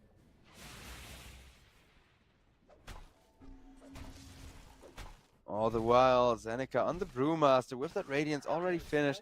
He doesn't mind dying that much in that last fight, especially not to a one-man black hole. And if he gets out the Primal Split in the next team fight, it's still gonna be just as big. That's kind of the thing. They've delayed the Primal Split, but they've used the black hole, so 100 more seconds where Bait just gotta farm, just gotta give SIBE a large chunk of the map for free. Puck comes in to try and help the Grimstroke D-ward, but Grimstroke can't silence during the pulverize, so he will be killed off instead. Rip Grimstroke. As SIBE are losing heroes left and right whenever they're not actually fighting as a team, whenever they're not being aggressive as a full 5-man squad. So they do need to be careful. Make sure not quite to get nuked down. But this LS is also still free farming. Lifesteal is still having an excellent game, even with that one death, despite how hard the game is looking otherwise. And Bad Rider goes for a lasso, trying to keep himself safe, but against Dandy on top of him, there is nothing he can do, as Rubik steals that lasso away. He doesn't have a blink dagger, so he needs to kind of set it up with the lift, which is a bit awkward, but if he gets that, it's gonna be huge. Maybe killing off the Brewmaster once again before he can get the Primal Split out, something big like that. As Enigma gets himself a Philosopher's Stone to print some extra DPM and make sure he keeps himself relevant, so the next time around isn't gonna be a one-man black hole, but a blink multi-hero black hole with a BKB, so it doesn't get interrupted either. Whereas Timbersaw got the Aghanims as well as the Aghanim Shard now. Timbersaw, I mean Bristleback. Bristleback with the Bristleback ability,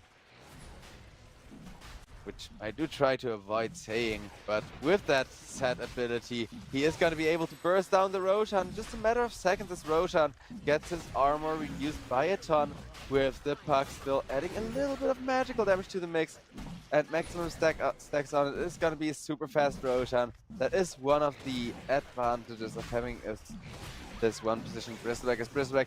He already has two of his big items, whereas the Lifestealer only has his farming item yet, the Radiance.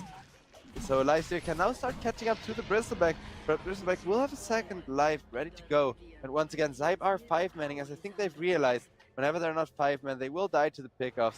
Except of course the puck, so I guess 4 and the puck can teleport away. But they do need to stay split. They can't split up unless they're not gonna fight, because yeah, Bait are gonna go for a Tormentor, which will have them at low resources. Actually, Mary Y is kind of suffering to the Tormentor damage he's getting. But Shadow Poison?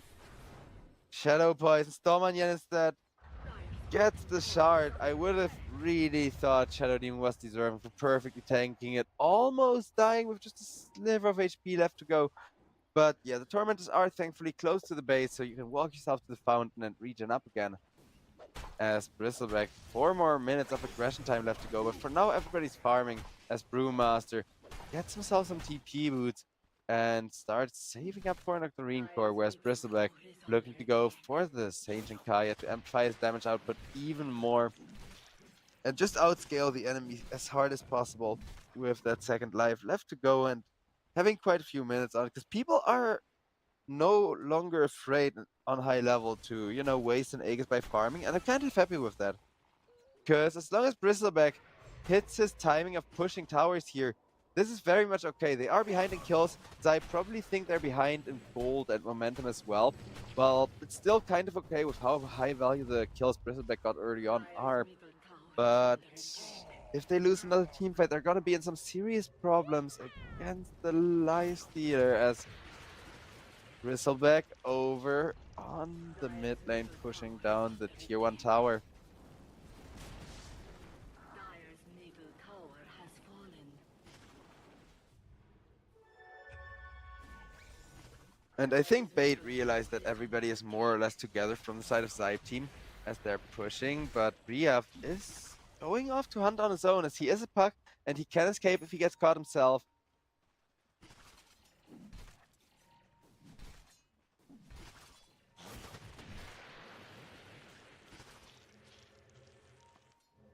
As it looks like over on the bottom lane, there may be a brawl coming with Bad Rider already setting up near that portal, but instantly Shadow Demon places a ward, and they think there's only a Shadow Demon to catch his Lifestealer. Will instead hop inside him.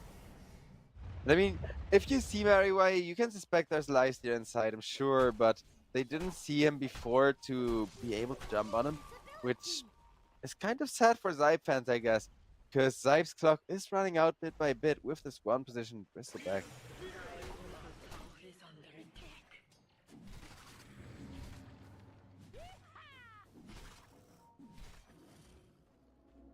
As the Kaya is gonna come out soon enough, though. You gotta keep in mind there is Spirit Vessels being built. There is probably gonna be at some point a Silver Edge for the Bristleback as well. As Bristleback right now, he is gonna be able to just push down tower after tower, be an absolute force of pressure across the map, with his entire team sitting behind him, ready to initiate. Well, not his entire team in this case, but it's a Bad Rider who can drag people into the Grimstroke and into the Brewmaster, so it's good enough.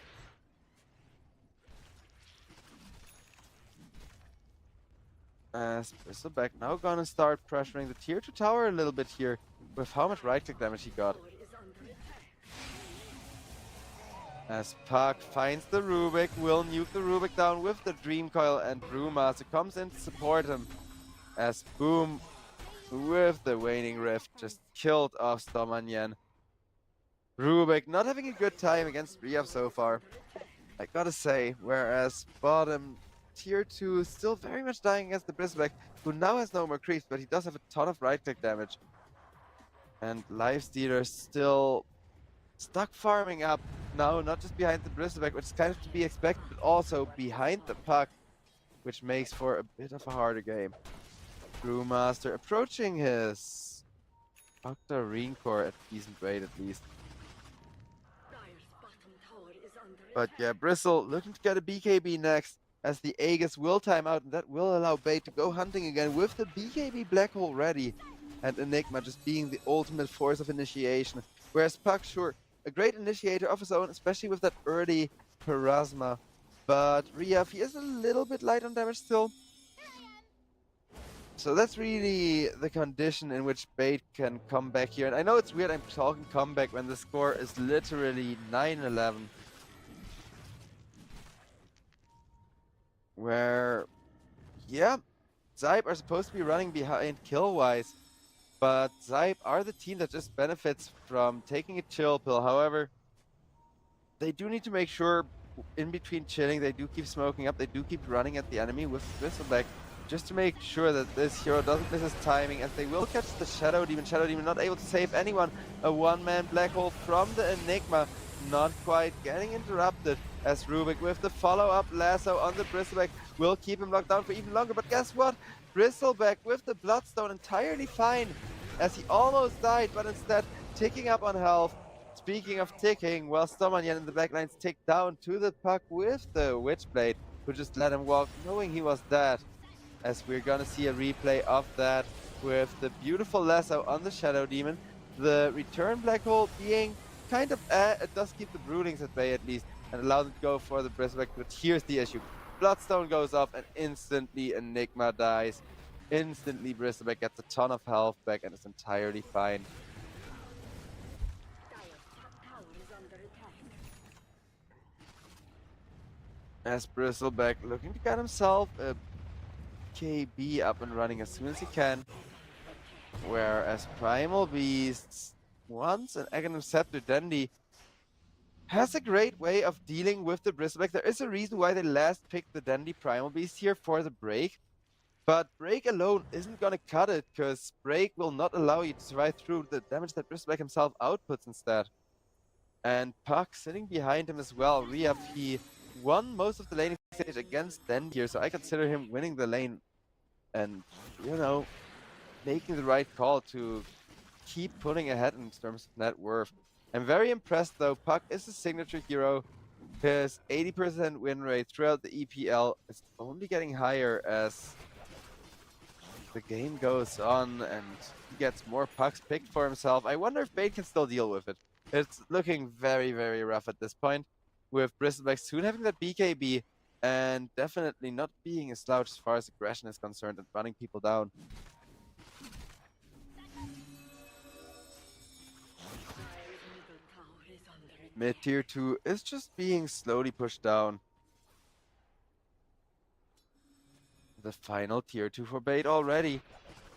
As Bristleback pushing bottom lane, Enigma, he may want to consider jumping him again with a black hole just to go for the kill, but instead he teleports out and decides, you know what, save the black hole for the team fight to catch 3 heroes in it this time around. Because yeah, Brewmaster, well, catching the real Brewmaster before he Primal Splits is huge. Catching Brewmaster right after a Primal Split, you get 4 Brewlings for the price of 1, but Brewmaster does not get any of the damage he takes during the black hole unless you can kill all of them, which is nearly impossible with one of them having magic immunity and all.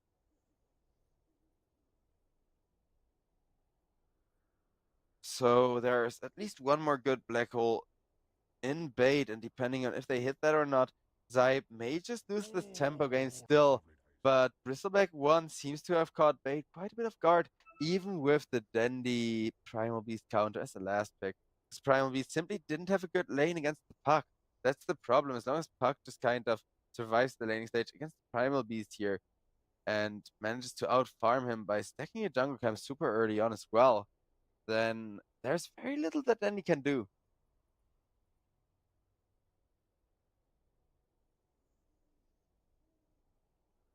Shiva's guard coming out soon on the Bristleback after that BKB is already on its way. But yeah, hopefully the game is gonna resume in just a sec. As I think it's either package loss or somebody having to go to the toilet, but regardless, go is being called by Stomanyan. Dire's middle tower has fallen. As down goes the mid tower.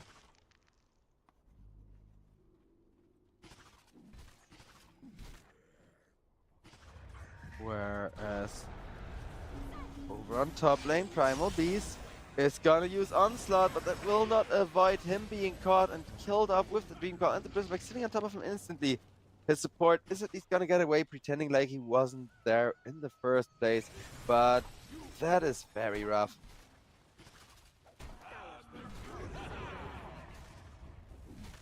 Tier 3 tower getting annihilated with the Brewmaster split. Taking a lot of damage now as Bait. Oh boy. That's gonna be the tier 3 tower down for pretty much free. Keep in mind there's no Aegis or anything. This is just the Bristleback raw dogging the enemy base. Saying, you know what, they can't kill me anymore. He hasn't even had to press BKB once this game, while barracks are falling one after another. Brewmaster will have the Primal Split end, which is a large contributing factor of why they were scary enough to push there. But SIBE, being masters of aggression as they are gonna back off very disciplined, regroup, see if they're gonna be able to secure the next Roche or a good team fight instead. As Roche has just now respawned.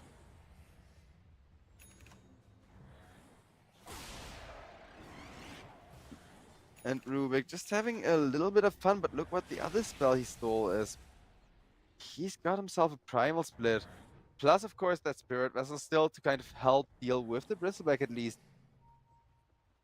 Because, yeah, it's not like just a Spirit Vessel is going to bother the Bristleback all that much, but it is an effective source of damage, and it may force him to press that 9-second BKB at least. And if you force Bristle to press BKB and then Black Hole him after, that's the way to get him, I think, here. As a 4-man smoke is headed towards the mid lane, where Bristleback is just gonna breaks the smoke on Marywhy and actually does ping out like, guys, there's somebody walking here. But over on bottom lane, Bad Rider has already been found by the other two, as Dandy gives Lifestealer a bit of a taxi in with the Infest to go for a kill, and Rehab now needs to be very careful. Though look at that nuke damage from the Puck, as Brewmaster frontlining, he will be Black Hole together with the Bristleback this time around. Bristleback, he got the Bristleback off, the ability, just doing so much damage to the Enigma, interrupting the Black Hole, getting one huge kill. With that, the Lifestealer dies for 70 seconds, and without a Lifestealer, Dandy is just getting destroyed with the Silence. The Brewlings all on top of them, as Marywhy gets killed off as a follow-up, and now the push is gonna be there from the side of SIBE in at least 2 of the lanes here. 3 actually, with Brewmaster also teleporting himself top while Puck takes the mid lane. And that was one buyback committed from the Bad Rider, but it was definitely worth it, as that was almost full team wipe. 20,000 gold lead now for this Bristleback 1 position draft out of all things. And they do succeed in ending the game early if they keep this push up. This is gonna be 1 tower, some ranged barracks already. Bristleback over on bottom, getting the next tier 3. Just all the lanes getting assaulted at once, mind you. But over on bottom is where they are trying to find some additional kills with the Bad Rider, which they will succeed at over on the side of SIBE. And SIBE, they got the Mega Creeps at only 33 minutes in the game. They can now push tier 4s a little, as 40 seconds remaining till Enigma respawns. But instead of pushing tier 4s, they want the Tormentor here to get that gold lead even bigger, as Salfade, still one of the best Tormentor takers here. SIBE, they actually get the gold payout, which is the most valuable thing the Tormentors can give you, and with that, the win rate is looking quite in their favor at well over 80%, though Dota 2 says there is still a chance for the bait comeback, and with a Black Hole with the Primal Split, I don't doubt it, as Lifestealer will blow up the Grimstroke. Grimstroke decides to instantly buy back, as this is yet another fight possibility with the Brewmaster deciding to split and coming in, dealing so much damage to the Primal Beast, as Dandy, trying to defend himself, will turn around, pulverize the Puck, but it is just buying time as they kill the Shadow Demon in the backline, and Dandy still will be going down for that. Now Bad Rider comes in with a lasso, and GG gets called by Stomanyan as bait. They face it. The Bristleback is too tanky to die, even to a Lifestealer sitting inside of him with the Aghanim Scepter, as good game well played comes out. Bait. No more Black Hole means they just cannot win the fight. Even with the Black Hole, they cannot kill the Bristleback, because you gotta keep in mind, for every bit of damage the Bristleback, while you don't break him, takes from behind, he gets 3 Coil Sprays that heal him up again. And even if you do break him, then you got everybody focusing the Bristleback, and Puck will jump into the team fight, going for a huge Dream Coil, going for a huge jump with the Illusory Orb into Waning Rift combo as well. As, yeah, that's gonna be a first game for SIBE.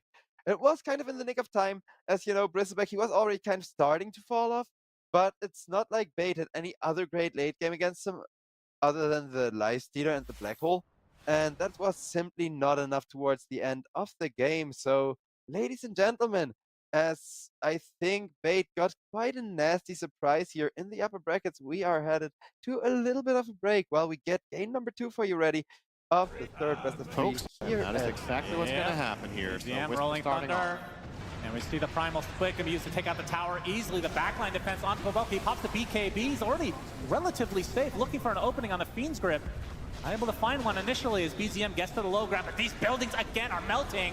The Glaives from the Illusion's doing so much damage. Looks like Seb is the first to fall though, but there's the grip onto Tomato. A beautiful rebound to 3 as Ari destroying them on the back line, but now he is the one destroyed as no more Luna to play with.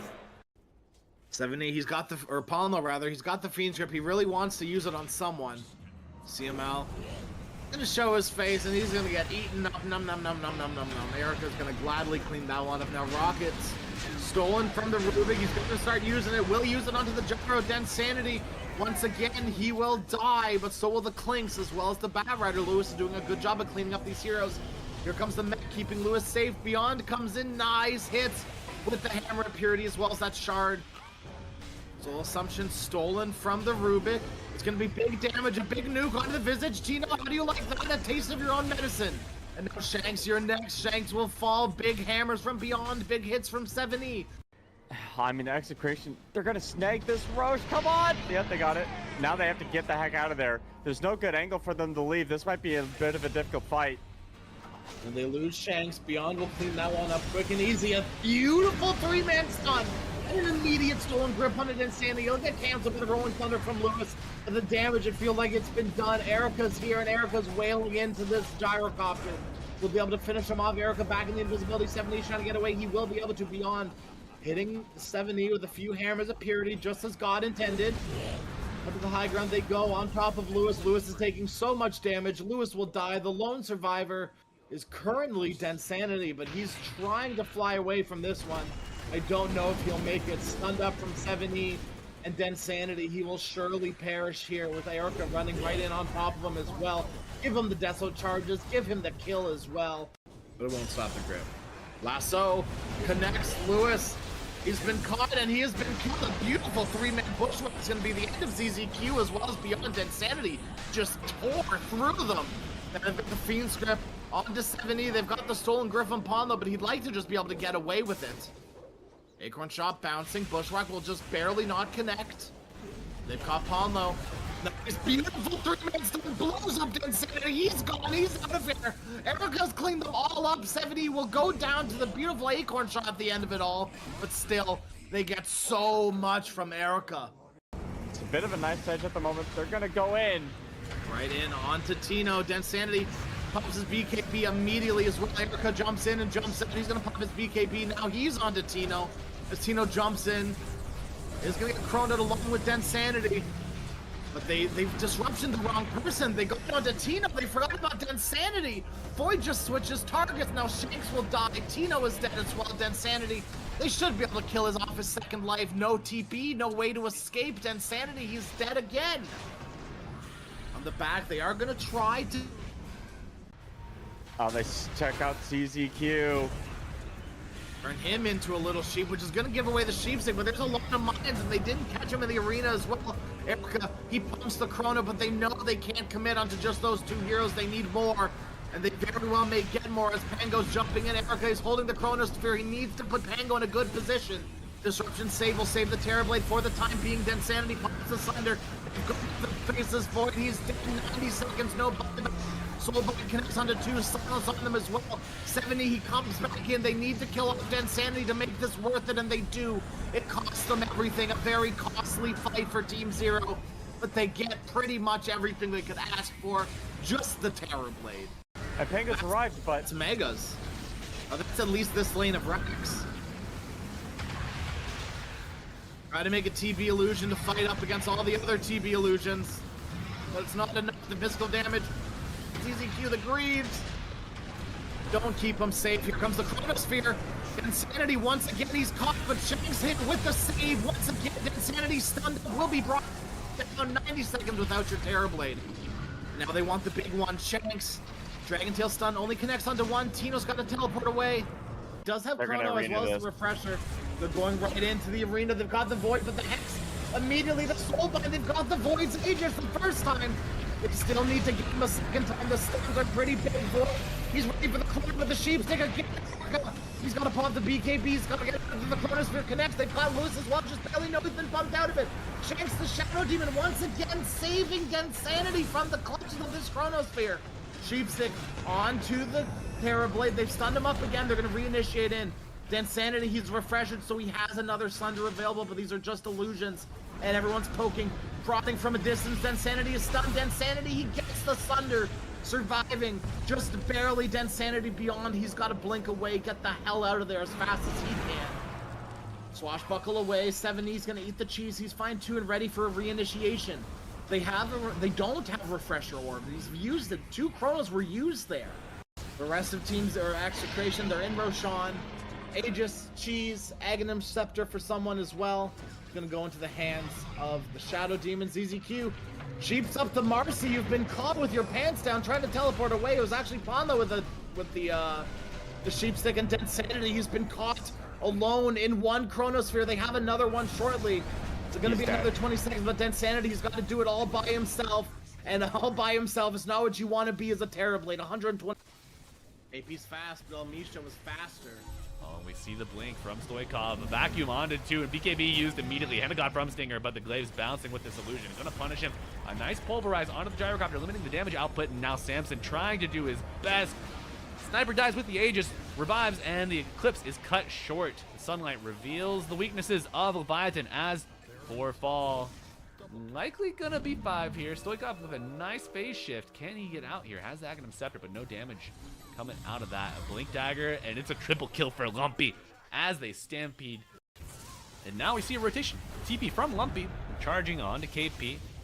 No trample just yet, on cooldown for another couple seconds. And Stampede coming out from the Centaur Warrunner as we see nearly a rainbow TP coming out from the Dire. KP will fall. They get a return kill, or a preemptive kill on the Primal though. Stoikov has rotated, using that Pulse Nova, but he will die. The damage from the Dire, simply too much to handle. And Zephyr, well, Zephyr, it's dinner time, and we've got some bat wings ready. You know, catching up to change can be so difficult. Disruption onto Zephyr top, but Beast Coast pull back, awaiting the arrival of Vitali. Doesn't want to use Stampede just yet, but might have to as the Reality Rift lands. Chaos Bolt, not enough control. The arrival of the Beast Coast reinforcement spells doom for Sammy Boy, and a Demonic Purge onto KP will pierce this BKB. Earth Splitter coming in to break up the fight, but it arrives a little too early. And the beautiful patience of Vitali spells a stun for KP, but another stun in turn. The lasso with the split earth. Stoikov on a killing spree, gonna get another kill, a double perhaps, onto this Primal Beast who was just a menace in the mid lane, a mensch if you will. Freezing Field put to rest. Positioning, he does have the ult and the drums with a large stick available. And now the Wukong's command used Cogs, saving Zephyr from a little bit of magic damage. And the flavor coming out from El Misho, trying to get out of this Wukong's, but it shall not have a chin creeps, getting the stun, getting the magic damage with the angry tomato throwing himself. And KP under his tier 2 tower in danger. Pake and Lumpy searching for the kill that they will find, and Lasso coming out, limiting Stoikov's effectiveness here under the tier 2 tower as he dies. A double kill for the Monkey King. What have you done really this game outside of sit in lane the entire time and lose your tower? It's going drums AC and Zephyr. It looks like he's going to be a free kill. Oh yeah, and unreal aggression here from Beast Coast. I was going to commend the use of the Cogs to give you a little bit of an extra damage barrier on the Clockwork with this Pavis, but the vacuum pulls you out of it as the second Eclipse gets let loose, and they will rip this Monkey King out of his trees. And looks like he may have found a banana peel to fall on as the Darkseer joins him. It's a 2 for 0 here, and they're gonna get more. Dangerous place. Illegal movement from Samson here. Manta not gonna save him from the Boundless Strike, and he's getting body blocked by El Misho, forced back into the Wukong's ken with the Flame Break. Gets out. They're walking on the outskirts of this skirmish here. Vacuum pulling him out of the Cogs. No more magic barrier for Zephyr, and KP gonna get burned down, though slowly. Chin to join his brother in arms in death. A return kill on the Bat Rider. Stoikov remnants in, but it will spell doom for him. Lumpy simply too strong. 4 charges on the Desolator. And oh, Lumpy going for more here, splitting the wickets, giving Pake a double kill on the Weaver. Right now, Vitali would be a great kill here, enveloped on all sides. A ton of burst damage coming out. He does get the Wall of Replica out, but no big illusions created just yet. BKB used on Lumpy, and Lasso will drag you to your doom on KP. A nice Gravekeeper's Cloak coming out, going to restore a little bit of HP. But the root from the little friends on Samson. We do see the Conda and the Shard completed. So a ton of damage coming out from Samson, getting a triple kill. Absolute banger of a reversal here, and now Pake. And as long as Pake is here, Samson uses his Manta preemptively. No Dispel available for the carry player. And he gets contained in the Wukong's command, and Stoikov gets drained and dragged back into it. Samson hit with the wall of replica. These illusions are certainly pumping. Aegis is using a nice hook shot onto the Monkey King. Lumpy pops the BKB, gets to the high ground, and we'll get to the tree line. Able to maybe pause and re-engage, but the root coming out, and he will die. Nice play coming out from Stoikov with the double kill. Perhaps using a little preemptively now. With that tier 3 tower falling, the glaives will begin to bounce as the normal punch coming out with the wall. No vacuum just yet. The flaming lasso to limit the movement of Sansom. Though he does pop the satanic, and my computer is on fire with all these frames dropping. Holy shit. Wukong command comes out, and it's not enough to kill the Luna just yet. But on the outskirts of the fight, the mischief dodge will be enough to save him temporarily. A triple kill for the Luna post-mortem, of course, as those glaives bounce, and Stoikov going back in for another kill. TP on cooldown for the Monkey King. We see a flaming lasso used on Luna. A deep, deep hook shot onto the Enchantress as they withdraw and get back to the high ground here by the tier 3. Samson dies, uses the Aegis, will come back momentarily. Do they have another vacuum? Not for 20 seconds, though. The blink, normal punch with the harpoon into the Wukong's command, controlling Samson. He is limited, but now will pop the Eclipse, but dies immediately. Peg just pumping the damage here. Using the Manta preemptively, on cooldown for quite some time. Monkey King rooted up. Lumpy will throw the Boundless Strike out. And now Stoikov is in the fight. Gets hit with the Flaming Lasso. Clockwork with the hookshot to interrupt, but a nice vacuum wall onto everybody. Ugh. Beast Coast lose their full lane of racks, but now on the offensive, looking to limit the effectiveness of Samson. Get a normal punch onto him. Another illusion pumping that damage with those glaives bouncing. Manta style used, and Wukong's command with the extra ring coming out. It is a massive AoE. Circles on circles. Harpoon. Perhaps they can find an opening. Should You're mention- playing with Io. You have relocate, but they're not really taking much initiative. Yeah. There's a lot of traps, and BZM has his shards, so this is a silence on top. Very dangerous for IG. They're going to zip on stab, but the Gleipnir from Tomato from afar. Storm is just dead right off the bat. The focus fire coming in. X-Nova will drop. That's already 2 dead for IG, and JT has to try and roll away on top of a trap. He gets silenced, and he's just going to die as well. Double kill for Ari. And OG taking firm control of this. Barely able to get out in time. Once this tower goes down again, Luna is a hero you have to really worry about. Ari's the one taking the brunt of the damage right now. Nothing to say with that. Desto deletes him from the map. Tier 3 tower is out. And now Whisper can focus on that melee racks along with Tomato and those Moonglaves. Aegis still intact. They lift up the TA just to buy some time. Second fortification for IG. And now these Brewlings getting quite low, so OG likely having to reset now. Whisper's gonna get Dragon Tail down and bursted. 2 dead now for OG as Seb looks to be the third. And G2IG showing some signs of life, and this is a very important defense for their game.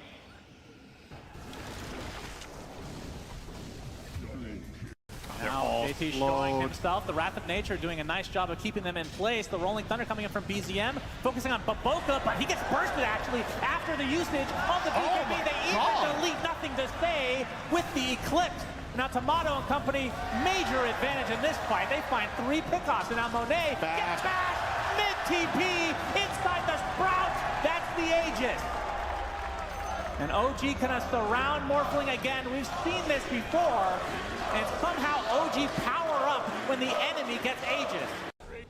Pokes, and that is exactly what's going to happen here. BZM Whisper rolling starting thunder. off. And we see the Primal Split can be used to take out the tower easily. The backline defense on Kovalki. He pops the BKB. He's already relatively safe, looking for an opening on the Fiend's Grip. Unable to find one initially as BZM gets to the low ground, but these buildings again are melting. The glaze from the illusions doing so much damage. Looks like Seb is the first to fall though, but there's the grip onto Tomato. A beautiful rebound to 3 as Ari destroying them on the back line, but now he is the one destroyed as no more Luna to play with. 70, he's got the, or Palmo rather, he's got the Fiend's Grip. He really wants to use it on someone. CML. Gonna show his face and he's gonna get eaten up. Num num num num num num num. Erica's gonna gladly clean that one up. Now Rockets stolen from the Rubik. He's gonna start using it. Will use it onto the Gyro. Then Sanity. Once again, he will die, but so will the Clinks as well as the Bat Rider. Lewis is doing a good job of cleaning up these heroes. Here comes the mech, keeping Lewis safe. Beyond comes in, nice hits with the Hammer of Purity as well as that Shard. Soul Assumption stolen from the Rubik. It's going to be big damage, a big nuke onto the Visage. Gino, how do you like that? A taste of your own medicine. And now Shanks, you're next. Shanks will fall. Big hammers from beyond. Big hits from 7E. I mean, Execration, they're gonna snag this Roche. Come on! Yep, they got it. Now they have to get the heck out of there. There's no good angle for them to leave. This might be a bit of a difficult fight. And they lose Shanks. Beyond will clean that one up quick and easy. A beautiful 3-man stun. And an immediate stolen grip on it in Sandy. He'll get canceled by the Rolling Thunder from Lewis.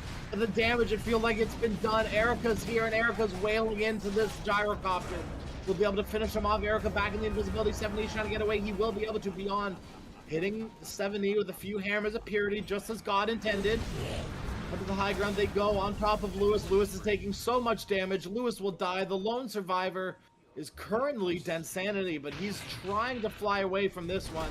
I don't know if he'll make it. Stunned up from 7E and Densanity. He will surely perish here with Erica running right in on top of him as well. Give him the Deso charges. Give him the kill as well.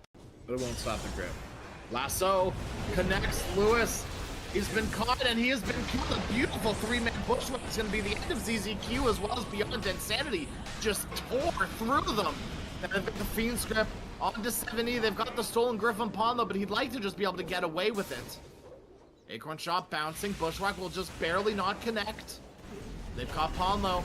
Nice, beautiful 3-man stun blows up Densanity. He's gone. He's out of here. Erica's cleaned them all up. 7E will go down to the beautiful Acorn Shot at the end of it all. But still, they get so much from Erica. It's a bit of a nice edge at the moment. They're gonna go in. Right in onto T.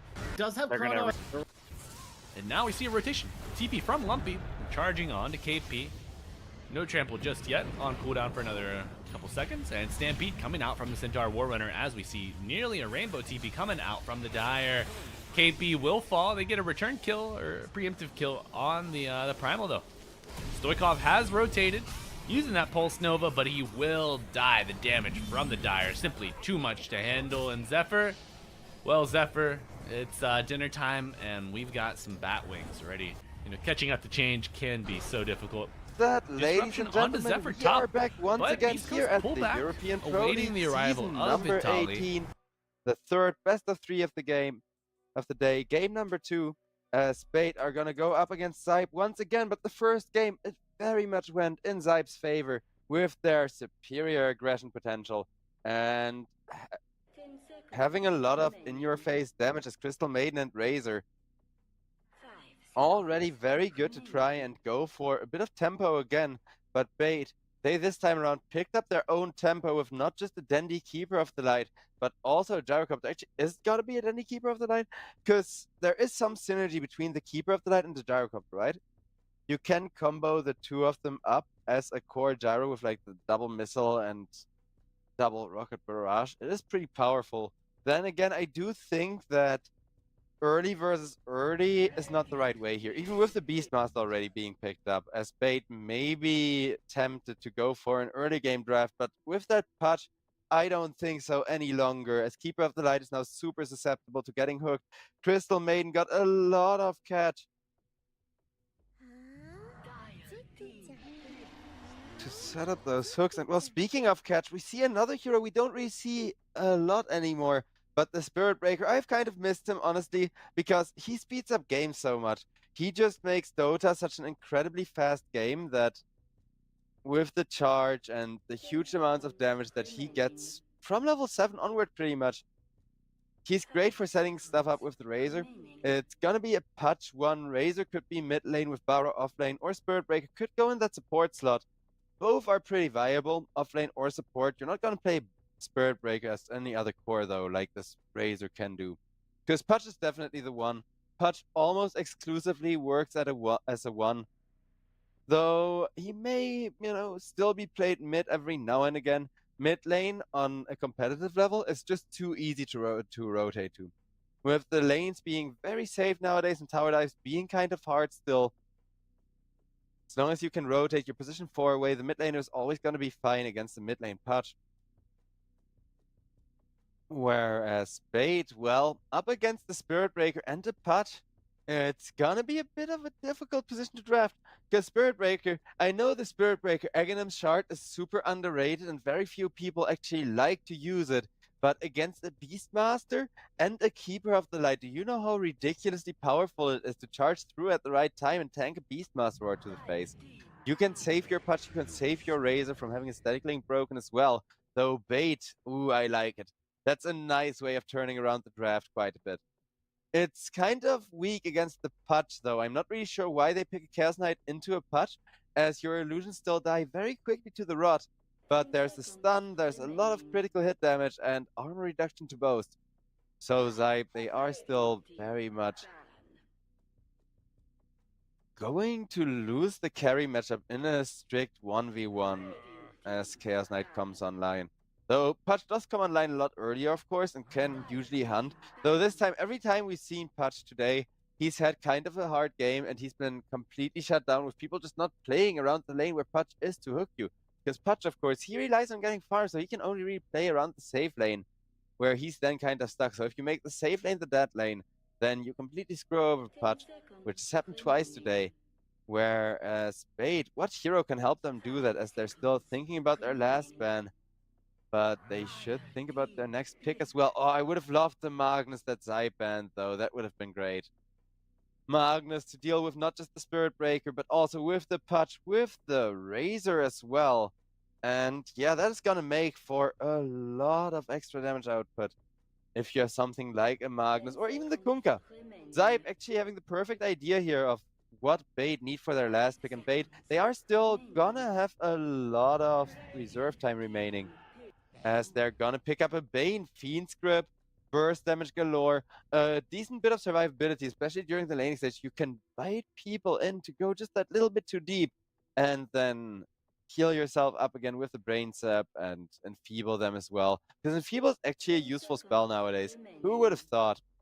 As Zybe,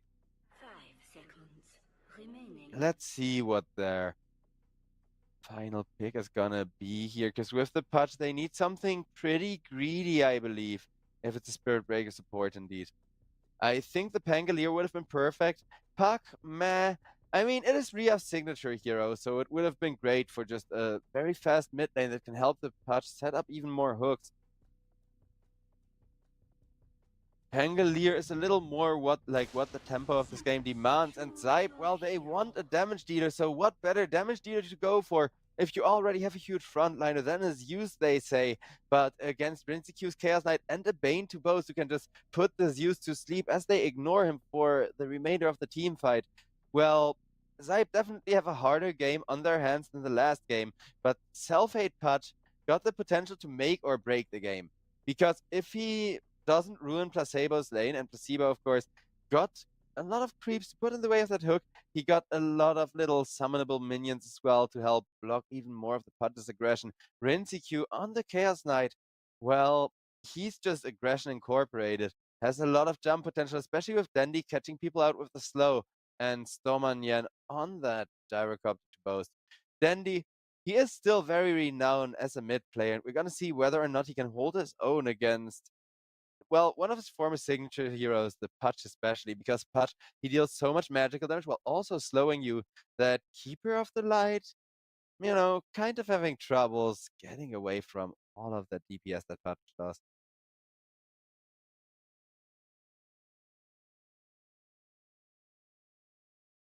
As for Stomani and Gyrocopter support, I think he's pretty happy with his pick this game, especially against the Crystal Maiden and the Spirit Breaker as well, because while Spirit Breaker is still charging, you can have a missile follow him, which is just a hilarious interaction if you ask me.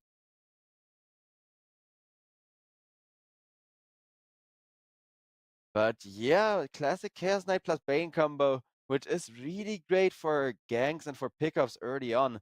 Whereas the full team fight, it is still kind of gonna favor Sybe, but only if the Spirit Breaker isn't seen coming, because I think that's why Bait went for the Bane. You can lock down the Spirit Breaker, you can hold him down with that Fiend script, where even the Stampede from the Spirit Breaker isn't that useful anymore. And Zeus, well, he can just burst and burst and burst galore as long as these three super tanky heroes are sitting in front of him.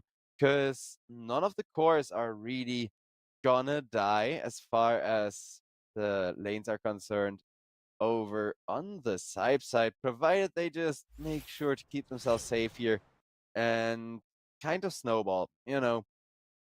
Because the Zeus is susceptible to being killed, the supports are super susceptible to being killed, which makes snowballing kind of difficult already when you have 3 kills walking in the lanes. But the other way around, the cores are just unkillable from the side of SIBE to enable a lot of aggression, but that depends on Selfhate winning the lane, which is going to be quite difficult because today we've seen Pudge get stumped in the laning stage twice now, whereas a tip for tip will be exchanged between Riaf and Rin CQ.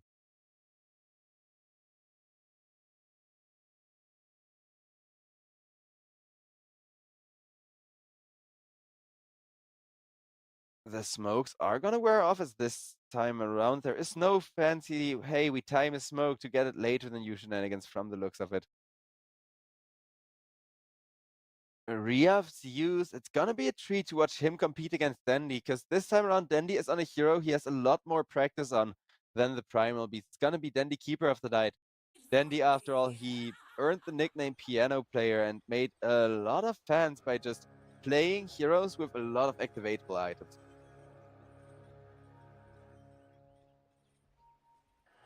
As the runes will be spawning and they should just go 50-50. Those I would like to be as aggressive as possible. They know full well that at level 1, Bait is just a way scarier team, so they're gonna back off, which is definitely a wise move. But with that Dandy mid lane against Zeus, that's gonna be a hard lane for the Dandy. Despite everything, Keeper of the Light does not have the best time against Zeus, though he can, what he lacks in last, he will just fall a few last hits behind it, then he goes jungle and instantly gets those last hits back to start hitting really hard with the Illuminate.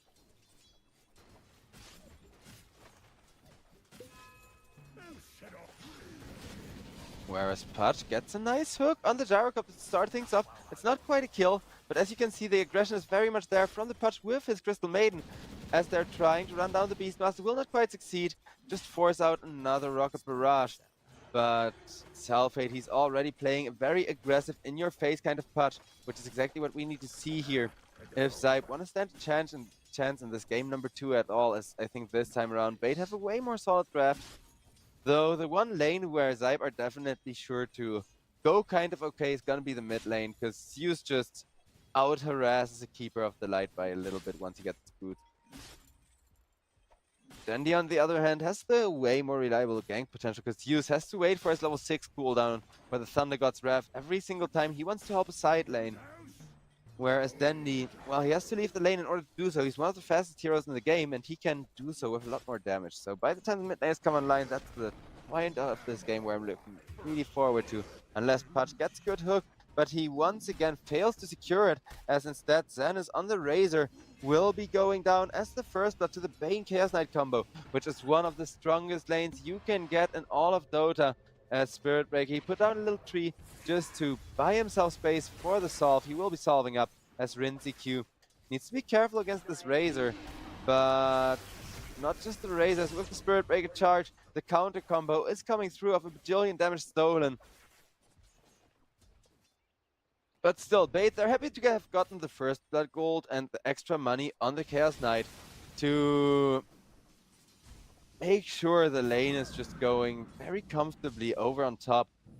Whereas Dandy, he is outlast hitting this user a little bit in exchange for being constantly low health until he can efficiently just keep himself full healed later on. But so far, Zeus not yet popping off, as he is still limited a bit in the way of mana. Whereas over on top lane, the lane is very much going quiet once again until Spirit Breaker finds another angle to charge. As over on mid, Riaf, well, Keeper of the Light is still having a good lane against the Zeus, because usually the harass into your face becomes cancerous quite early on, but in 2 or 3 minutes the Zeus will just run away with that matchup. Whereas over on bottom lane, Gyrocopter trying to keep himself safe and will succeed in just getting away.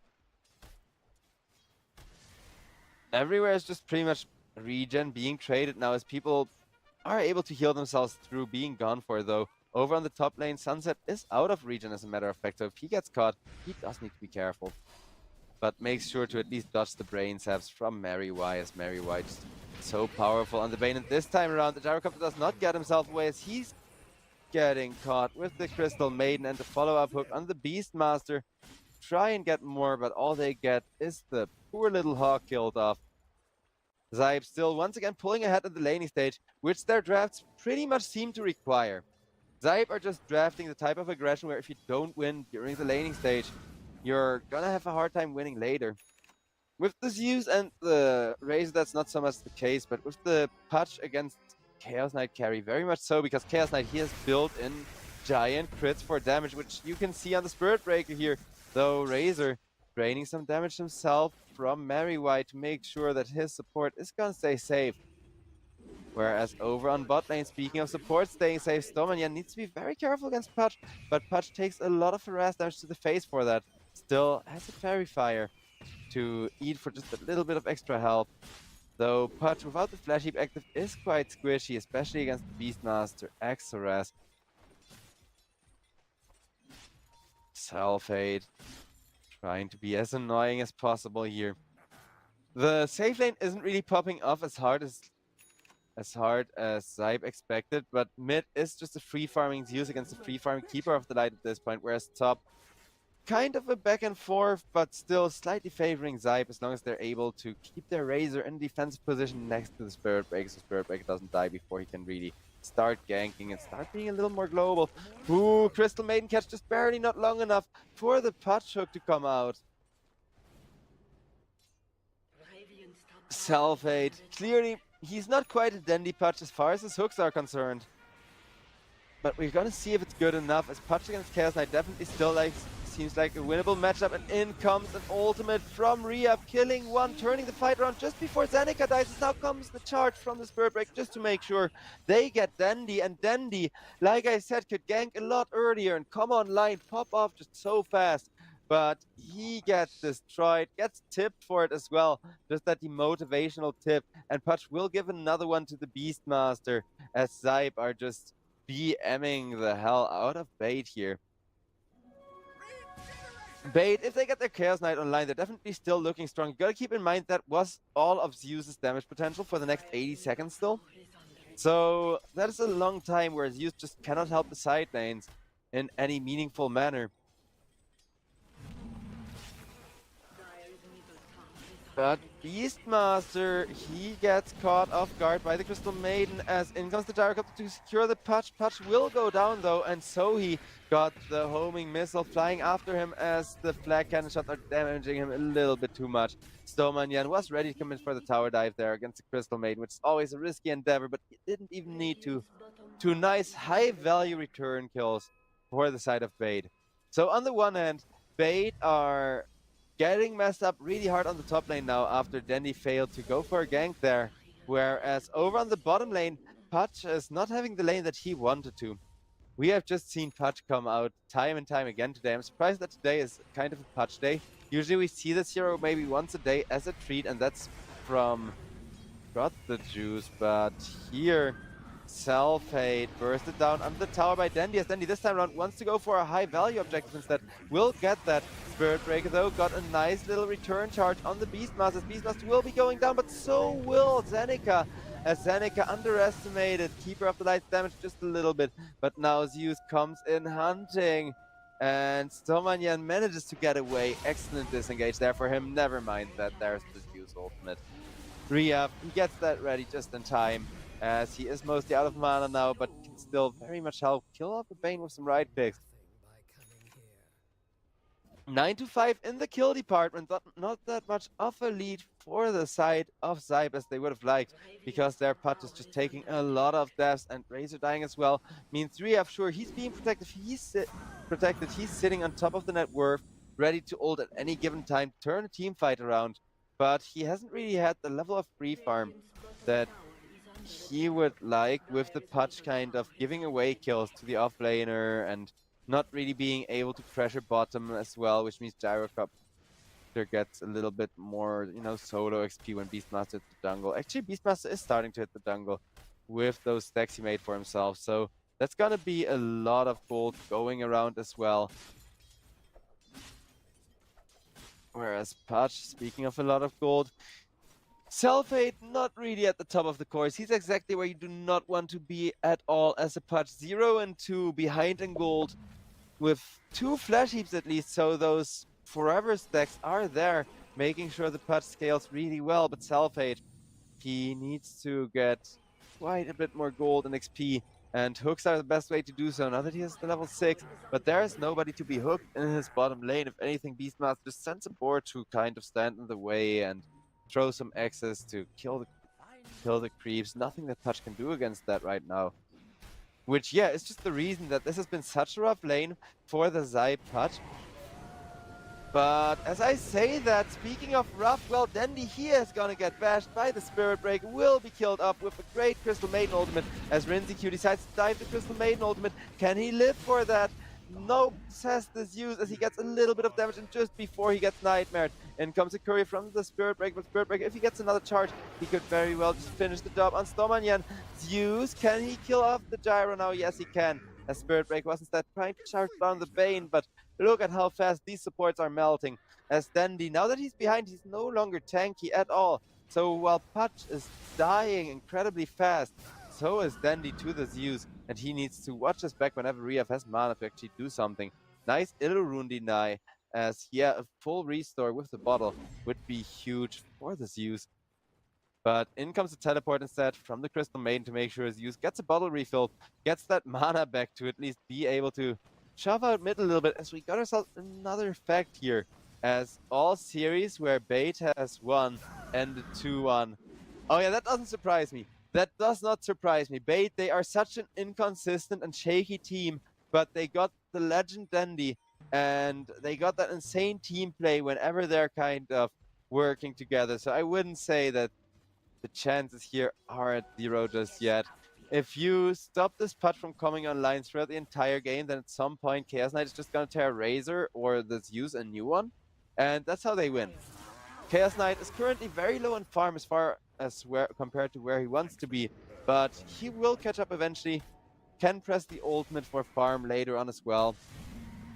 As Rinzi-Q has a support in front of him to tank the gank and tank the pressure, as so he did scout him out briefly, but Chaos Knight will be able to get himself back, continue the farm, as it's just Mary Y dying. Still 13 kills for the side of SIBE, who are now looking to shove down the top tower. Zeus, he already got the phylactery, and Selfade, even after a hard lane, he's halfway towards the Aghanim Scepter, which is not that far behind schedule as far as the timing is concerned.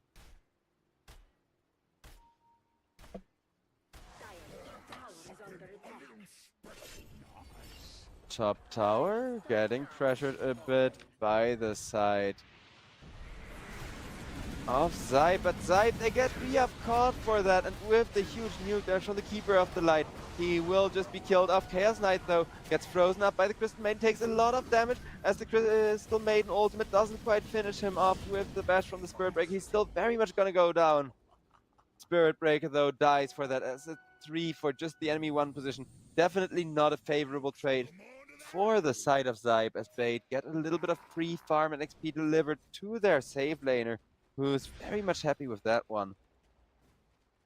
As far as the gold goes, that's over 1,500 swinging around, almost 2,000 swinging around. So a huge fight there.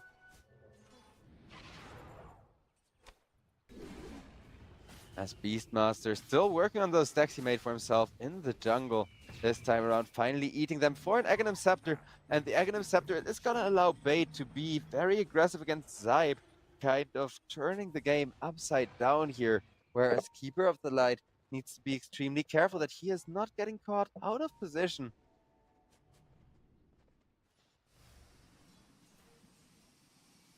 Because, yeah, Spirit Breaker, if he's in your triangle, it means he can gank either the mid or the bottom lane really well. You can just charge in through the enemy tower from behind, get a lot of damage going that way, whereas Keeper of the Light finds himself some stacks as well. Dandy, he got a Spirit Vessel to at least make sure you got damage against both the Patch as well as the Spirit Breaker and Razor, because that tanky offlane is still a bit of an issue.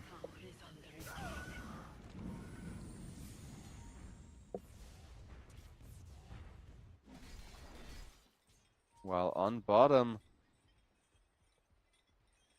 3 versus 3, but nobody really wants to fight because Deuce ultimate is up and Chaos Knight is currently just farming. So why would you risk a fight while your carry is coming online? Well, the one good argument I can find for that is that Putch is also coming online just 400 gold away from that Aghanim Scepter.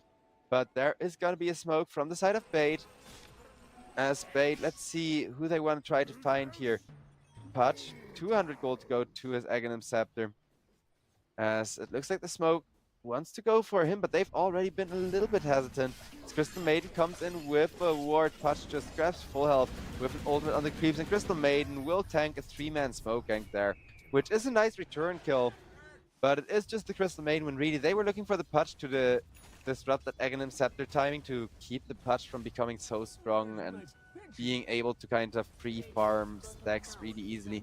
Whereas Beastmaster, he got the drums beating, so a lot of lifesteal up for him during those team fights especially, and a great little bit of follow-up damage to his ultimate as well.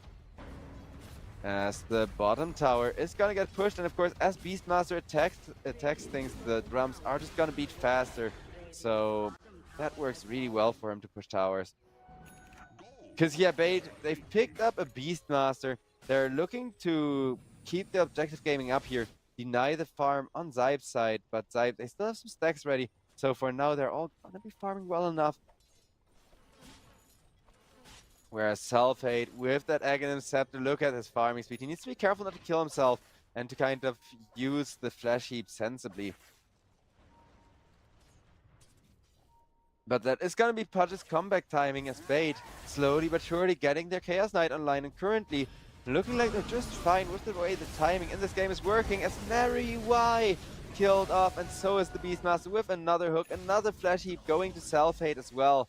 4 flash heaps on the Pudge and a super good Eternal Shroud timing so that he doesn't kill himself anymore. That Eternal Shroud is a large reason of why Pudge enjoys the 1 position and, you know, going for this super early Aghanim Scepter nowadays, because otherwise you would just kill yourself way too quickly. But it's not just magic resistance, it also helps you gain that stacking magic resistance constantly for just maximum stacks. Radiant's top tower is under attack. Yes, yeah. Looking at the fight recap, SIBE, they need to be a little careful, but it looks like Stomanyan is getting a DC here, so Bait, they are going to be down their Gyrocopter, which is an important part of their draft, of course. Without that early game damage, they cannot fight.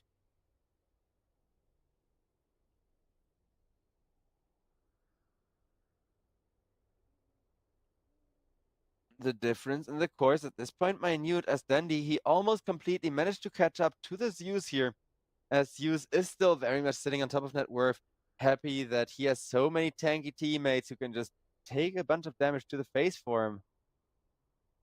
And Spirit Break, well, he's just optimizing his movement speed, going with an Euls plus drums build.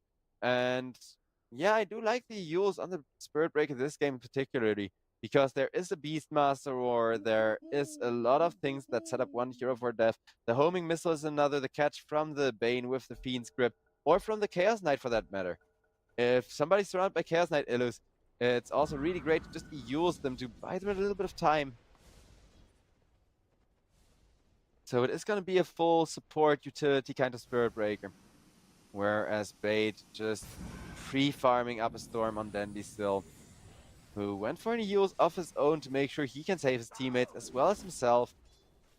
Follow up that Spirit Vessel. Dandy, he is known for his legendary item use during tournaments and for micromanaging so many items at the same time.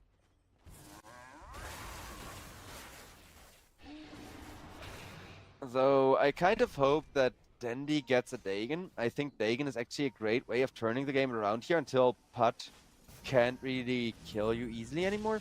Because Sulfate, if he keeps snowballing, if Sulfate eventually becomes the second in net worth, that's when Dandy's team are gonna lose the game, as Dandy goes for the self-save with the EUs, but that's not even gonna cost Putch the flash heap, as they will go on to hit the mid-tier 1 tower and get a bit of extra advantage going for the side of SIBE. Whereas Beastmaster, he's great at pushing, sure, but he is one of those offlaners who can't really fight if he gets ganked on. You can either throw your ultimate and run away, which is a bit of a waste of big ability, or he can push out with the creep army and stay in his lane until the tower is destroyed. Kind of the same way you play Visage, as meanwhile Selfhate will be getting himself some big ancient stacks up and running in the enemy jungle. That's gonna be huge bait, losing out on so much money. By the time they go there to try and, you know, check on their stacks, they're gonna figure, oh crap, they've been looted and plundered by the enemy. By the enemy Pudge, no less, who really needs that little bit of an extra catch-up potential. Whereas Razor, who we haven't really talked about, is just enjoying that he has space. But Beastmaster and Gyrocopter, they will secure the rest of the stacks to at least make sure their gold is still going well. But Beastmaster with the Aghanim Scepter is great for farming stacks, and he wasn't able to. So while the gold advantage for SIBE may be small, their advantage is still pretty big here just by being ahead right now, as Crystal Maiden will be caught, and with the Fiend's Grip, that is going to be a follow-up kill on Sunset from the looks of it. 2 for nothing, although it is just 2 supports. Maybe they can push a tower out of this, or at least get this carry kill onto Pudge, as Selfhate makes sure he's out of there and does not accidentally run in the enemy team. Oh well, the enemy team is gonna run into Selfhate though, as Selfhate, he needs to run Dandy, coming for him. Selfhate wants to get a hook on the Bane, but he misses the Bane as he's already dying. Because yeah, Keeper of the Light will just get saved the instant you catch him. You need to go for the Bane there, but he cannot catch him. And with that, will be killed. A lot of gold swinging back around to Bait, once again as Bait. With their Chaos Knight, they now have a very legitimate and very scary carry, with tons of crits, a lot of right-click damage, whereas Beastmaster likes the space he's getting out of this to be able to push the bottom lane.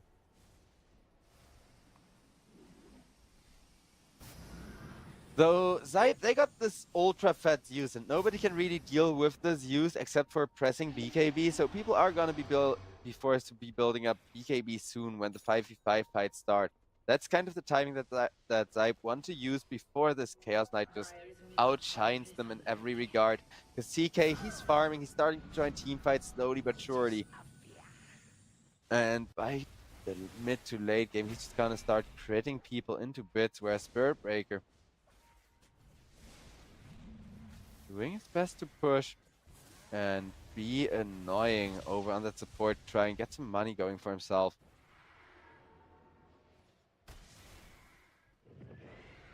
Bait, however, go for a Tormentor to make sure they get that Aghanim shard onto Mary Y, powering up the Bane quite a bit. Whereas Pudge almost got that Shroud completed to keep himself spell resistant. Spell resistant enough to kill off the Chaos Knight? Well, that we're gonna see, ladies and gentlemen. Because that remains to be seen, as CK is also having a better and better game. The hook misses because of the Spirit Breaker ultimate Pudge. He at least wants the flashy, but Zeus, he ults for the kill, so Selfhate doesn't get it. Now he wants to go for another kill, and it's like, ooh, do I smell a support? God, I love the little Pudge thing showing up in the new compendium minigame, where you get a Pudge comic and he's like, I'm eating these bird corpses. These are mine, all mine. And that's pretty much all the dialogue he has, other than telling them where the bird leaders went. He's just telling them, like, my bird corpses, stay away. It's great, very in character for Pudge, who indeed is happy if he can eat some more corpses, because Chaos Knight, well, he will turn him into a corpse otherwise. Whereas Beastmaster is just continuing to keep the pressure up on the bottom lane, make sure that nothing is for free this game for the side of Bait, as we are paused for a while from the looks of it. Hopefully this is going to be the last of the lag issues, as yeah, if anyone has connection issues or something in Dota, it's really horrible. But Go When Ready is being called as the unpause there once again.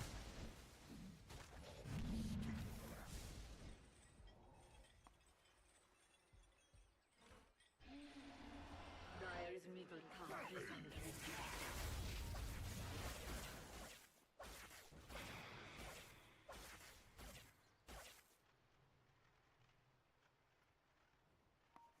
Well, not too much of a lead for SIBE anymore, and SIBE, I think they've realized that they cannot be as aggressive as they want to be anymore.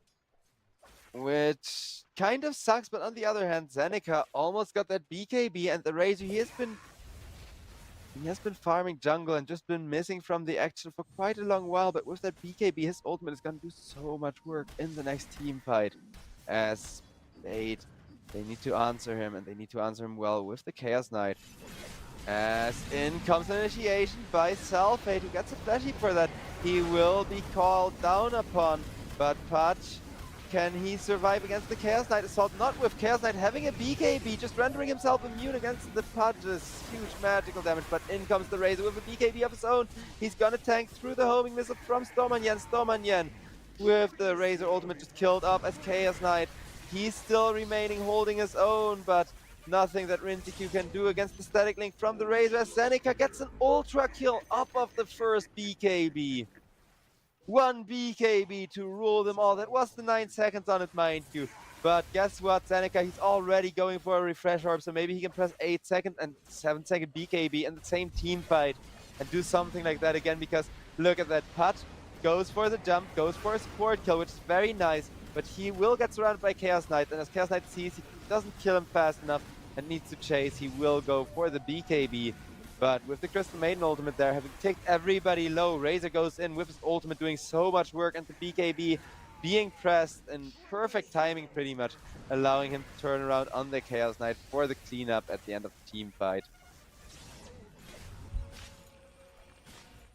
As in real time, we're back to Patch farming some more, and SIBE once again being happy-ish with the game state.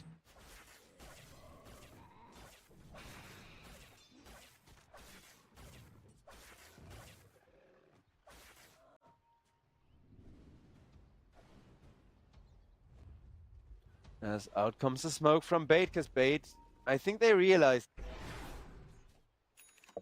Rinseku on their Chaos Knight is especially strong with the Beastmaster having that roar to help deal with the Razor BKB, so the 8-second BKB isn't going to be as big as the 9-second one was.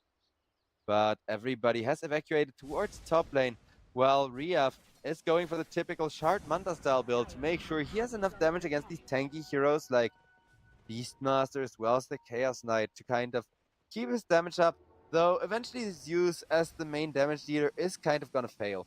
We saw in the last team fight that, you know, Patch was getting hunted by Chaos Knight, not the other way around, and Zeus, he goes for a scouting ultimate, and they know what's up. SIBE, can they contest this Roshan at all? They want to, but they teleport towards the bottom lane tower instead of the outpost, as the Roshan is at half health with the Chaos Knight. It's just melting so fast. This time around, it looks like YOLO would have been the better option. Speaking of YOLO, Spirit Breaker goes in trying to get Chaos Knight. Instead, Chaos Knight instantly interrupts his charge. Stormanyen still being hit by the Razor, but Razor forced to BKB instantly as Patch gets Fiend Script up, gets caught with a missile and a lot of right clicks from the Chaos Knight. As Chaos Knight with his own BKB doesn't even care against the Crystal Maiden ultimating near him. Freezing field, well, I could use a bit of cooling off. Palace Hot, says the Chaos Knight, as he takes down Sohi as the bonus kill. Triple kill this time around for Bait, who with that Roshan rotation get this game back around in their favor as Chaos Knight. I'm not sure if Heart of Tarask and to Aghanim Shard and Blink is the way to build here. Because, yeah, Heart of Tarask against the Zeus, it makes you so much more susceptible to his Manta-style illusions and the Zeus yourself with percentage-based damage. And it's not like the regen really helps him that much against Patch. Well, I know it doesn't get interrupted by the Rod anymore. It's not going to be big enough when Patch and Razor are both hitting into the Chaos Knight at once. They already need that to kill off the Chaos Knight. That's simply not going to change. Though the crucial timing here is potentially going to be the Chaos Knight having the Blink Dagger and the Aghanim Shard afterwards. Because I do love the jump potential that he gets from that and the ability to kind of initiate on the backlines, kill off supports as the team fight is only really starting. Whereas Beastmaster got a Blink Dagger, got a 9-second BKB of his own. Guess what his next item is going to be? It will be a Refresher Orb, making sure that Bait are gonna stay in this game with huge combos. As long as Razor doesn't just damage you down in the team fight, Beastmaster should just be fine here, as bottom tier 2 tower getting besieged now by a lot of heroes. Dire's tower is under attack. Radiant structures are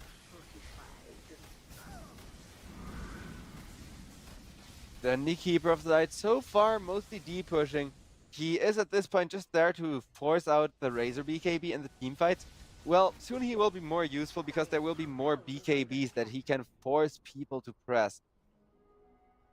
But 2.5 minutes remaining on the Aegis, so 2.5 minutes where Bait control the map. However, it doesn't really look like Bait are controlling the map because Bait, they know they need to go as 5-man always, so they're all around the bottom lane. Whereas Razor is just pushing down the top lane. It's going to be a tower trade from the looks of it. Whereas Riaf is spending that whole time farming up for even more damage during those team fights.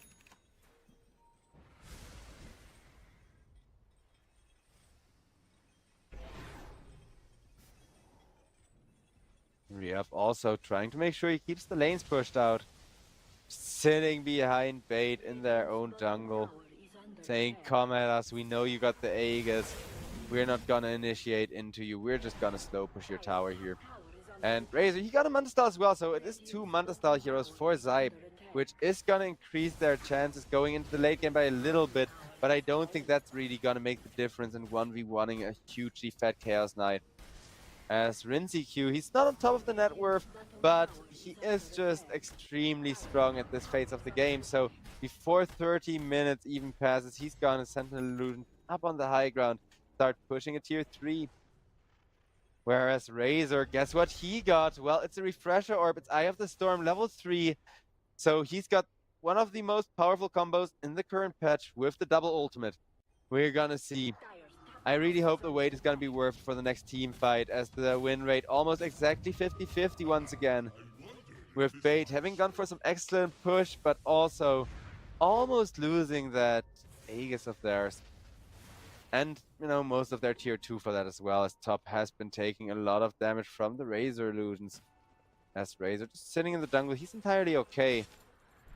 4-man smoke over towards the mid lane where Selfhate is gonna get caught, is gonna get harassed a little bit by the Keeper of the Light, but will be fine. As Putch with an Eternal Shroud just renders him incredibly tanky. He already has a ton of tankiness with that Overseal Club and a few flashes to boast. As well, Razor got himself an Elven Tunic as well from the jungle items, just to be a little tankier on not just himself, but also these Manta Style illusions that he's just continuously shoving out lanes with and being a nuisance.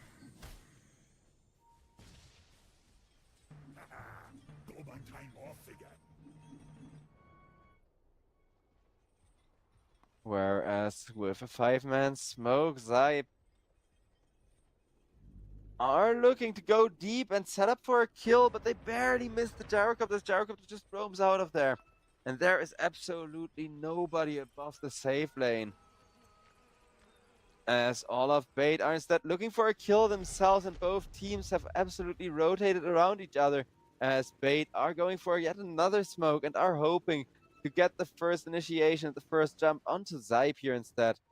With that gold lead now in their favor, a double Beastmaster ultimate plus BKB available for the next team fight, as well as Chaos Knight having a BKB of his own once again.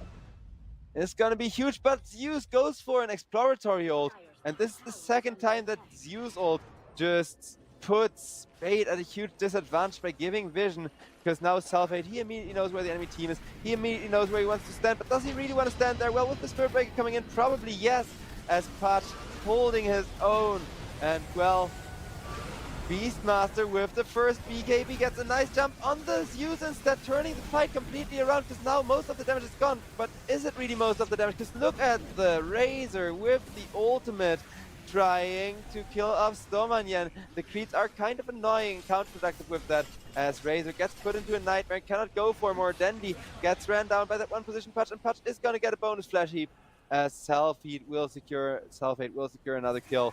Razor had to use his Refresher Orb, the ultimate being procced twice, as well as the BKB.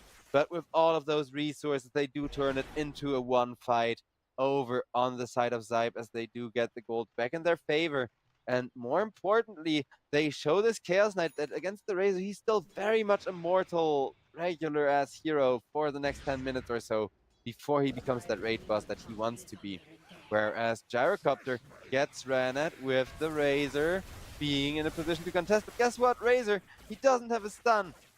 And even if he did, he's kind of low on resources right now, and teleporting on top of him with the... Well, Bane doesn't have mana, but they can't see that, so teleporting on top of him with the Fiend's Grip feels like something that could kill him on the Razor, right? Dire's bottom tower is under attack.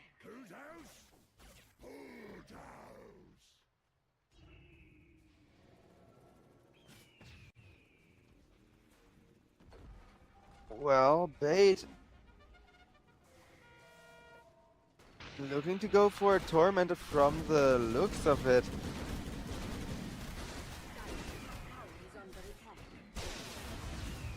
As that is gonna be the Tormentor getting attacked and getting surrounded, taking a ton of burst damage. Whereas bottom lane is now starting to get shoved in. The one lane where, for this entire time, Bait have kept their tier 1 alive. But they are gonna have to walk back to the fountain to regen up after Tormentor to make sure they don't die in whatever engagement they want to take next. So that is a lot of pushing space and farming space for the side of SIBE, which they desperately need. Because yeah, SIBE, their Pudge isn't doing that much damage anymore, in case you haven't noticed yet. Compared to people's health pools, which are continuing to grow throughout the game, Pudge's damage doesn't really grow that fast after a certain point. And Bane, meanwhile, got the Aghanim Scepter to make that Fiend's Grip absolutely uninterruptible for the time being. Dire's middle tower Razor looking to go for a Lincoln Sphere, which he will almost have completed. Lincoln Sphere, great with the Refresher or build, especially because you get a double ultimate and you get a double Lincoln Sphere to tank enemy spells for you. So you can maybe catch a Beastmaster off guard with that and Lincoln's ultimate or something. Dire's bottom tower is under As this time around, it's gonna be bottom that SIBE are just gonna push in with the Razor plus use illusions. But I do like that they're playing Age of Empires with illusions while Bait is trying to play proper Dota. I know it's dirty, and in game number 1, SIBE won with such a dirty strategy as well, with just a Bristleback 1 position saying we're gonna end the game before you counter our Bristleback. And then actually succeeding in doing that. Dire's bottom tower is under attack. But that's gonna be a 5 versus 5 clash as Zeus becomes the first one to be seen.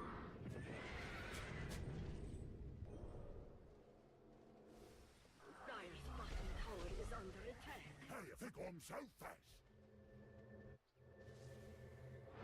But out come teleports from the Dire to try and hunt over on the top lane where Razor will be caught, will be Beastmaster roared once, will be Beastmaster roared twice, but Beastmaster, he tried to roar the Razor back into his team so they could kill the Razor before reinforcements arrive, which instead allowed Razor to get the Refresher Orb off and kind of save his own hide as Rinzy Q gets killed off with the Pudge on top of him, as Pudge gets locked down for freaking ages without the BKB available. But he is still very much chasing for more, as only the Beastmaster and the Keeper of the Light are alive, and they get free vision on the Beastmaster. Beastmaster will not be caught by the Pudge, but instead will be caught by the Spirit Break, who comes in asking for a high five, saying, hey look, my carry got a free kill. Yet another flash heap. Bait. Oh no, it could be a 2-0 here. Which this game looked a lot better than the last one. Like at this rate, if there's a third game, I'm sure that Bait are gonna have the third game. But I'm not sure if they have the second game, so that there's even a third game in the first place. Because they have been drafting better and better and kind of playing around stuff increasingly well, but not really able to pull it off. Dire's middle tower is under Also, God, I hate it when people like spam call me on everything during work because I don't pick up on everything. But Roche is getting killed off over on the top lane. As, yeah, 5,000 gold lead in the favor of SIBE will make for an easy Roche pit fight. As it is falling quite quickly.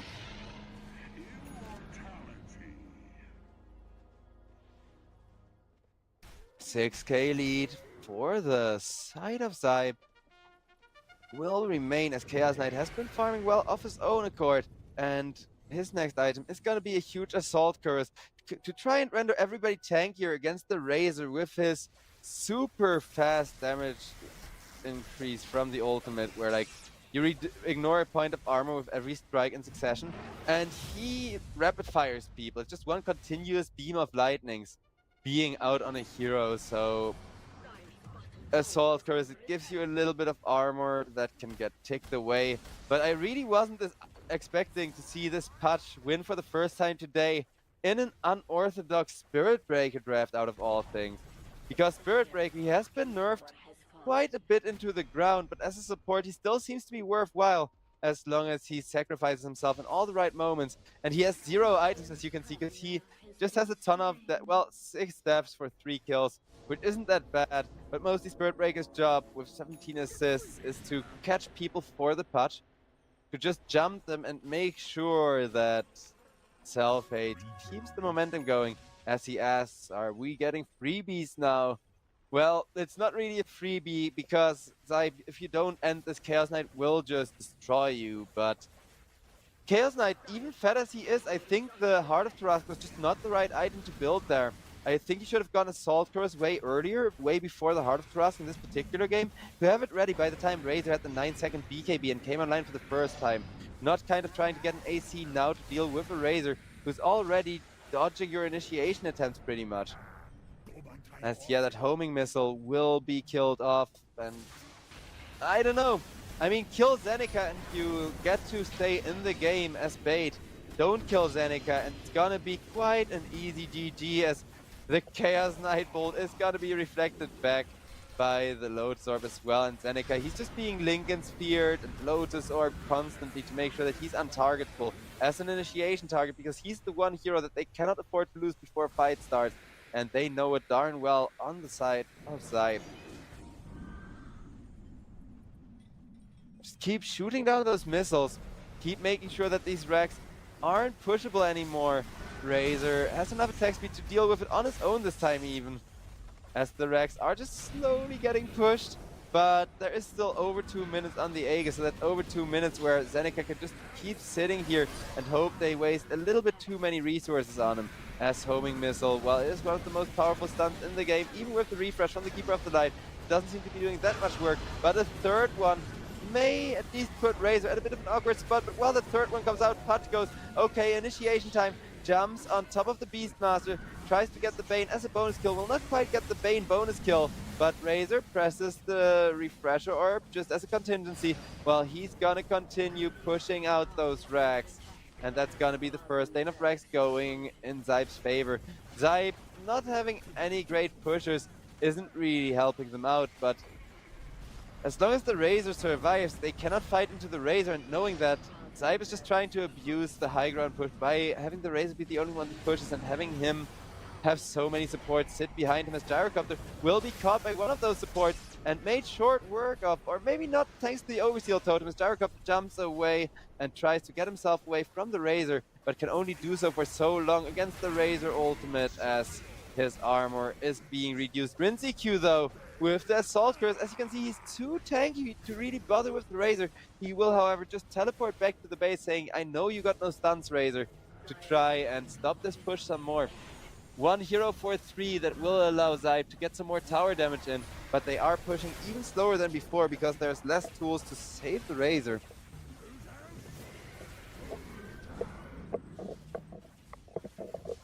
And the tower is getting taken down ever so slowly, will have to be fortified.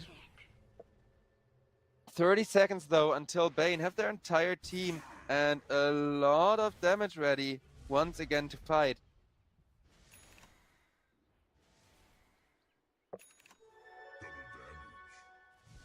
As Zeus gets an amplified damage, which with this build isn't even that bad because he does get a bunch of right clicks in order to proc the Aghanim shard. But Bait are saying it ain't over till it's over. Then again, another issue at hand is that while Chaos Knight scales insanely well into the late game, Keeper of the Light does not. So Dandy, without even any charges for that Spirit Vessel, there's not really a lot of impact for him to be ahead until they get the first kill. If they get one kill, then Dandy can try to reduce all of Pudge's healing or something, surprise him, catch him kind of off guard during his ultimate. But he also doesn't have a Will-O-Wisp yet, as he went for a defensive Lincoln Sphere for the time being to kind of stop the Spirit Break from just running him down and killing Dandy easily.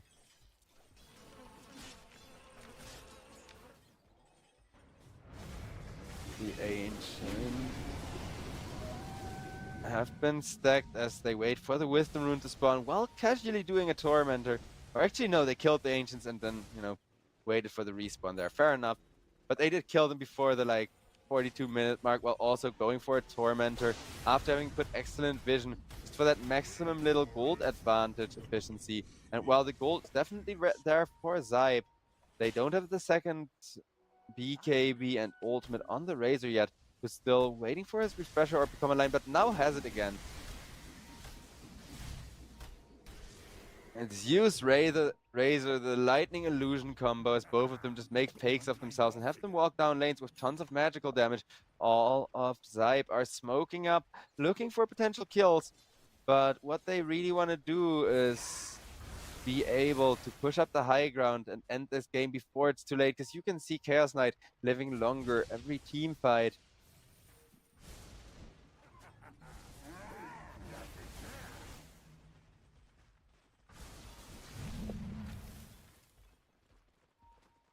As the tier 3 tower is exposed, and Razor, he will press that ultimate, now having an Aghanim Scepter to cause it to hit towers, giving him a lot of extra push, but that also means he doesn't want to be caught out too much, because he does have to get kind of close to the barracks, and you can send other stuff at the Razor to have him tank the lightning, as long as you share the damage, but eventually those Rex will have their armor reduced enough to fall to the Razor right click, as Razor gets roared once, gets Fiend Crypt once as well, but there is a save from the Pudge, who just eats the Razor, says, "Fear not, my friend, press your refresher and go again," and that's exactly what Zeneca is gonna do, as Pudge hooks a bonus kill into the fray. Mary will just be killed off by Riyab, who has still been kind of the main traditional damage dealer for the side of SIBE, but SIBE, with the double Razor ultimate, able to kill off at least the Medirex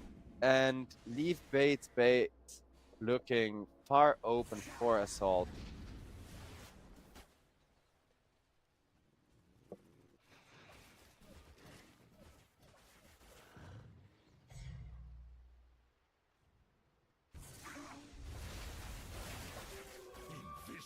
Whereas Razor trying to farm up.